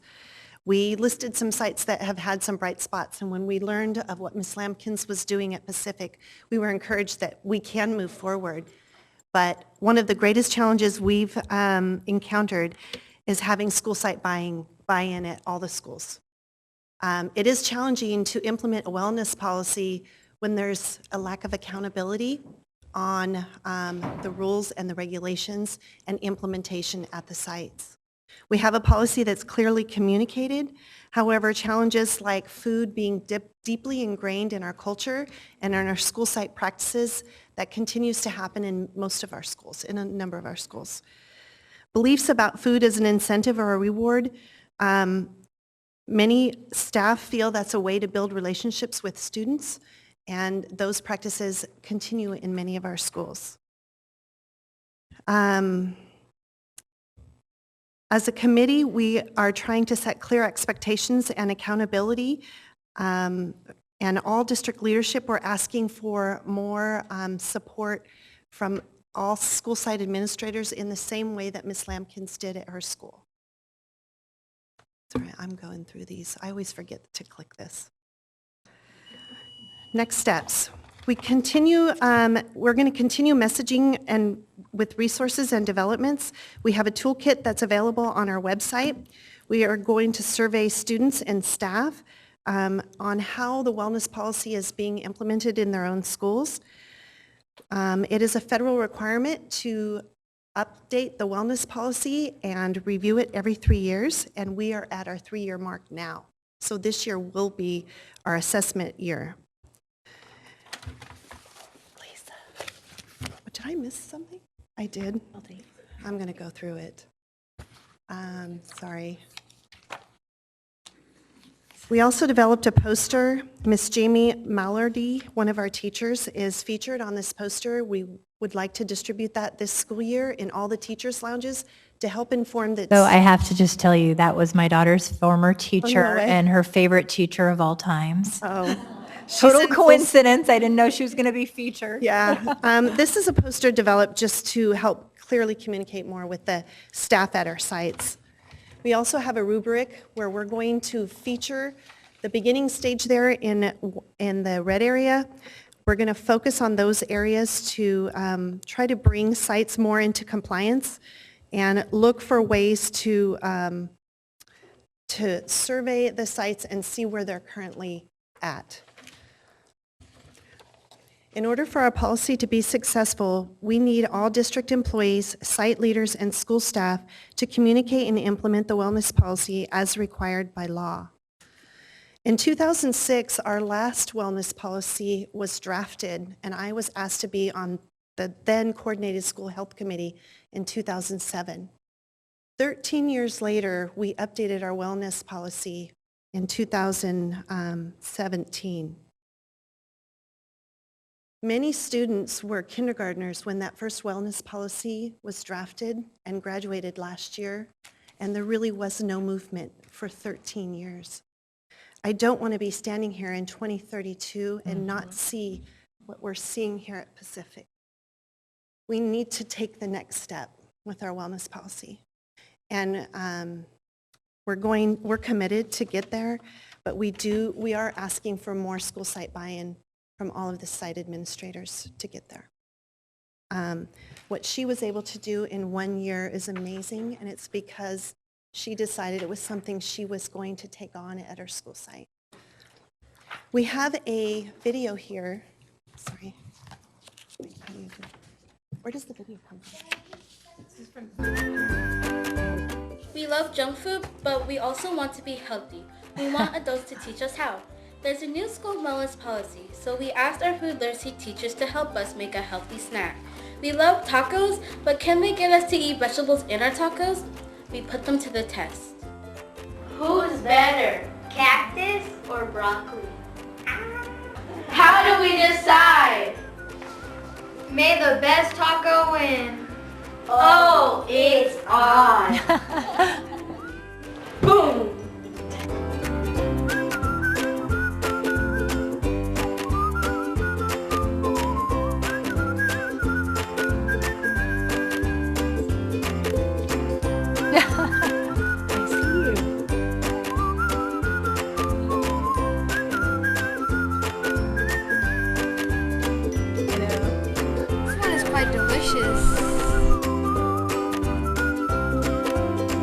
I like this one too.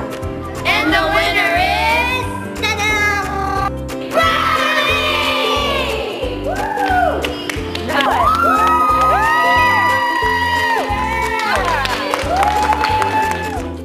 Turns out we did like vegetables in our tacos. We created a celebration to comply with the school's wellness policy. The tacos were made at school by students, not parents, and they meet the nutritional guidelines. Here's a link for recipes and more.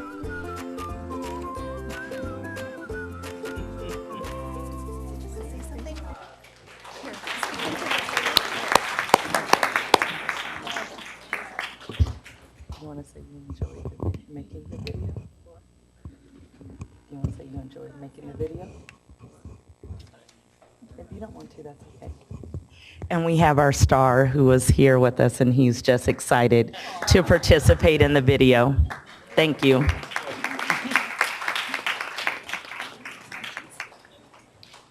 Is there any questions?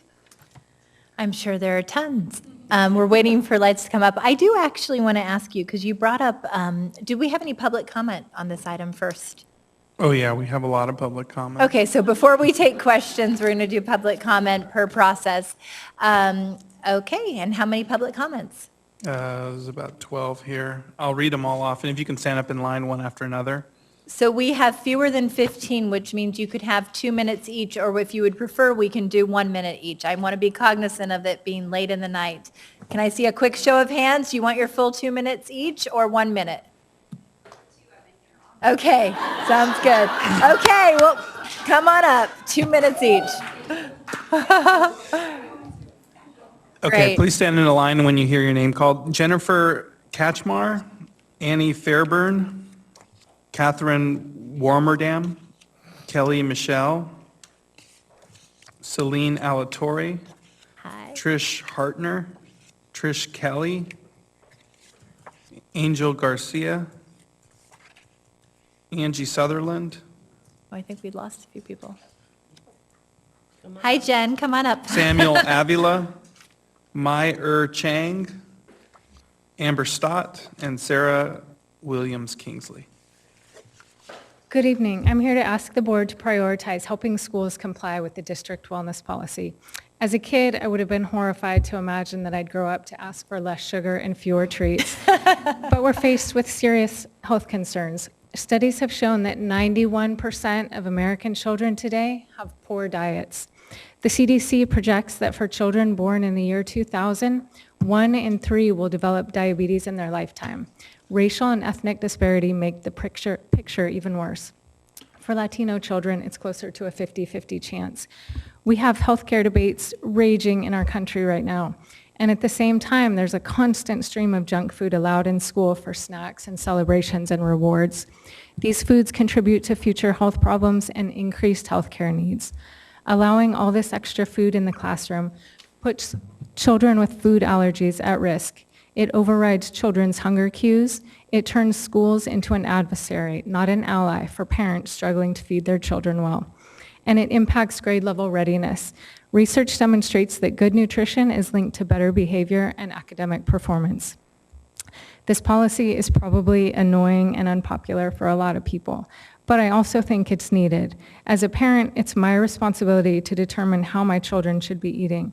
And when they're at school, I have no voice in the quantity, quality, and frequency of treats that other people are allowed to give my child. There are too many families struggling right now with food allergies and worrisome health concerns. We need to change this disconnect between current health statistics and allowing unhealthy food in the classroom. There are schools in this district who have successfully incorporated the wellness policy. They put in the initial investment of time and energy to get parents and teachers on board, and it's now become the norm at these schools, freeing them up to focus on other priorities. I'm asking the district to provide more support and focus to move all our schools in a healthier direction. Thank you very much, Jen. Mrs. Warmerdam.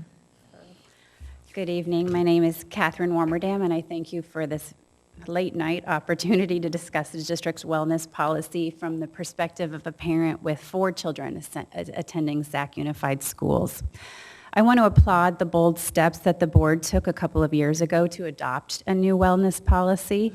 I believe that policy was thoughtfully conceived and contains many common sense reforms that were badly needed in our schools, including important changes supporting healthy eating on campus. It is because I support those common sense reforms that I am so disappointed that the wellness policy has not made an appreciable difference in what foods are consumed on campus since its adoption. I believe there are several reasons for this. Number one, the policy has not been enforced. There is little oversight and no consequences from the district for schools like ours that are out of compliance with the policy. Number two, there does not appear to be widespread buy-in from teachers and principals, like this lovely woman we have here tonight, who's I'm just overwhelmed by what she's accomplished. If district employees don't champion the policy, it will go nowhere. Number three, there's not widespread buy-in from parents. Parents at our school routinely distribute desserts and other foods in the classroom because our campus does not enforce the policy. Number four, a wholesale cultural shift, I believe, is necessary for the policy to succeed. You cannot change how 40,000 kids and their families eat without a major communications campaign to support that effort. Our hardworking district employees have worked to get such an effort off the ground, but a campaign of this sort requires more resources and support than they have been provided thus far. I am here to ask those of you sitting here before me to bring the wellness policy to life in our schools. Just 2 more sentences. 2 years after its adoption, the policy as it exists at our school site is as empty as the calories in a Snickers bar. Feeding a family healthful food is already a hard job. My school is making that job harder. That shouldn't be the case. Thank you, Ms. Warmerdam. Hello. Good evening. I'm Kelly Michelle, and I am a parent as well as a wellness practitioner. I would like to speak in strong support of this wellness policy. I've been to many district wellness policy meetings, as well as I'm on the Whole Child Wellness Committee at LDV. I'm very passionate about this subject. Despite the policy being rolled out last year at our school, I still saw sugar and non-nutrient treats being handed out during the school day. This comes not just in the form of parties and birthday treats, but also in incentives for fundraising, sadly, as well as incentives for classroom performance.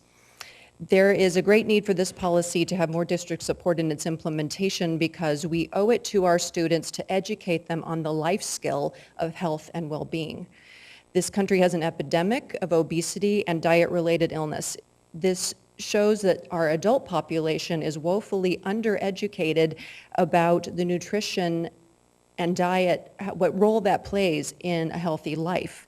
We cannot always expect our children to be receiving the proper information at their own home. There is no nutrition curriculum, or very little, that I am aware of in our schools. I'm talking about science-based facts about why the food we eat makes it good for us or not good for us.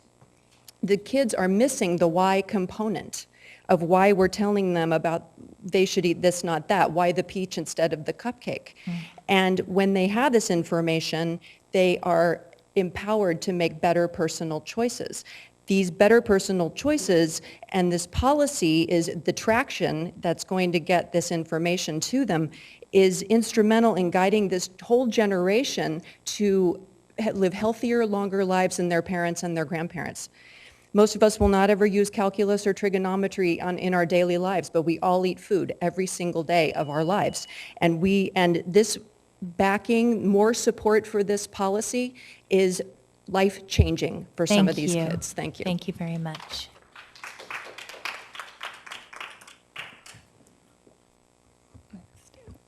Good evening, Superintendent Aguilar, Board President Ryan, and members of the board. My name is Elena La Torre, and I'm with the Health Education Council, and I coordinate school-based initiatives. We're a nonprofit organization with a 28-year history of working with the community to cultivate health and well-being in underserved communities. And over the past 3 years, we have deepened our efforts to support Sac City Unified and its district wellness policy. As mentioned in the presentation, we know that in Sacramento County, 12% of children and 35% of teens are overweight. 35 is a lot, especially when we're talking about preventative health. Youth who are overweight will be at risk for immediate health problems like anxiety and depression, and are more likely to have obesity and serious health conditions later in life, including heart disease, diabetes, and cancer. This is why the district wellness policy is so important, and it's imperative that we address the health of our students so they can learn better and live longer, happier lives. The policy is an opportunity to help schools create environments that foster good physical health, good emotional health, and positive learning. In order to support the students, though, the policy needs to be truly implemented, truly supported, and I think truly evaluated by all levels of the school and district staff and parents and students. As a community partner, the Health Education Council helps schools implement the policy. As mentioned in the presentation, we developed a toolkit which is really there to make that advancement of the policy easy on teachers, parents, and everyone in the district. We work closely with the school administrators and parents at numerous school sites to advance the implementation. And since the adoption of the revised policy, we have seen progressive changes to create healthy school environments, but we also recognize that there's a lot of work to be done. We ask for your continued support in promoting the implementation of the district wellness policy to ensure the health, well-being, and academic success of all students at Sac City Unified. Thank you very much.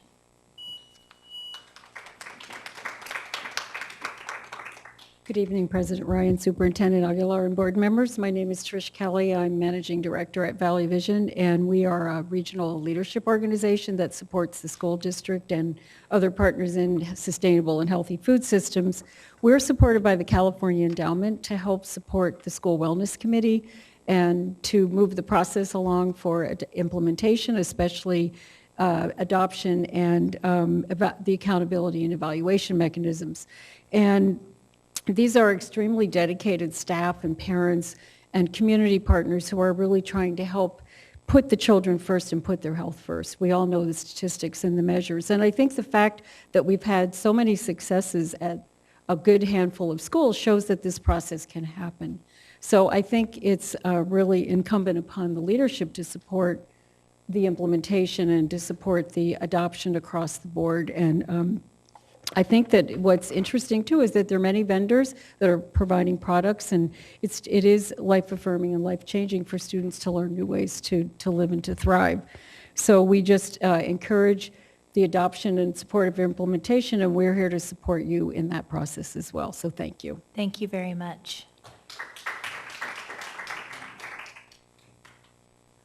Good evening, everybody. Thank you all for having me here.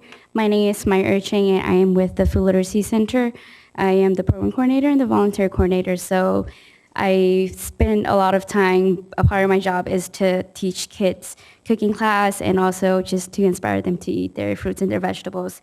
And working with the kids, and also being a part of the district wellness policy committee, I realized that one piece that is also missing in the implementation is that education is not really a part of,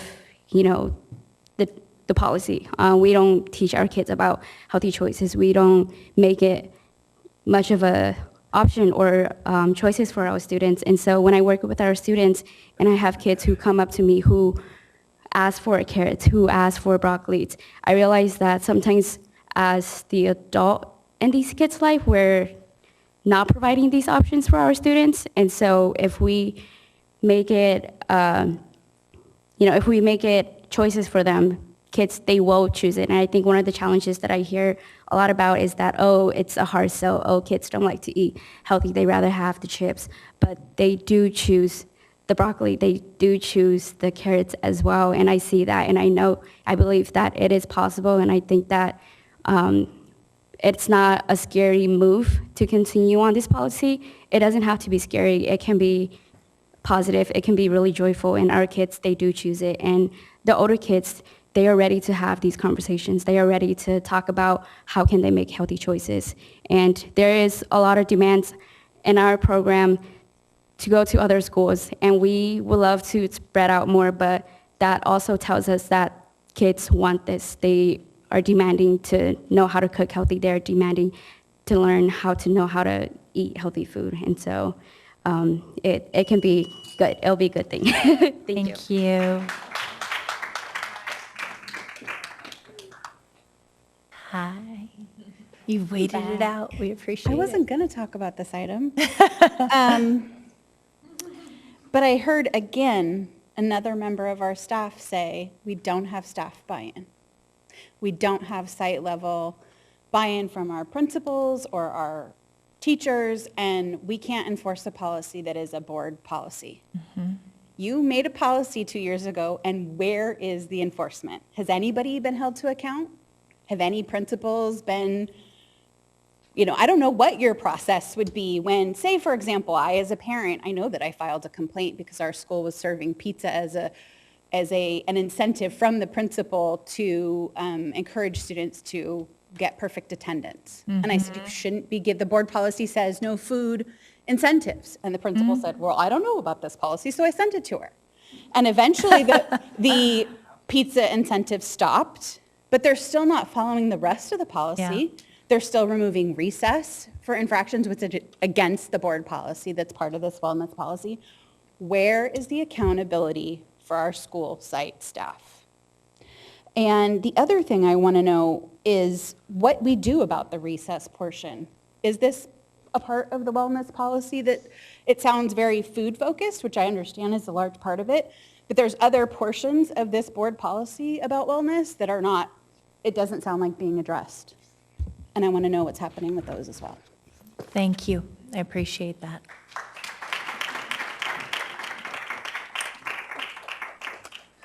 Hello, Board Member Ryan, Superintendent Aguilar, and fellow board members. Thank you so much for having me. I'm Amber Stott. I am the founder and executive director of the nonprofit Food Literacy Center, and I actually feel very fortunate about working alongside of these colleagues. I feel like when I get to come to these board meetings, it's usually because I am coming with joy, and I do not take that lightly.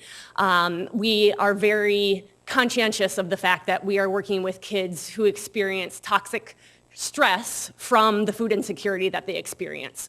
We are very aware of the traumas that they show up to our classroom with, and we make it a point to show up with joy because joy is part of health.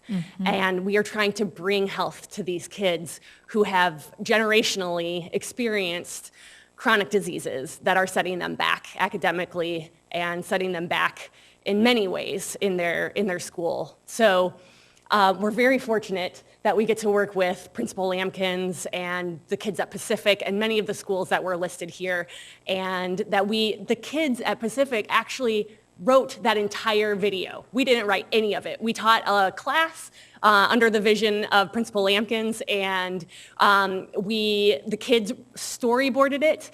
They wrote the script. We taught them about the policy, and I think the most important piece that they had to say was in the narrative about the fact that they want to be healthy and they want it to be easy. And they're the ones who came up with the idea of putting broccoli in a taco. And then they voted for it as the best taco. So I'm really proud of the work that we get to do. I think that the school wellness policy opens the door for this work, and I hope that we can continue it because there is a lot yet to do. And so thank you for supporting it, and let's continue to move the dial and push on this because so many more children need it. Thank you. Thank you, Amber.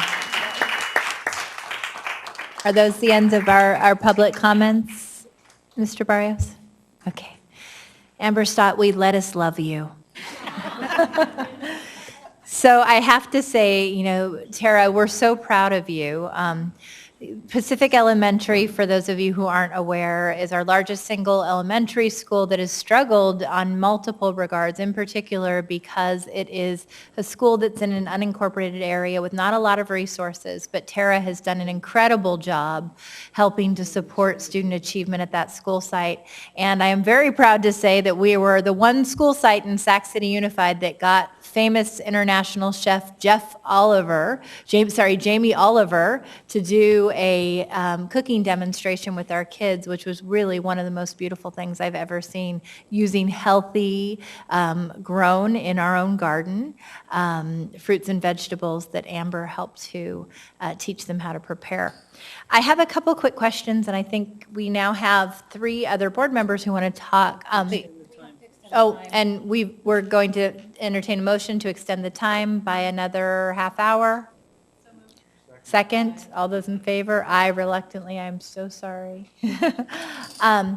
So you talked about the lack of site-level buy-in, and I've heard from many parents over the last couple of years. One, it was hard for us to get this wellness policy implemented. I remember the debates, and I remember people calling me a sugar Nazi, even though we were complying with federal laws. We were trying to lead the way in doing this very important work. Unfortunately, what I've seen is that at many campuses, there is a reluctance to change practice because food is so ingrained in celebrations and culture and fundraising versus other schools like Pacific where there have been alternatives that have been embraced and courageously you have looked at trying to promote a school atmosphere that's based on a reward system on supporting a child's achievement versus giving them food. And so I'd love to hear more about what you can do to push back against that culture that is still resisting this policy. And then I'd like to ask the superintendent what our plans are for enforcement, because I did hear the first year that we were going to allow this change to take hold. We've had very limited resources to do the kind of informational campaign we would hope, although I've already asked Jen, the superintendent, to tape a video to go out district-wide on the wellness policy. And I'd like to know what else we can do to hold our school sites accountable to making these changes. I can take the stab at it, and if Diana's got more to say. This is really the work of the committee. We're really trying to learn from this last year. We realized last year no one put it in their handbook. Very few sites put it in their handbook. And if our parents don't know better, they still want to celebrate their children, right? We feel compelled when we hear there's a holiday celebration or a birthday to do something. And if there's no guidelines or guardrails, the cupcakes come in. Mm-hmm. So this year we really pushed hard to make sure it got messaged to parents. It's getting in handbooks, and that's actually one of the things we're talking about evaluating for school sites, because that's a pretty simple thing that we can do. Pull all of those handbooks. Did they even include it? We've got some other ideas about how to kind of track when complaints come in about schools and potentially giving report cards.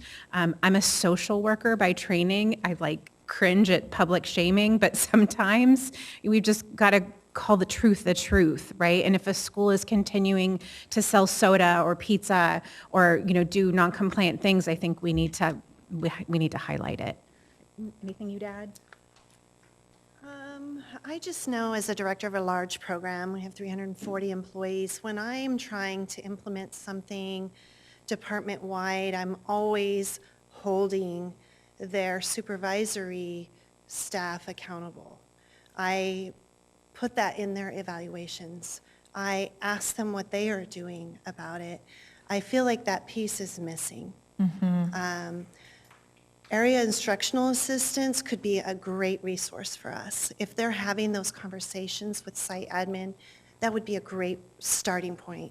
I did bring that up in our back to schools meeting last week, that's something that we really would like to see the site administrators being asked to talk about it at back to school nights. When teachers are having a classroom celebration and they're sending out sign-ups on what people are going to bring, they're also attaching the wellness policy guidelines. There are little things that can be done to help communicate. I do feel site administrators know about the wellness policy. We presented at all the principals meetings. We've presented 2 years now at office managers meetings. We've had it in the Ed Connection. We've put it on menus for parents. We sent out these to 47,000 families. The message is out there. It's just not being adequately enforced. That's the hard truth for me. I say that. I do think we need some assistance, kind of a top-down approach. If we're getting a video from the superintendent, I think that's huge. We would love that. I guess that's what I would say. Sorry. Thank you very much. Board Member Morowski.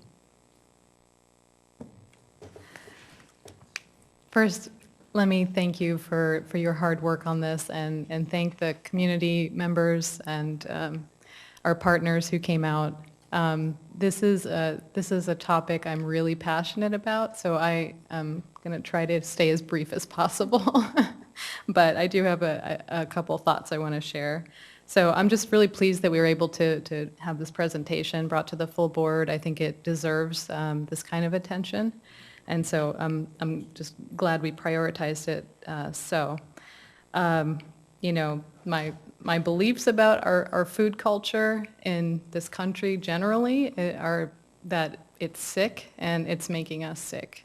And I think a lot of that is, how it becomes part of our culture has been driven by nutrition marketing that frankly has led us into accepting what is really, from a physiological, biological standpoint, quite ludicrous when you consider what our bodies can actually handle and what they need.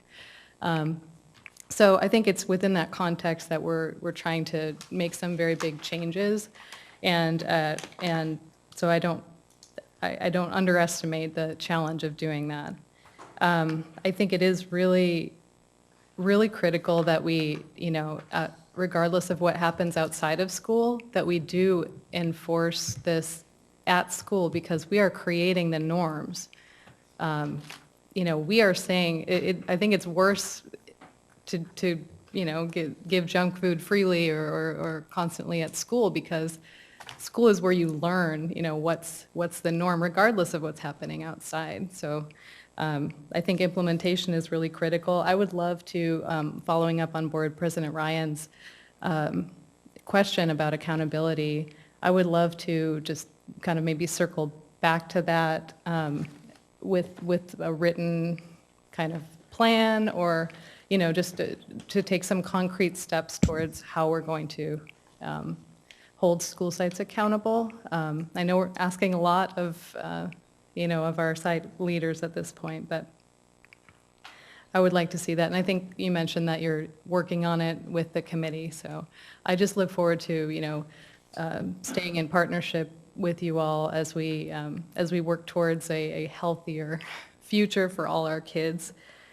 And lastly, I want to acknowledge the efforts of nutrition services around our farm to fork, because I think, when you're talking about fruits and vegetables in particular, the quality of that food is so critical. Having like a real carrot as opposed to like baby carrots that have been sitting there for weeks, or they're two different things, right? And so I think teaching our kids how good food can be is so important. So I really commend those efforts as well. I appreciate you saying that.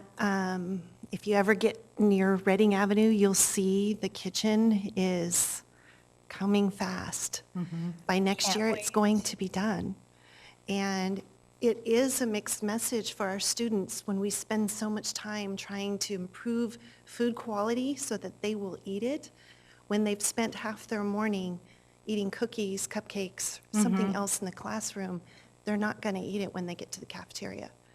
And I do have a vision, our department has a vision for our district that includes fresh fruits and vegetables of a quality which we are achieving even now, but more so then. Papaya, blueberries, strawberries, that's on our salad bars all the time. I want that to be what they see at school. They see enough of the other outside of school and on the weekends. And you were, Mr. Superintendent, you were at our office managers meeting when I was challenged by an office manager. Why are you taking cupcakes away from our babies? They deserve it. And I said, we're giving them blueberries. And to me and to our department, that is the messaging we want to have at school.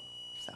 Thank you so much, Diane. So I'm often told that, it's a special occasion or something. Yes, It's- every day. I think there's like 200 special occasions in a year, so. Yeah. Appreciate everything you're doing. Thank you. Was that it, Member Morosky? Okay. Member Garcia, followed by Member Minnick. Yeah, I'll keep it short. So thank you for all the great work you're doing. Nutrition and healthy eating is a big topic in my household with my young daughters, mostly because we struggle with weight issues. They're underweight, so we're constantly looking for ways to increase calories, but good calories, right? Healthy calories. That has translated into them really enjoying cooking and baking. So it's just, I just see how much they're learning and the investment that they're making and the decisions that they make. Even at 10 years old, they make really smart decisions when it comes to food. But I was curious to know, how did you get the buy-in from the parents at your school site? Did you have some resistance? And just how did you work to get that buy-in? So this is a work in progress. On our Pacific Instagram page, when I posted the infographic of the, instead of the cupcakes, other options, I had negative feedback on that post. However, we still posted that. So it is a work in progress. But I do want to say tonight, I had a parent come up to me and said, our student, we want to celebrate her. The first day of school is her birthday. Where can we get the approved food list? So we are growing. That's one of our themes at Pacific. We are growing. We have several garden projects on our campus. So that was very inspiring to me that the parent asked where could they get that list. And I think that's really important, because we want to make sure that our kids feel like they're part of their community, right? To celebrate something with their classmates, but also making sure that as parents, busy parents, we have ideas of what is a good alternative that's tasty and healthy. Thank you. Board Member Minnick.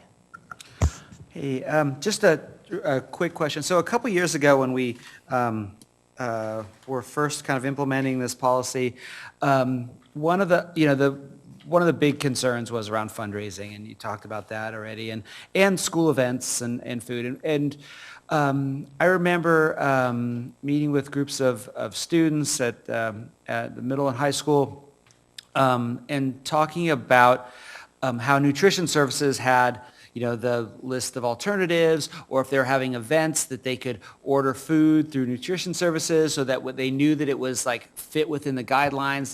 They could order pizza through nutrition services as opposed to through, whatever. I almost I didn't want to give a shout out to some business. And so I guess my question for you, over these last couple years, have you seen that happen? Have you seen school sites or ASBs or whatever, like, contact your office to get information about what's appropriate for them to sell, or get access to food for events? Because that message kind of got out, and I know, I went out and spoke with a group, I think one of your staff people or something, at one high school, and I was getting, emails from others, and I'm just curious if, when we tell people, like, hey, you can do this, and then you're within the rules, if that actually, came to any fruition. So we do get calls like that. I will say, I think almost all of them were elementary schools. I don't recall having a call from a high school. Because it's better to ask for forgiveness than to ask for permission. Yeah, and I'm not 100% sure of this, but I've heard that John F. Kennedy doesn't even do food fundraising anymore. Like, they've come up with alternatives. I haven't heard what they've come up with. I know other high schools are still doing some of the food fairs, bringing home-cooked tamales in. I always worry about the food safety risks there.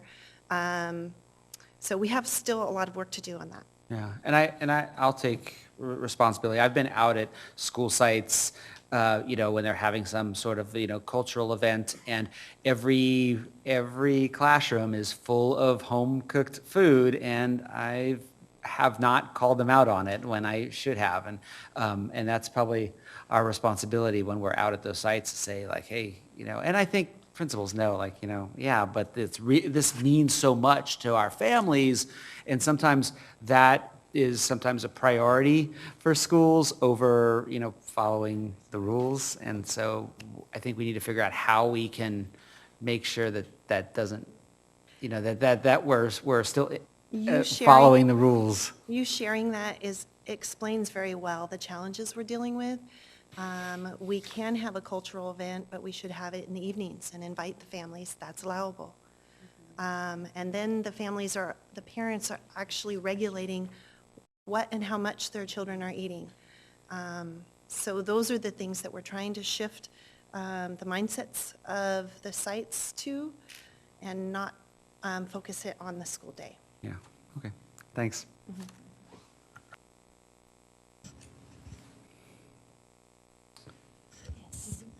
Member Minnick, I'm sorry. We have no other board comments at this time. President Ryan, I did want to just mention, thank because you. the question was asked in two different ways around accountability, and just channeling the beginning portion of our board meeting with the presentation by the LMC, I'll ask Chief McCarn to ask if that could be on an upcoming agenda of LMC, so that the conversation can be had with all of our labor partners. Absolutely. Around how to, I know they want to do a unity picnic, but we'll have to think about what we cook at the unity picnic, but. That's on a Saturday. Weekends are okay. Yes, okay. Saturday.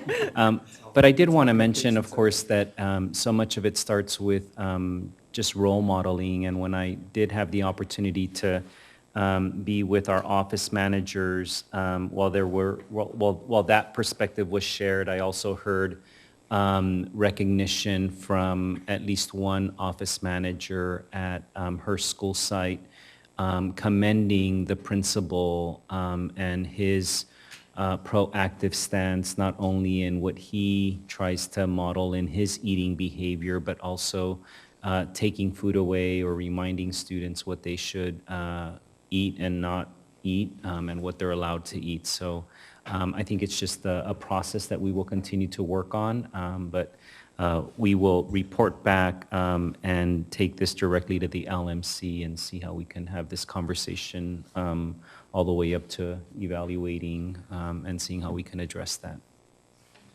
Thank you very much. And just in closing out this item. I want to thank all of the Wellness Committee for 2 years of hard work, even when it was frustrating, even when you weren't getting the response you needed at the site level, for your perseverance. We're so grateful to everything that you did, to the staff, and to your continued commitment to seeing this implemented well throughout the district. It would not have happened without your leadership and partnership, so thank you.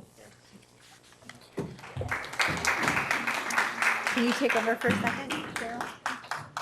Moving on to item 8.5, approve the district budget update and revision.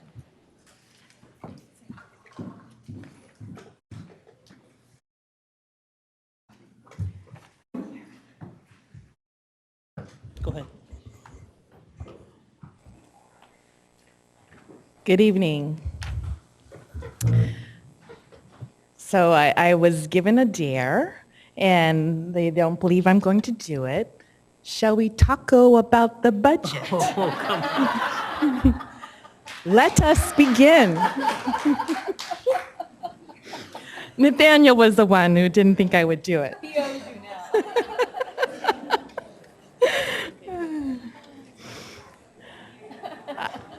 I will say I was worried about following after the cute little video, but I think Nathaniel gave me one up there. So thank you, Nathaniel. So this evening we're going to talk a little bit about the budget, and the final state budget did make some changes, and I'm actually going to start from the bottom and go up, and you'll understand why I'm doing it that way. So the first thing that did happen when the final state budget came out was that there was a little bit of a change on what the STRS rate will be and the PERS rate. And unfortunately for us, that means that the cost actually went up because there was more STRS people than there are PERS people. And so the impact to the unrestricted general fund is $338,000. On the revenue side, small dollars in the lottery, both in the unrestricted and restricted lottery, a change of $2 in unrestricted and $1 in the restricted. Total combined is $120,000 more dollars. And again, that's a projected number from the lottery. And then lastly, the biggest piece, and we had talked about this in June, we knew that there was going to be more money for special education.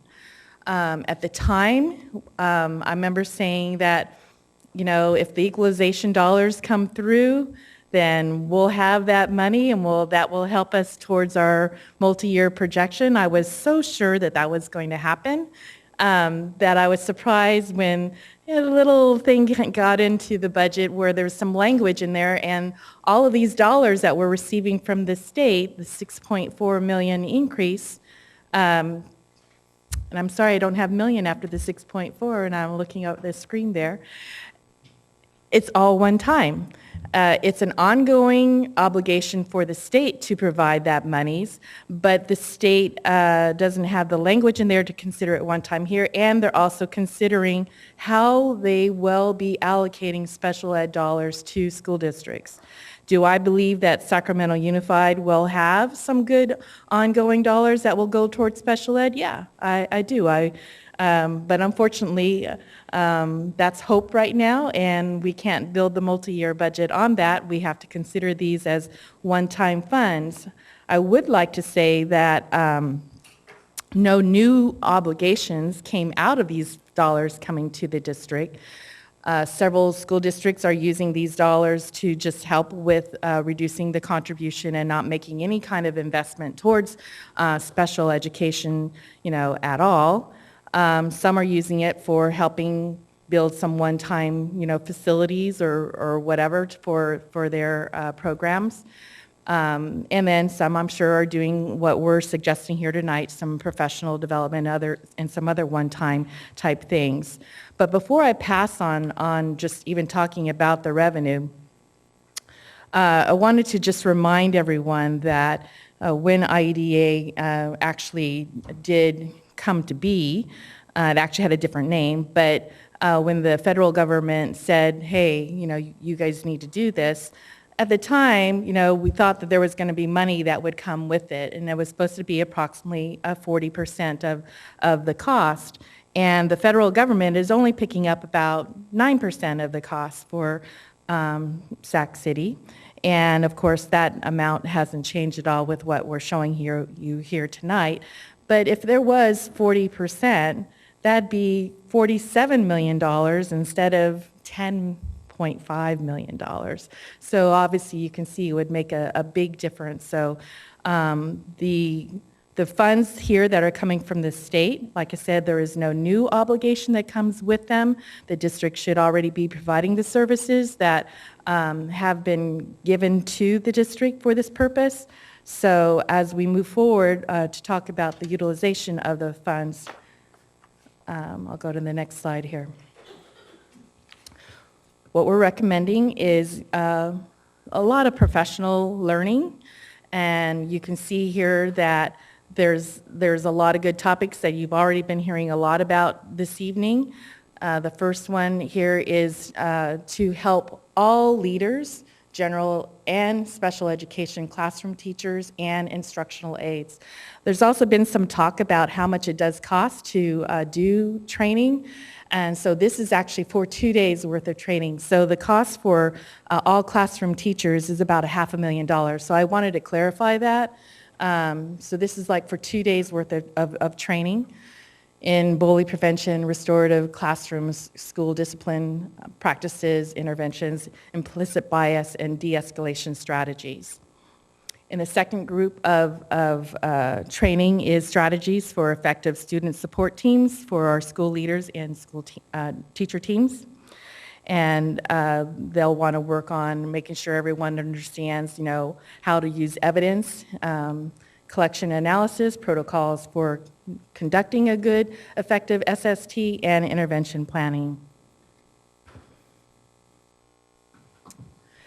The next group of professional learning is for our case managers to make sure they understand the standards aligned to the IEP goals, the functional behavior assessments and development of behavior intervention plans, and the transition planning.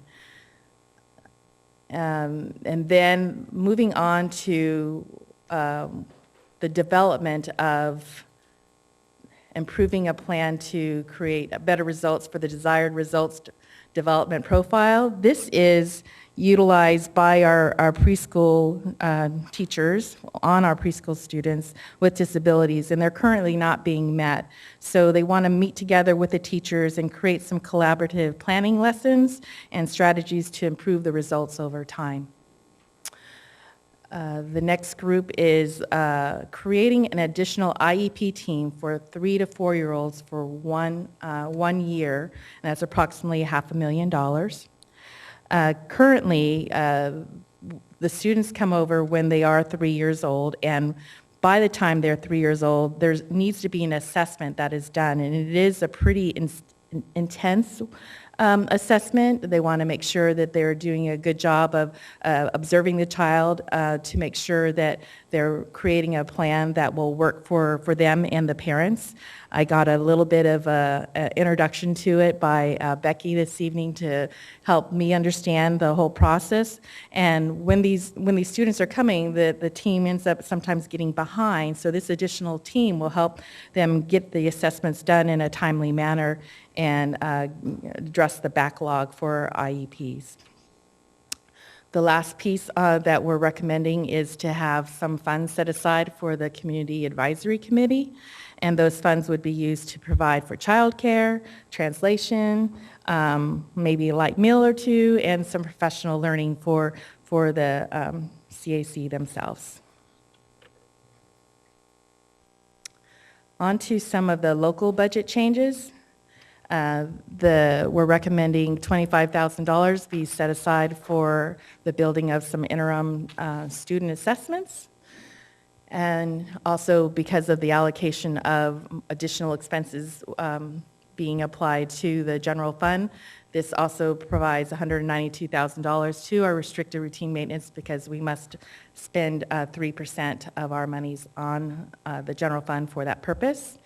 And then the remaining 4.1 million, we're recommending to set aside for the possibility of additional teaching positions for possible increased enrollment, and for setting aside any funds that might be needed for the teacher salary restructure that we're still working on to make sure that we know what the true impact will be. And then in the future budget revision, we would come back to the board for any adjustments to the actual costs. And I wanted to stop here for a moment and talk a little bit about what the team has been doing in preparation for the schools, and making sure that we have the right number of teachers at all of the schools. You have a team of the instructional assistant superintendents, human resources, the enrollment center, and budget. We meet together and we look at the current enrollment that is out there. We've also worked with our IT department, and we've gotten the last 3 years of no-shows, so the students who are currently enrolled right now in the student information system, and how many of them traditionally have not shown up. So we have an idea of what we would be looking at there. In addition, we also ask them for 3 years of students who enroll, between the beginning of school and leveling. And we also ask them for 3 years of information of kindergarten students who unfortunately, enroll through like the end of September on a little bit greater level than other grade levels, to make sure that we're reserving room for those students that would be coming. So we're using all of that kind of information as we're looking for if there should be adjustments or additional teachers provided at schools, or adjustments downwards too. Let me stop you right there. Sure. We're gonna go to midnight? Okay. Thank you. Do we have a motion? Second? All those in favor? Aye. So when we're, to take you through example at the elementary level, we also are looking at different things, for example, a dual immersion school, the Waldorf school, so there are different situations where it's just not a elementary school, the choice schools, the schools that traditionally have been utilized to receive students from the con capping that is done. And I will tell you that con capping, I'm not used to. I'm used to kids get to stay at their school, and that we accommodate the teachers for the students. So, I struggle, with that that little part myself. And then obviously we're looking at combo classes and seeing if there's ways that we could reduce the number of combo classes, but you can see there's conflicting, pieces here to that. When you have, caps, and you either have to move students, or you need to create a combo class, or you would have a very small class in some cases. So it is definitely a struggle. Anyway, the team keeps looking at this, and we're making sure to keep ourselves abreast of any changes. There's meetings that are on a weekly basis, and I'm hoping that next week when we meet again, that we can, if there is a serious situation, that we can maybe work with Cabinet to have an extra meeting or so to maybe get some of the teachers out to the schools where we know that we really, may need them. Another strategy that is also being done is we have seen, like at school, that maybe they don't need the teacher, and so they're being proactive, and they're creating the classes without that teacher, so then the teacher can easily move. So the kids are starting with the teacher that we believe that they'll be working with. In addition, obviously, with all these changes or possible changes that are being happening, with human resources there, they can see where things might be, and if there might be some different, subjects or types of teachers that we might be recruiting for, and so they're already thinking along that lines. And obviously, they continue to post positions and try to fill them as quickly as possible. But I thought that if I at least gave you a little bit of that kind of framework for what we're working on, you'll see how seriously everyone is looking at it, and how they're prioritizing their time to make sure that we have the right number of teachers at the different schools. Do we have any public comments on this item? Yes, we do. We have two public comments, Sarah Williams Kingsley and Renee Webster Hawkins.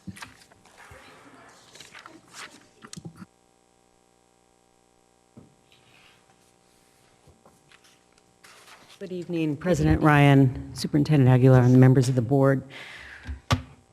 First off, obviously, I think I can speak on behalf of the CAC, although we haven't met yet. We're very grateful for the allocation of this $7,500 to support the logistics for the CAC. On the concerning side, I'm very concerned about the proposed uses and the description for the uses of this funding, the special education funding, and the lack of accountability in the staff report. First of all, the proposed uses, I would think with one-time special education funding, we would first look to either the 175-page report from the Council of Great City Schools, or we would look at the findings, the dozens of findings from the California Department of Education that have found deficiencies in our special education services, and we would prioritize what the highest and greatest needs are for our kids with disabilities. Sort of reading between the lines, certainly I think we can all agree that meeting the needs and in a way that reduces the significant disproportionality that we have with our students with disabilities, whether it's suspensions or poor outcomes, is important, but this whole meeting tonight has been replete with concerns about the duplicative and disconnected and incoherent approaches to dealing with climate, anti-bullying, and suspensions. Adding more money in this very vague way is not only going to help, and it's not going to help our students with disabilities, which this money was tightly designed for. I've taken the time to spell out my detailed concerns with this money in short, and I've provided that documentation. I shared this with Ms. Bryant earlier this week, my concerns. I would hope that because this money is not needed in the next couple of weeks, that you would put this over so that we can actually more thoughtfully engineer this expenditure if we want to take bold and courageous leadership steps to make sure that we have accountability and tight alignment between our funding and our highest priorities. Please put it over so we can work together with the CAC and right-size this spending. Thank you. And Ms. Hawkins, you sent us those comments this evening I as did. well? Okay. Yes, I did. Thank you. Yeah.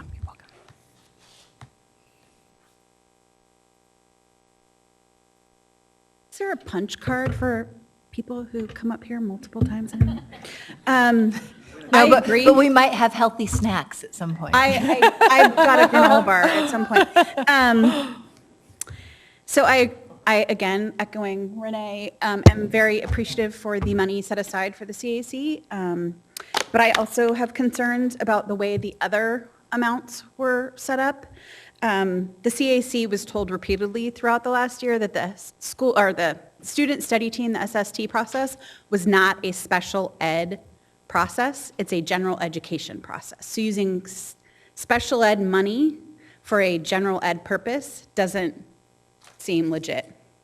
And again, echoing what Renee said, we have other priorities as a community advisory committee for special education.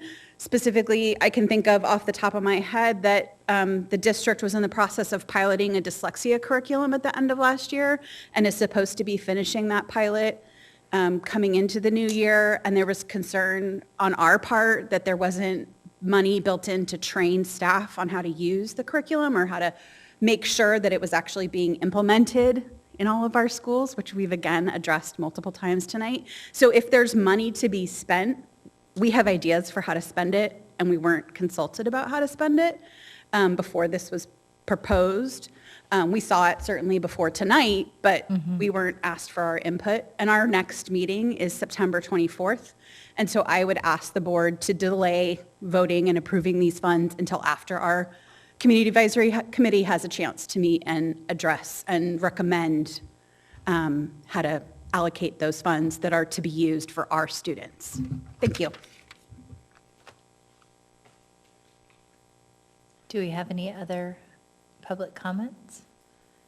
So we'll take board member question and comments. I would like to ask Ms. Canfield, what would the potential drawbacks be to holding this item on the special education budget to make adjustments at another date or at a later board meeting? How would that impact the rest of the budget work that's currently occurring and the obligations that we have to submit budget revisions to SCOE? Well, one, your direction on saying that, you wouldn't, what I don't know, what I didn't hear is if they were objecting to professional learning in general, or the specific topics, or they wanted it spent on something else.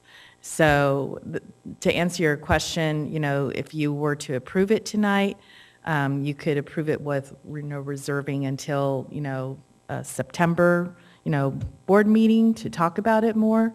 I would not recommend that you have it go to the bottom line, because then you miss being able to use those funds for anything.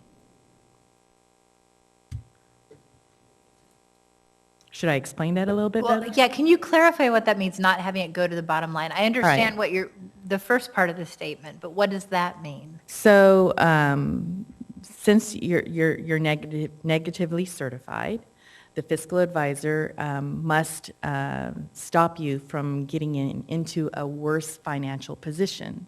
So if you end up deciding that you do not want to allocate these funds and they go to the ending balance, you would not be able to bring them up and allocate them for any purpose. And we need to make a decision on that by when? Well, I would say what I would recommend is that you allocate it for this purpose, but direct staff to wait until September to actually spend. So we can allocate it for this purpose and make adjustments? You can. So for instance, with Ms. Webster Hawkins, she sent an email this evening. I have not had a chance to read it. I've been in the board meeting. So we would be able to adopt it, but there would be the flexibility for restructuring the individual line items based upon doing some further research around how best to expend those resources. Right. Okay, that's helpful. Board Member Garcia? So just a little bit more clarification on that, and then I have other questions. So we would approve these expenditures and the dollar amount, we would just not authorize the expenditure until a later date, or start spending the dollars until a later date? So you would be putting them in the budget for the purpose that has been set up here, but by your action, if the whole board feels the same way, you're telling us, hey, let's take a moment to make sure that this is the best way that we want to utilize those dollars. I would want to be clear that are we talking about the whole, 1.2 million? Are you talking about, the 551,000 for the IEP team, the 7,500 for the CAC, and all of these here on this page? I wouldn't recommend leaving everything in limbo, because I can tell you that you probably are going to have some teaching positions, and so we would want some funds to be able to let your staff, move forward and respond appropriately. Okay. Does that answer your question? It somewhat does. But I did want to get into some of the specifics on what's being proposed. So it's my understanding that these dollars that came down from the state's perspective, these are an ongoing allocation.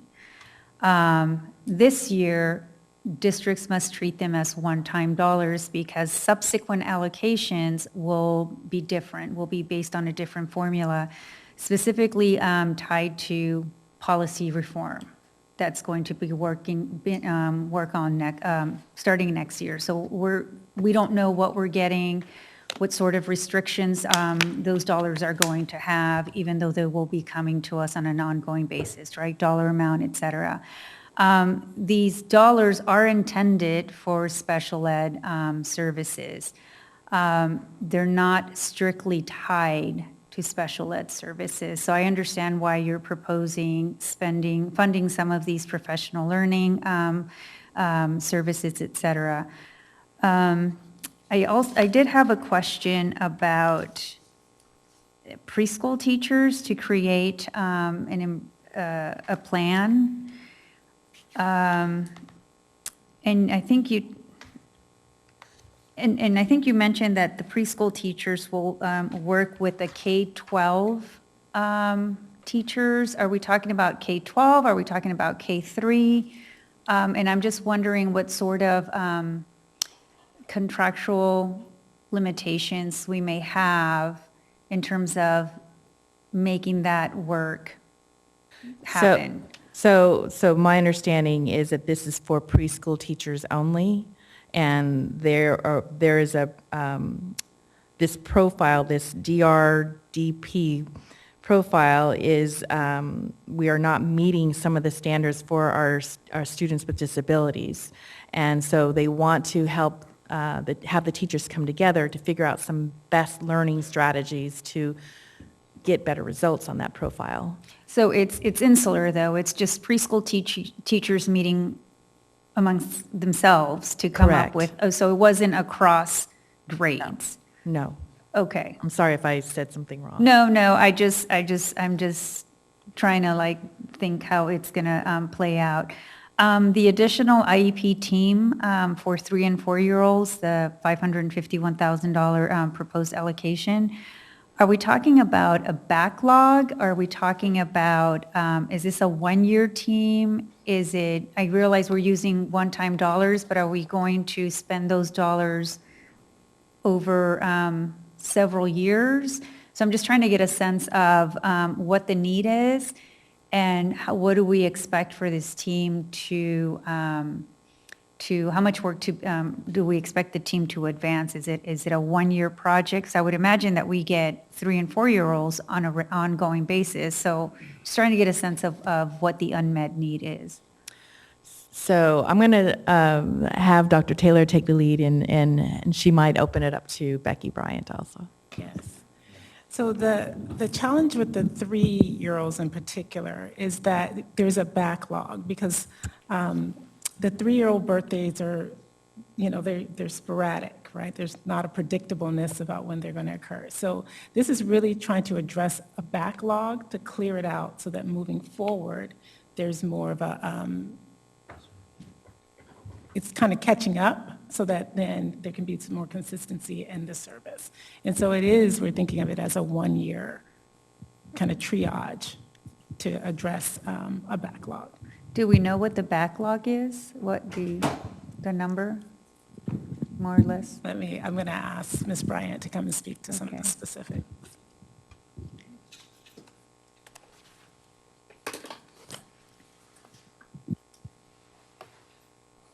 Hi, good evening. This summer, we put on an extra team. In the past, we have not had teams work all summer long, which then we had a worse problem in the fall. So a few years ago, we began to staff teams in the summer. We started with 1. This year, we had 2. We had to extend the time that they worked, so a couple of the teams, they tag-teamed, and they've worked all summer long. We still have a backlog. It's a compliance issue for us because that's one of our key performance indicators is that we need to have 100% of our students assessed and offered services if they qualify on their 3rd birthday. So it's important to us. It's been kind of a nagging issue for us for a while to clean this up. And because we cannot always predict how many preschoolers we're going to get each year and what time of year they come, because we get them from like 3 different sources of income into the district.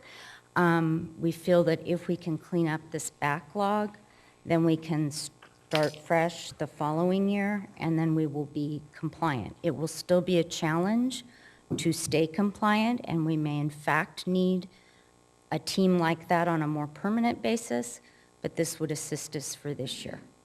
But we still don't know the number of a backlog. Currently, on our dashboard that we keep for our late IEPs, we have 7 that are overdue right now and 11 more coming due within the next 30 days. And as our staff doesn't even return until the end of the month, there's no way we can meet that timeline. You started behind. Yes. Okay, and then just a couple more comments, but one, thank you, I appreciate that. The CAC investment of $7,500, that's not a one-time investment, right? No, that's not one time. Okay, that's ongoing. That's great. And then I did have a question about the remaining $4.1 million.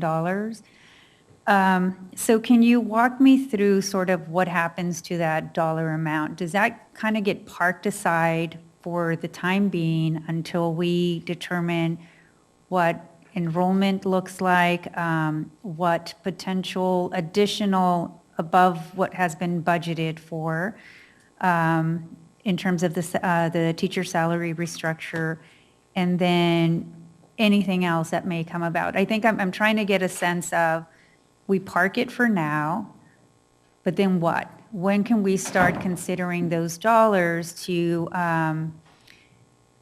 for potentially look at the report and all of the recommendations that are contained in that report, working with the CAC to start prioritizing how to best utilize any available one-time dollars that are to target specifically for special ed, so that we can start making progress on addressing some of those recommendations. I'm just trying to get a sense of timeline, and I'm trying to get a sense of dollar amount.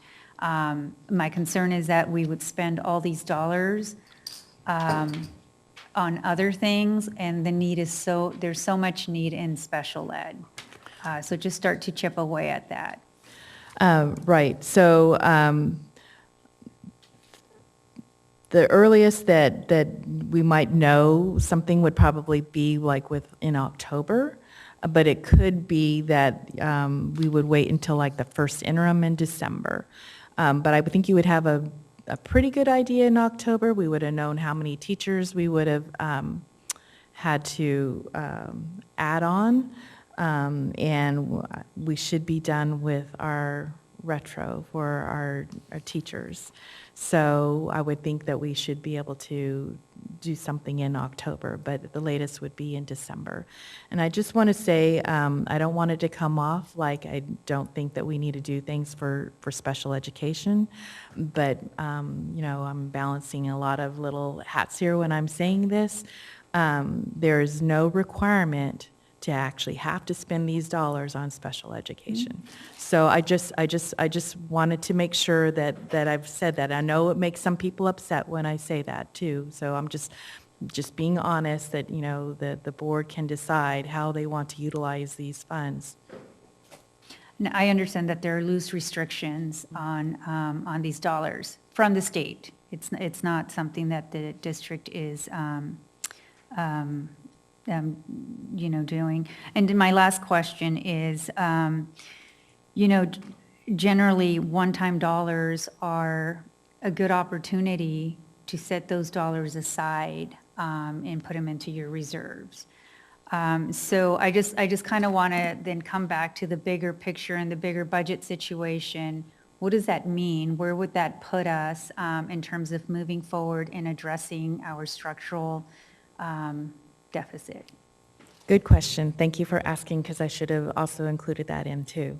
So since they are one-time dollars, it does not change your structural deficit. What it does do, it increases your reserve. If you were not to spend any of these dollars, it would increase your reserve level to help with ratcheting down on the issue, and if, for example, if negotiations take a little bit longer or something like that, to get a solution. So one-time dollars are for that purpose. They help one time. So when it does go to the reserve, obviously it is helping that, but it is not helping to that 26 million that we, the recommended plan. It doesn't reduce that number one iota. But it does help us It does help with the push out reserve. when we run out of cash. Yes, it would. Thank you. Mhm.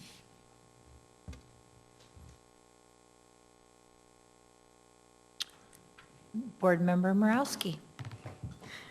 Thank you, and thank you, Member Garcia, for asking a few of the questions I was going to ask.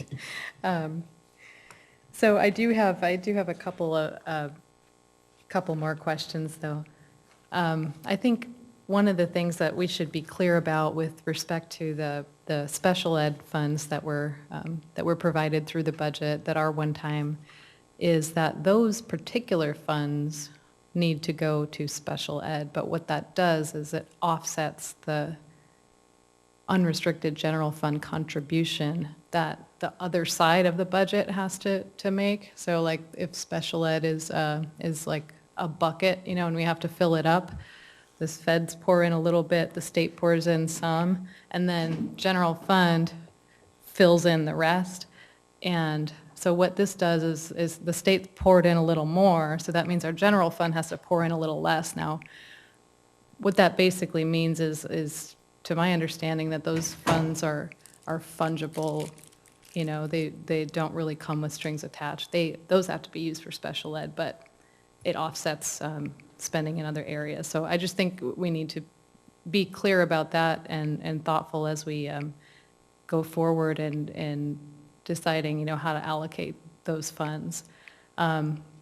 Given that we're in a negative certification still, my first thought as, kind of a budget analyst in my day job, is why aren't all of those funds going to the bottom line to kind of help with the, to build up the reserve and to help with our budget?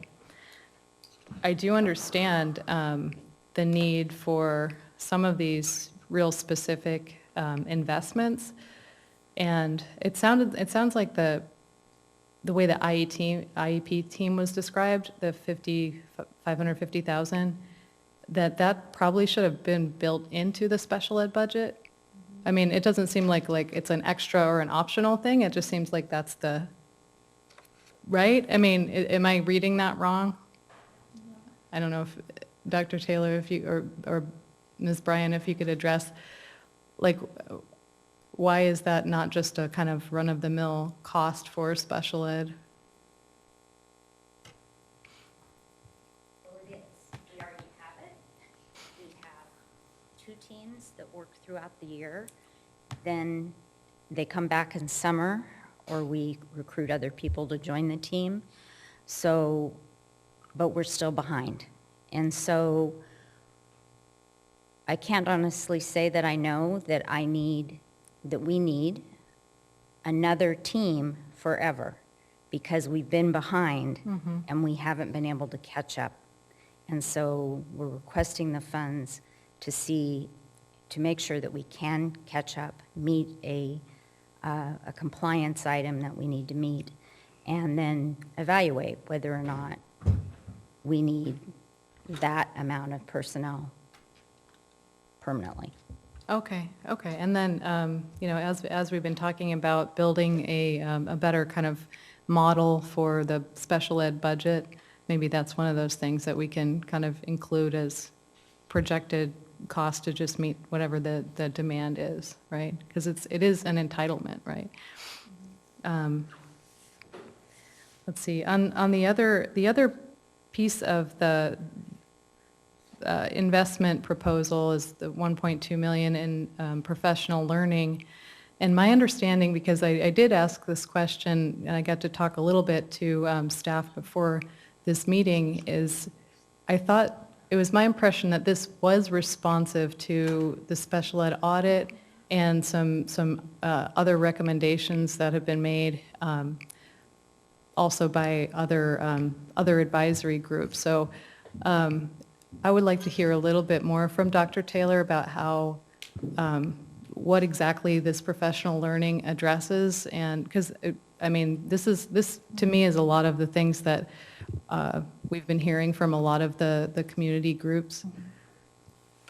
Yes, so I think what the CAC members are saying is that there's a lot in the recommendations, right? And this particular set of professional learning is designed to address some of the suspension data that we have around our students with disabilities, as well as some of the concerns that have been raised by disability rights, right, in terms of climate, in terms of suspensions of students with disability.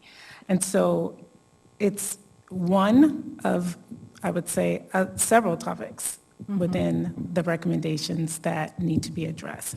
We are, however, trying to also look at some other areas in terms of IEP completion and IEP goal setting and ensuring, one of the things that came up in the Council of the Great City Schools report was around SDC classes and the rigor and the expectation within those classes. And so some of the professional learning around that is designed to support teachers in being able to write goals that are robust and standards aligned, right? So again, it's a limited set of funding that can help us move the dial on some of the items that the council has called out. Okay, thank you. And I assume maybe we'll talk more about the details of that.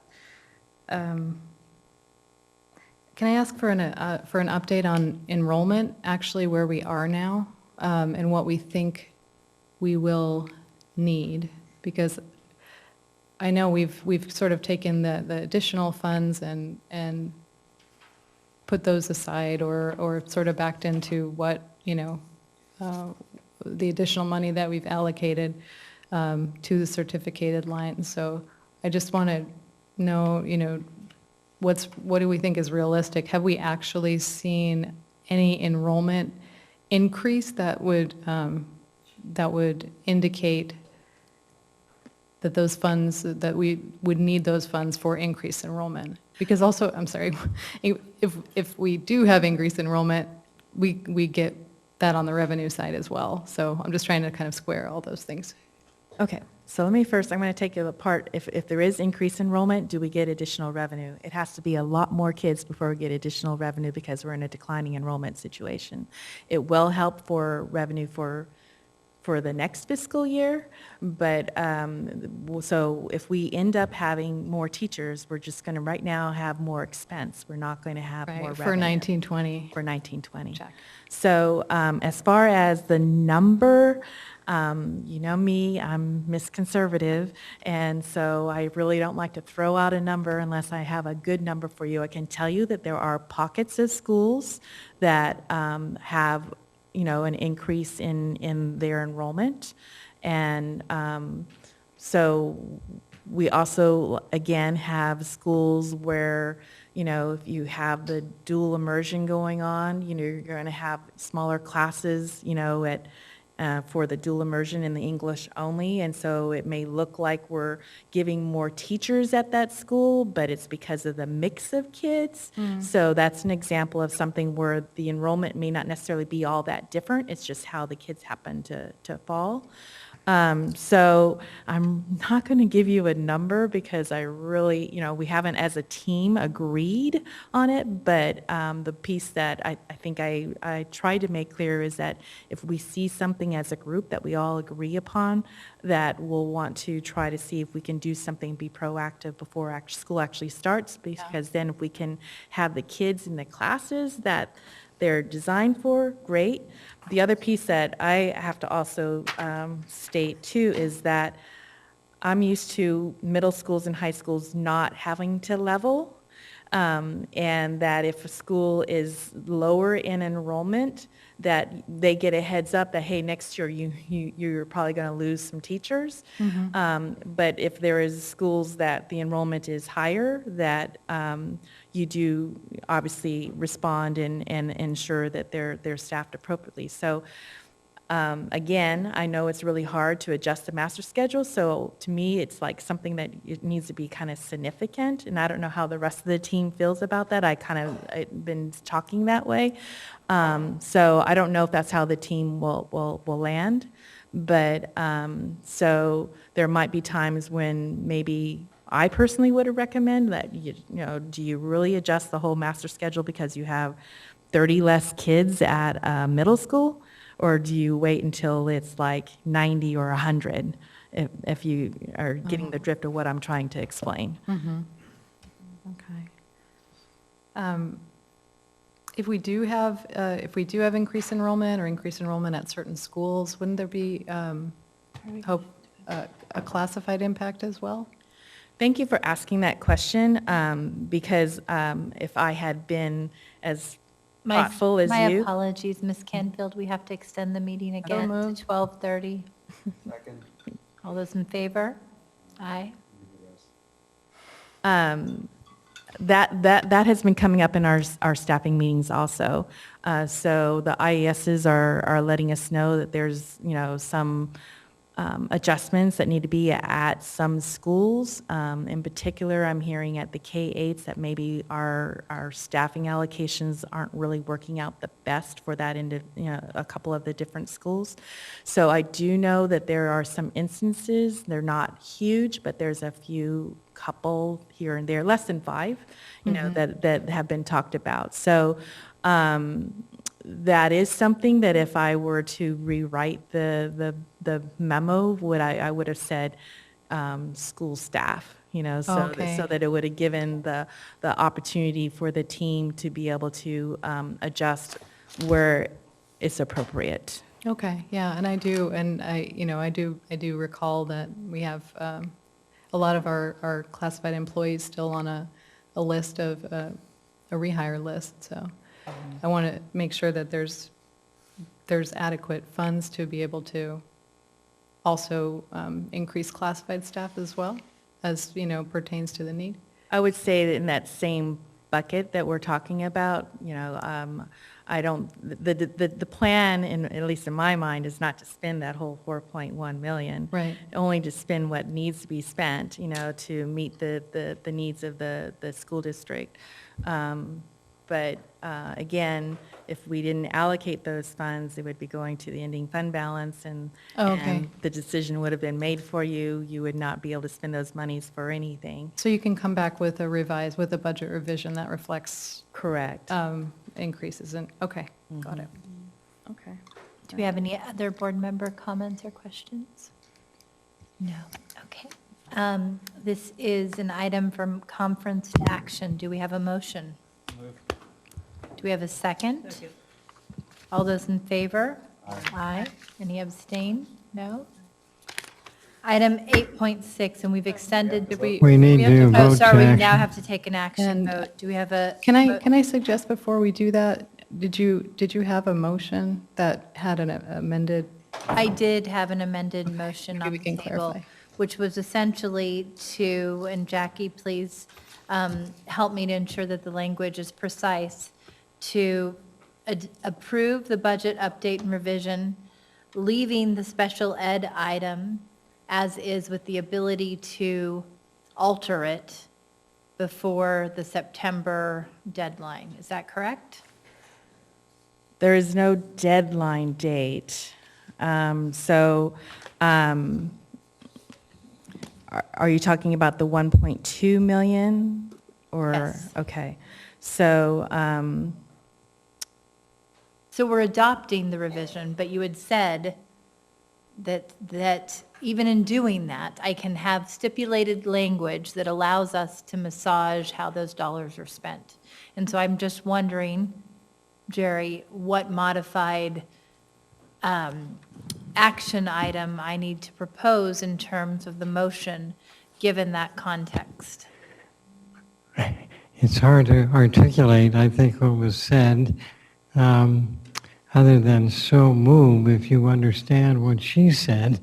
And it may be articulated, and may I suggest you state what you believe the understanding is to the board? Can I make a suggestion? I'm sorry. I would like to suggest that we approve the dollar amount, but bring back the plan for board approval.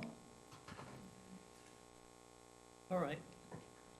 Does that make sense? So then we could actually see Canfield, will that work? the line items of where the different dollar amounts are going within the 1.2? Yes. Okay. Okay, we are approving the dollar amount and bringing back the plan with the individual line items for the 1.2 million. Do we have a motion? So moved. Second? All those in favor? Motion carries. All right. Thank And you. that's the adoption of the budget with that addition. So now we're on to the last item before consent agenda. And I do want to just remind our board members that we have to go back into closed session for 2 special education cases tonight. And Old Marshall. Good evening, Superintendent Ryan, board members, Superintendent Aguilar. I'm Amari Watkins. I'm the Director of Accounting Services for the district. We are last but not least, prior to consent and your closed session, I'd like to present Jeff Small from our Financial Advisor Capital Public Finance Group to end the evening with our resolution to bring forward the bonds for sale, the remainder of our Measure R that will complete the kitchen project, as well as some additional news from Mr. Small about what's transpired in the financial markets today and some additional conversation we'd like to have regarding that. Thank you very much. It's great to be here. Great to see you again. Jeff Small, Capital PFG, President Ryan, Superintendent Aguilar. I see that there's some new board members since the last time I was here. Capital PFG is registered with the Securities and Exchange Commission as a municipal advisor, and as such, we have a fiduciary obligation when presenting financial information and financing recommendations to you. I just think that's important to keep in mind as we go through here. But what a great day. 2012, district voters approved 2 measures, a Measure Q and Measure R. Measure R, as you know, was to fund health and safety types of projects, including the Nutrition Services Center. Tonight, we have a resolution before you. It will authorize approximately $30.9 million of general obligation bonds. Those bonds will fund the construction project, construction of Phase 2 of that central kitchen. Promise that was made to the voters in 2012 and being kept today. Very happy about it. One of the things that makes this a secure debt borrowing is that the debt is repaid from the tax base. The district's tax base has grown over the last 25 years to $38.5 billion. It is tremendous. And over the last 25 years, it's grown an average of about 4% a year. This last year, it went up about 8%. That means that it's a very healthy tax base, it's very strong, and the benefit to your taxpayers is with a big tax base, we're able to pay off debt quicker than we would otherwise have to. That saves taxpayers money. This bond issue, it's $30.9 million. The investors will pay the district a sum up front. We don't know how much that sum is. It's really dependent on market conditions at the time of sale. We're assuming it's going to be close to about $2.3 million. Most of that money will go into a fund to simply pay interest on the debt. It goes to reduce the burden on taxpayers. The balance of it will go to pay sales commission for the sales of the bonds and bond insurance. Bond insurance essentially will lift the district's credit rating up, which will lead to lower prices.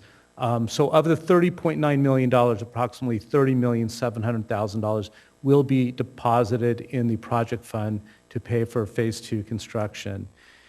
One of the most important promises that the district made to taxpayers would be that the tax rate for Measure Q and R combined would not exceed $54.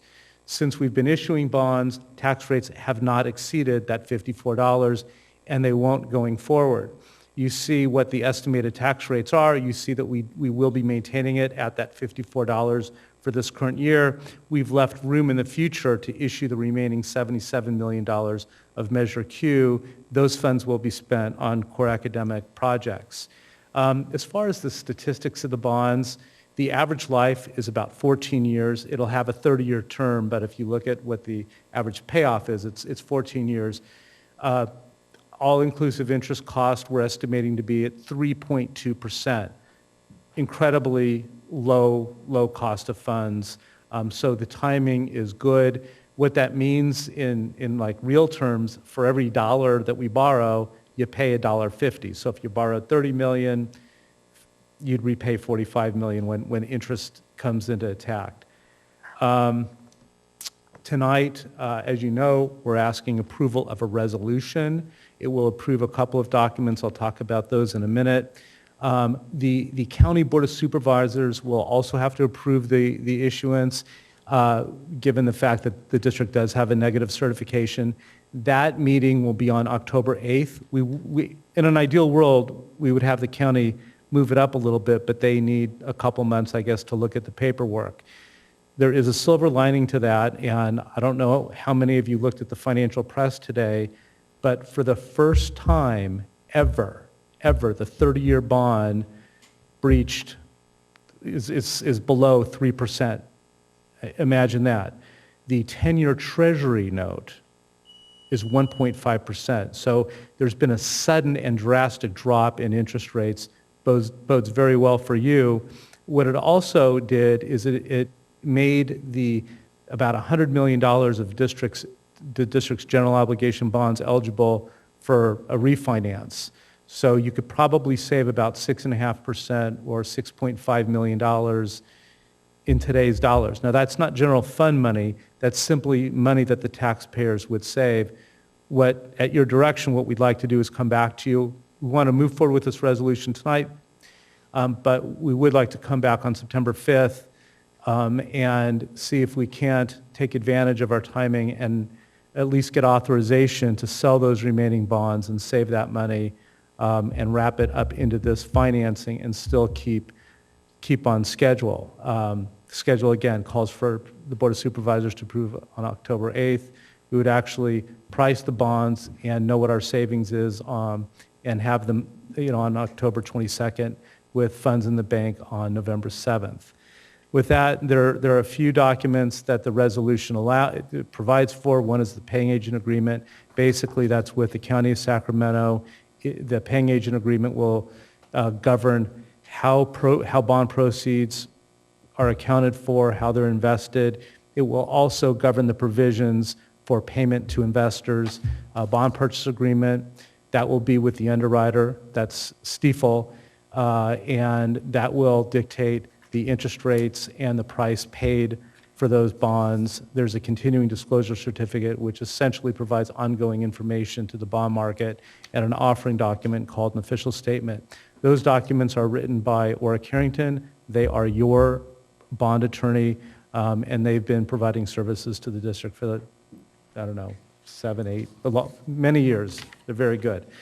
With that, I know it's late, but I'm happy to answer any questions that you might have. Do we have, we may have public comment on this item, do we? No public comment. Okay. Do we have any board member comments? No? Oh, no, we do. Board Member Morowski. Hi. I would just want to ask our staff, Ms. Allen, to just describe the review or the collaboration that our staff has in the creation and review of these documents, just because this is a big packet. Haven't approved a bond sale like this. Actually, we do it pretty regularly. We do it about at least every other year, and sometimes multiple times in a year. So, But not since she's been on the board. True. Most of the documents are going to be reviewed by the business office, and Jeff Small and Capital Public Finance Group would be the person I would rely on to do that. I definitely don't understand the So, and if I may just elaborate, because it is, the documents are very important. We have a team of lawyers, not only district lawyers, but also the underwriting lawyers, underwriting firms. But as far as the staff goes, there are basically meetings to collaborate over those portions of the offering document that speak directly to those districts, whereby we're getting certain information from the district, from the appropriate staff person, talking with that person to make sure it's accurate, making sure that that information is reviewed, and then making sure that transparency and clean disclosure, that is the number one task. So it does take a lot of close collaboration with staff. Amari's been through it many times, and it's just a lot. It is a lot of work, to be honest, but we're happy to do it. We want to make it absolutely correct. Board Member Garcia. I just have a clarifying question. So because we are in negative certification, that triggers this having to go to the County Board of Supervisors? Yes. And what other role do they have during our negative certification status? Not much. The county will hold those funds. They will invest those funds, but it's mostly a administrative function that they provide. The district, you're your own government agency, you've got your own powers and controls and systems, but nonetheless, we want to work very closely with the county, make sure that they have all the information and data that they need when this item is brought to the County Board of Supervisors for approval. We will be there to go through that approval. We are very involved with the county on your behalf in making sure that those tax rates are managed, and it's a good relationship, and we're really communicating. So that will continue. So what happens when we are no longer in negative certification? Do they release the funds? Do they still manage that, or? They will still manage it, but there is, frankly, a little bit of a different step simply due to the negative qualification. Okay, thank you. We've been in similar territory before when we were qualified in 2013 and went through a very similar process. And just one point of clarification. Yeah. It in fact is being held by the County Board of Supervisors, not the County Office of Education? Correct. So it's the county director of finance, the county treasurer essentially holds all monies, your general fund monies, other monies, including bond proceeds. Okay. Yes. Thank you for that clarification. I Yes. appreciate it. So with that, this is an action item. Do we have a motion? Second. All those in favor? Motion carries. Item 9.0, consent agenda. Do we have a motion to approve? And would you like us to bring back the other information on September 5th to see if we can wrap these other refunding issues into this issue, if the savings permits it? Yes, that sounds good. Yes? Thank you. Thank you. Thank you. Appreciate Appreciate you it. staying so late into Thank the you. evening. Absolutely. Item 9.0, consent agenda. Do we have a motion to approve the consent agenda? Second. All those in favor? Aye. Motion carries. Item 10.0, business and financial report information. 10.1, year-end suspension reports. We have public comment on this item. Ms. Nunley. I made it. It I is was going to dedication. tell Sarah that there is no punching cards for how many times you come up here. We need an app. I usually limit myself to 4. But I did want to, of course, talk about the suspension report because it's really sad. Most of the grades, and overall, the district did improve a little bit on the suspension reports. However, when you break out grade 9 through 12 did not improve. It actually got a little bit worse this year.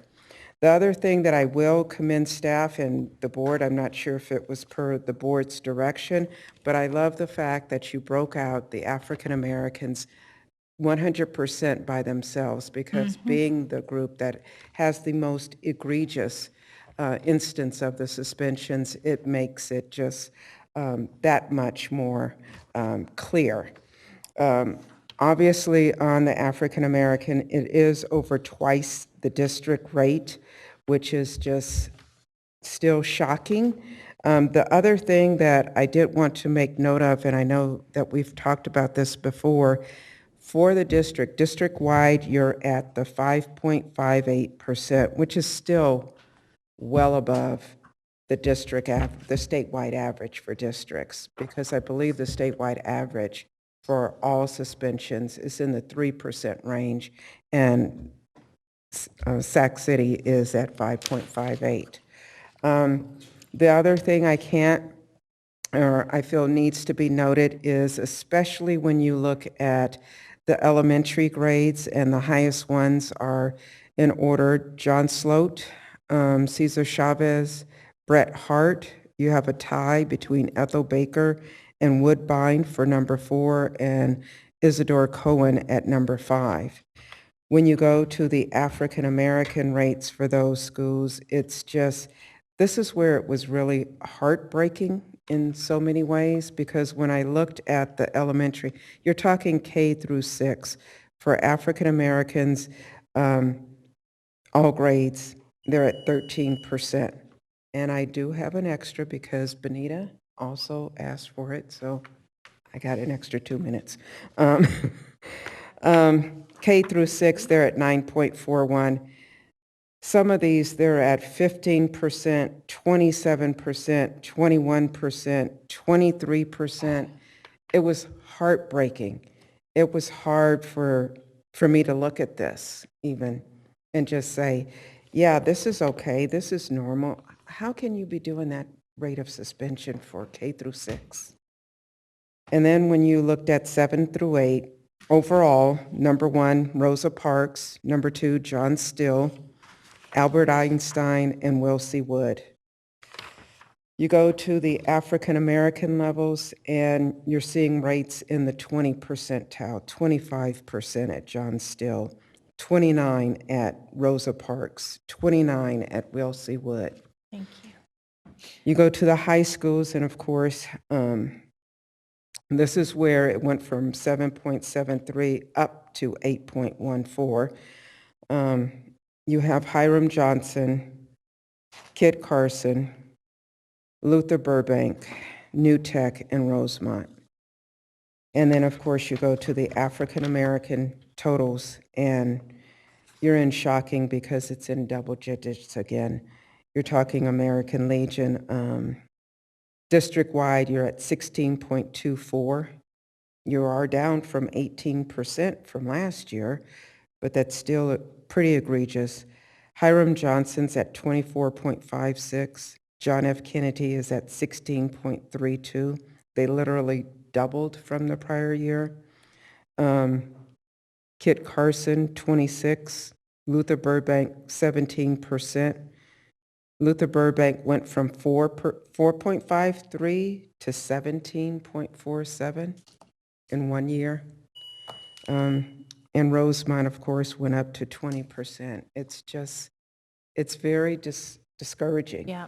Where you talk about you do need that implicit bias training, and you need it at the teacher level. You need it at all Thank staff you. levels. So Thank you, just thank you. Cecile.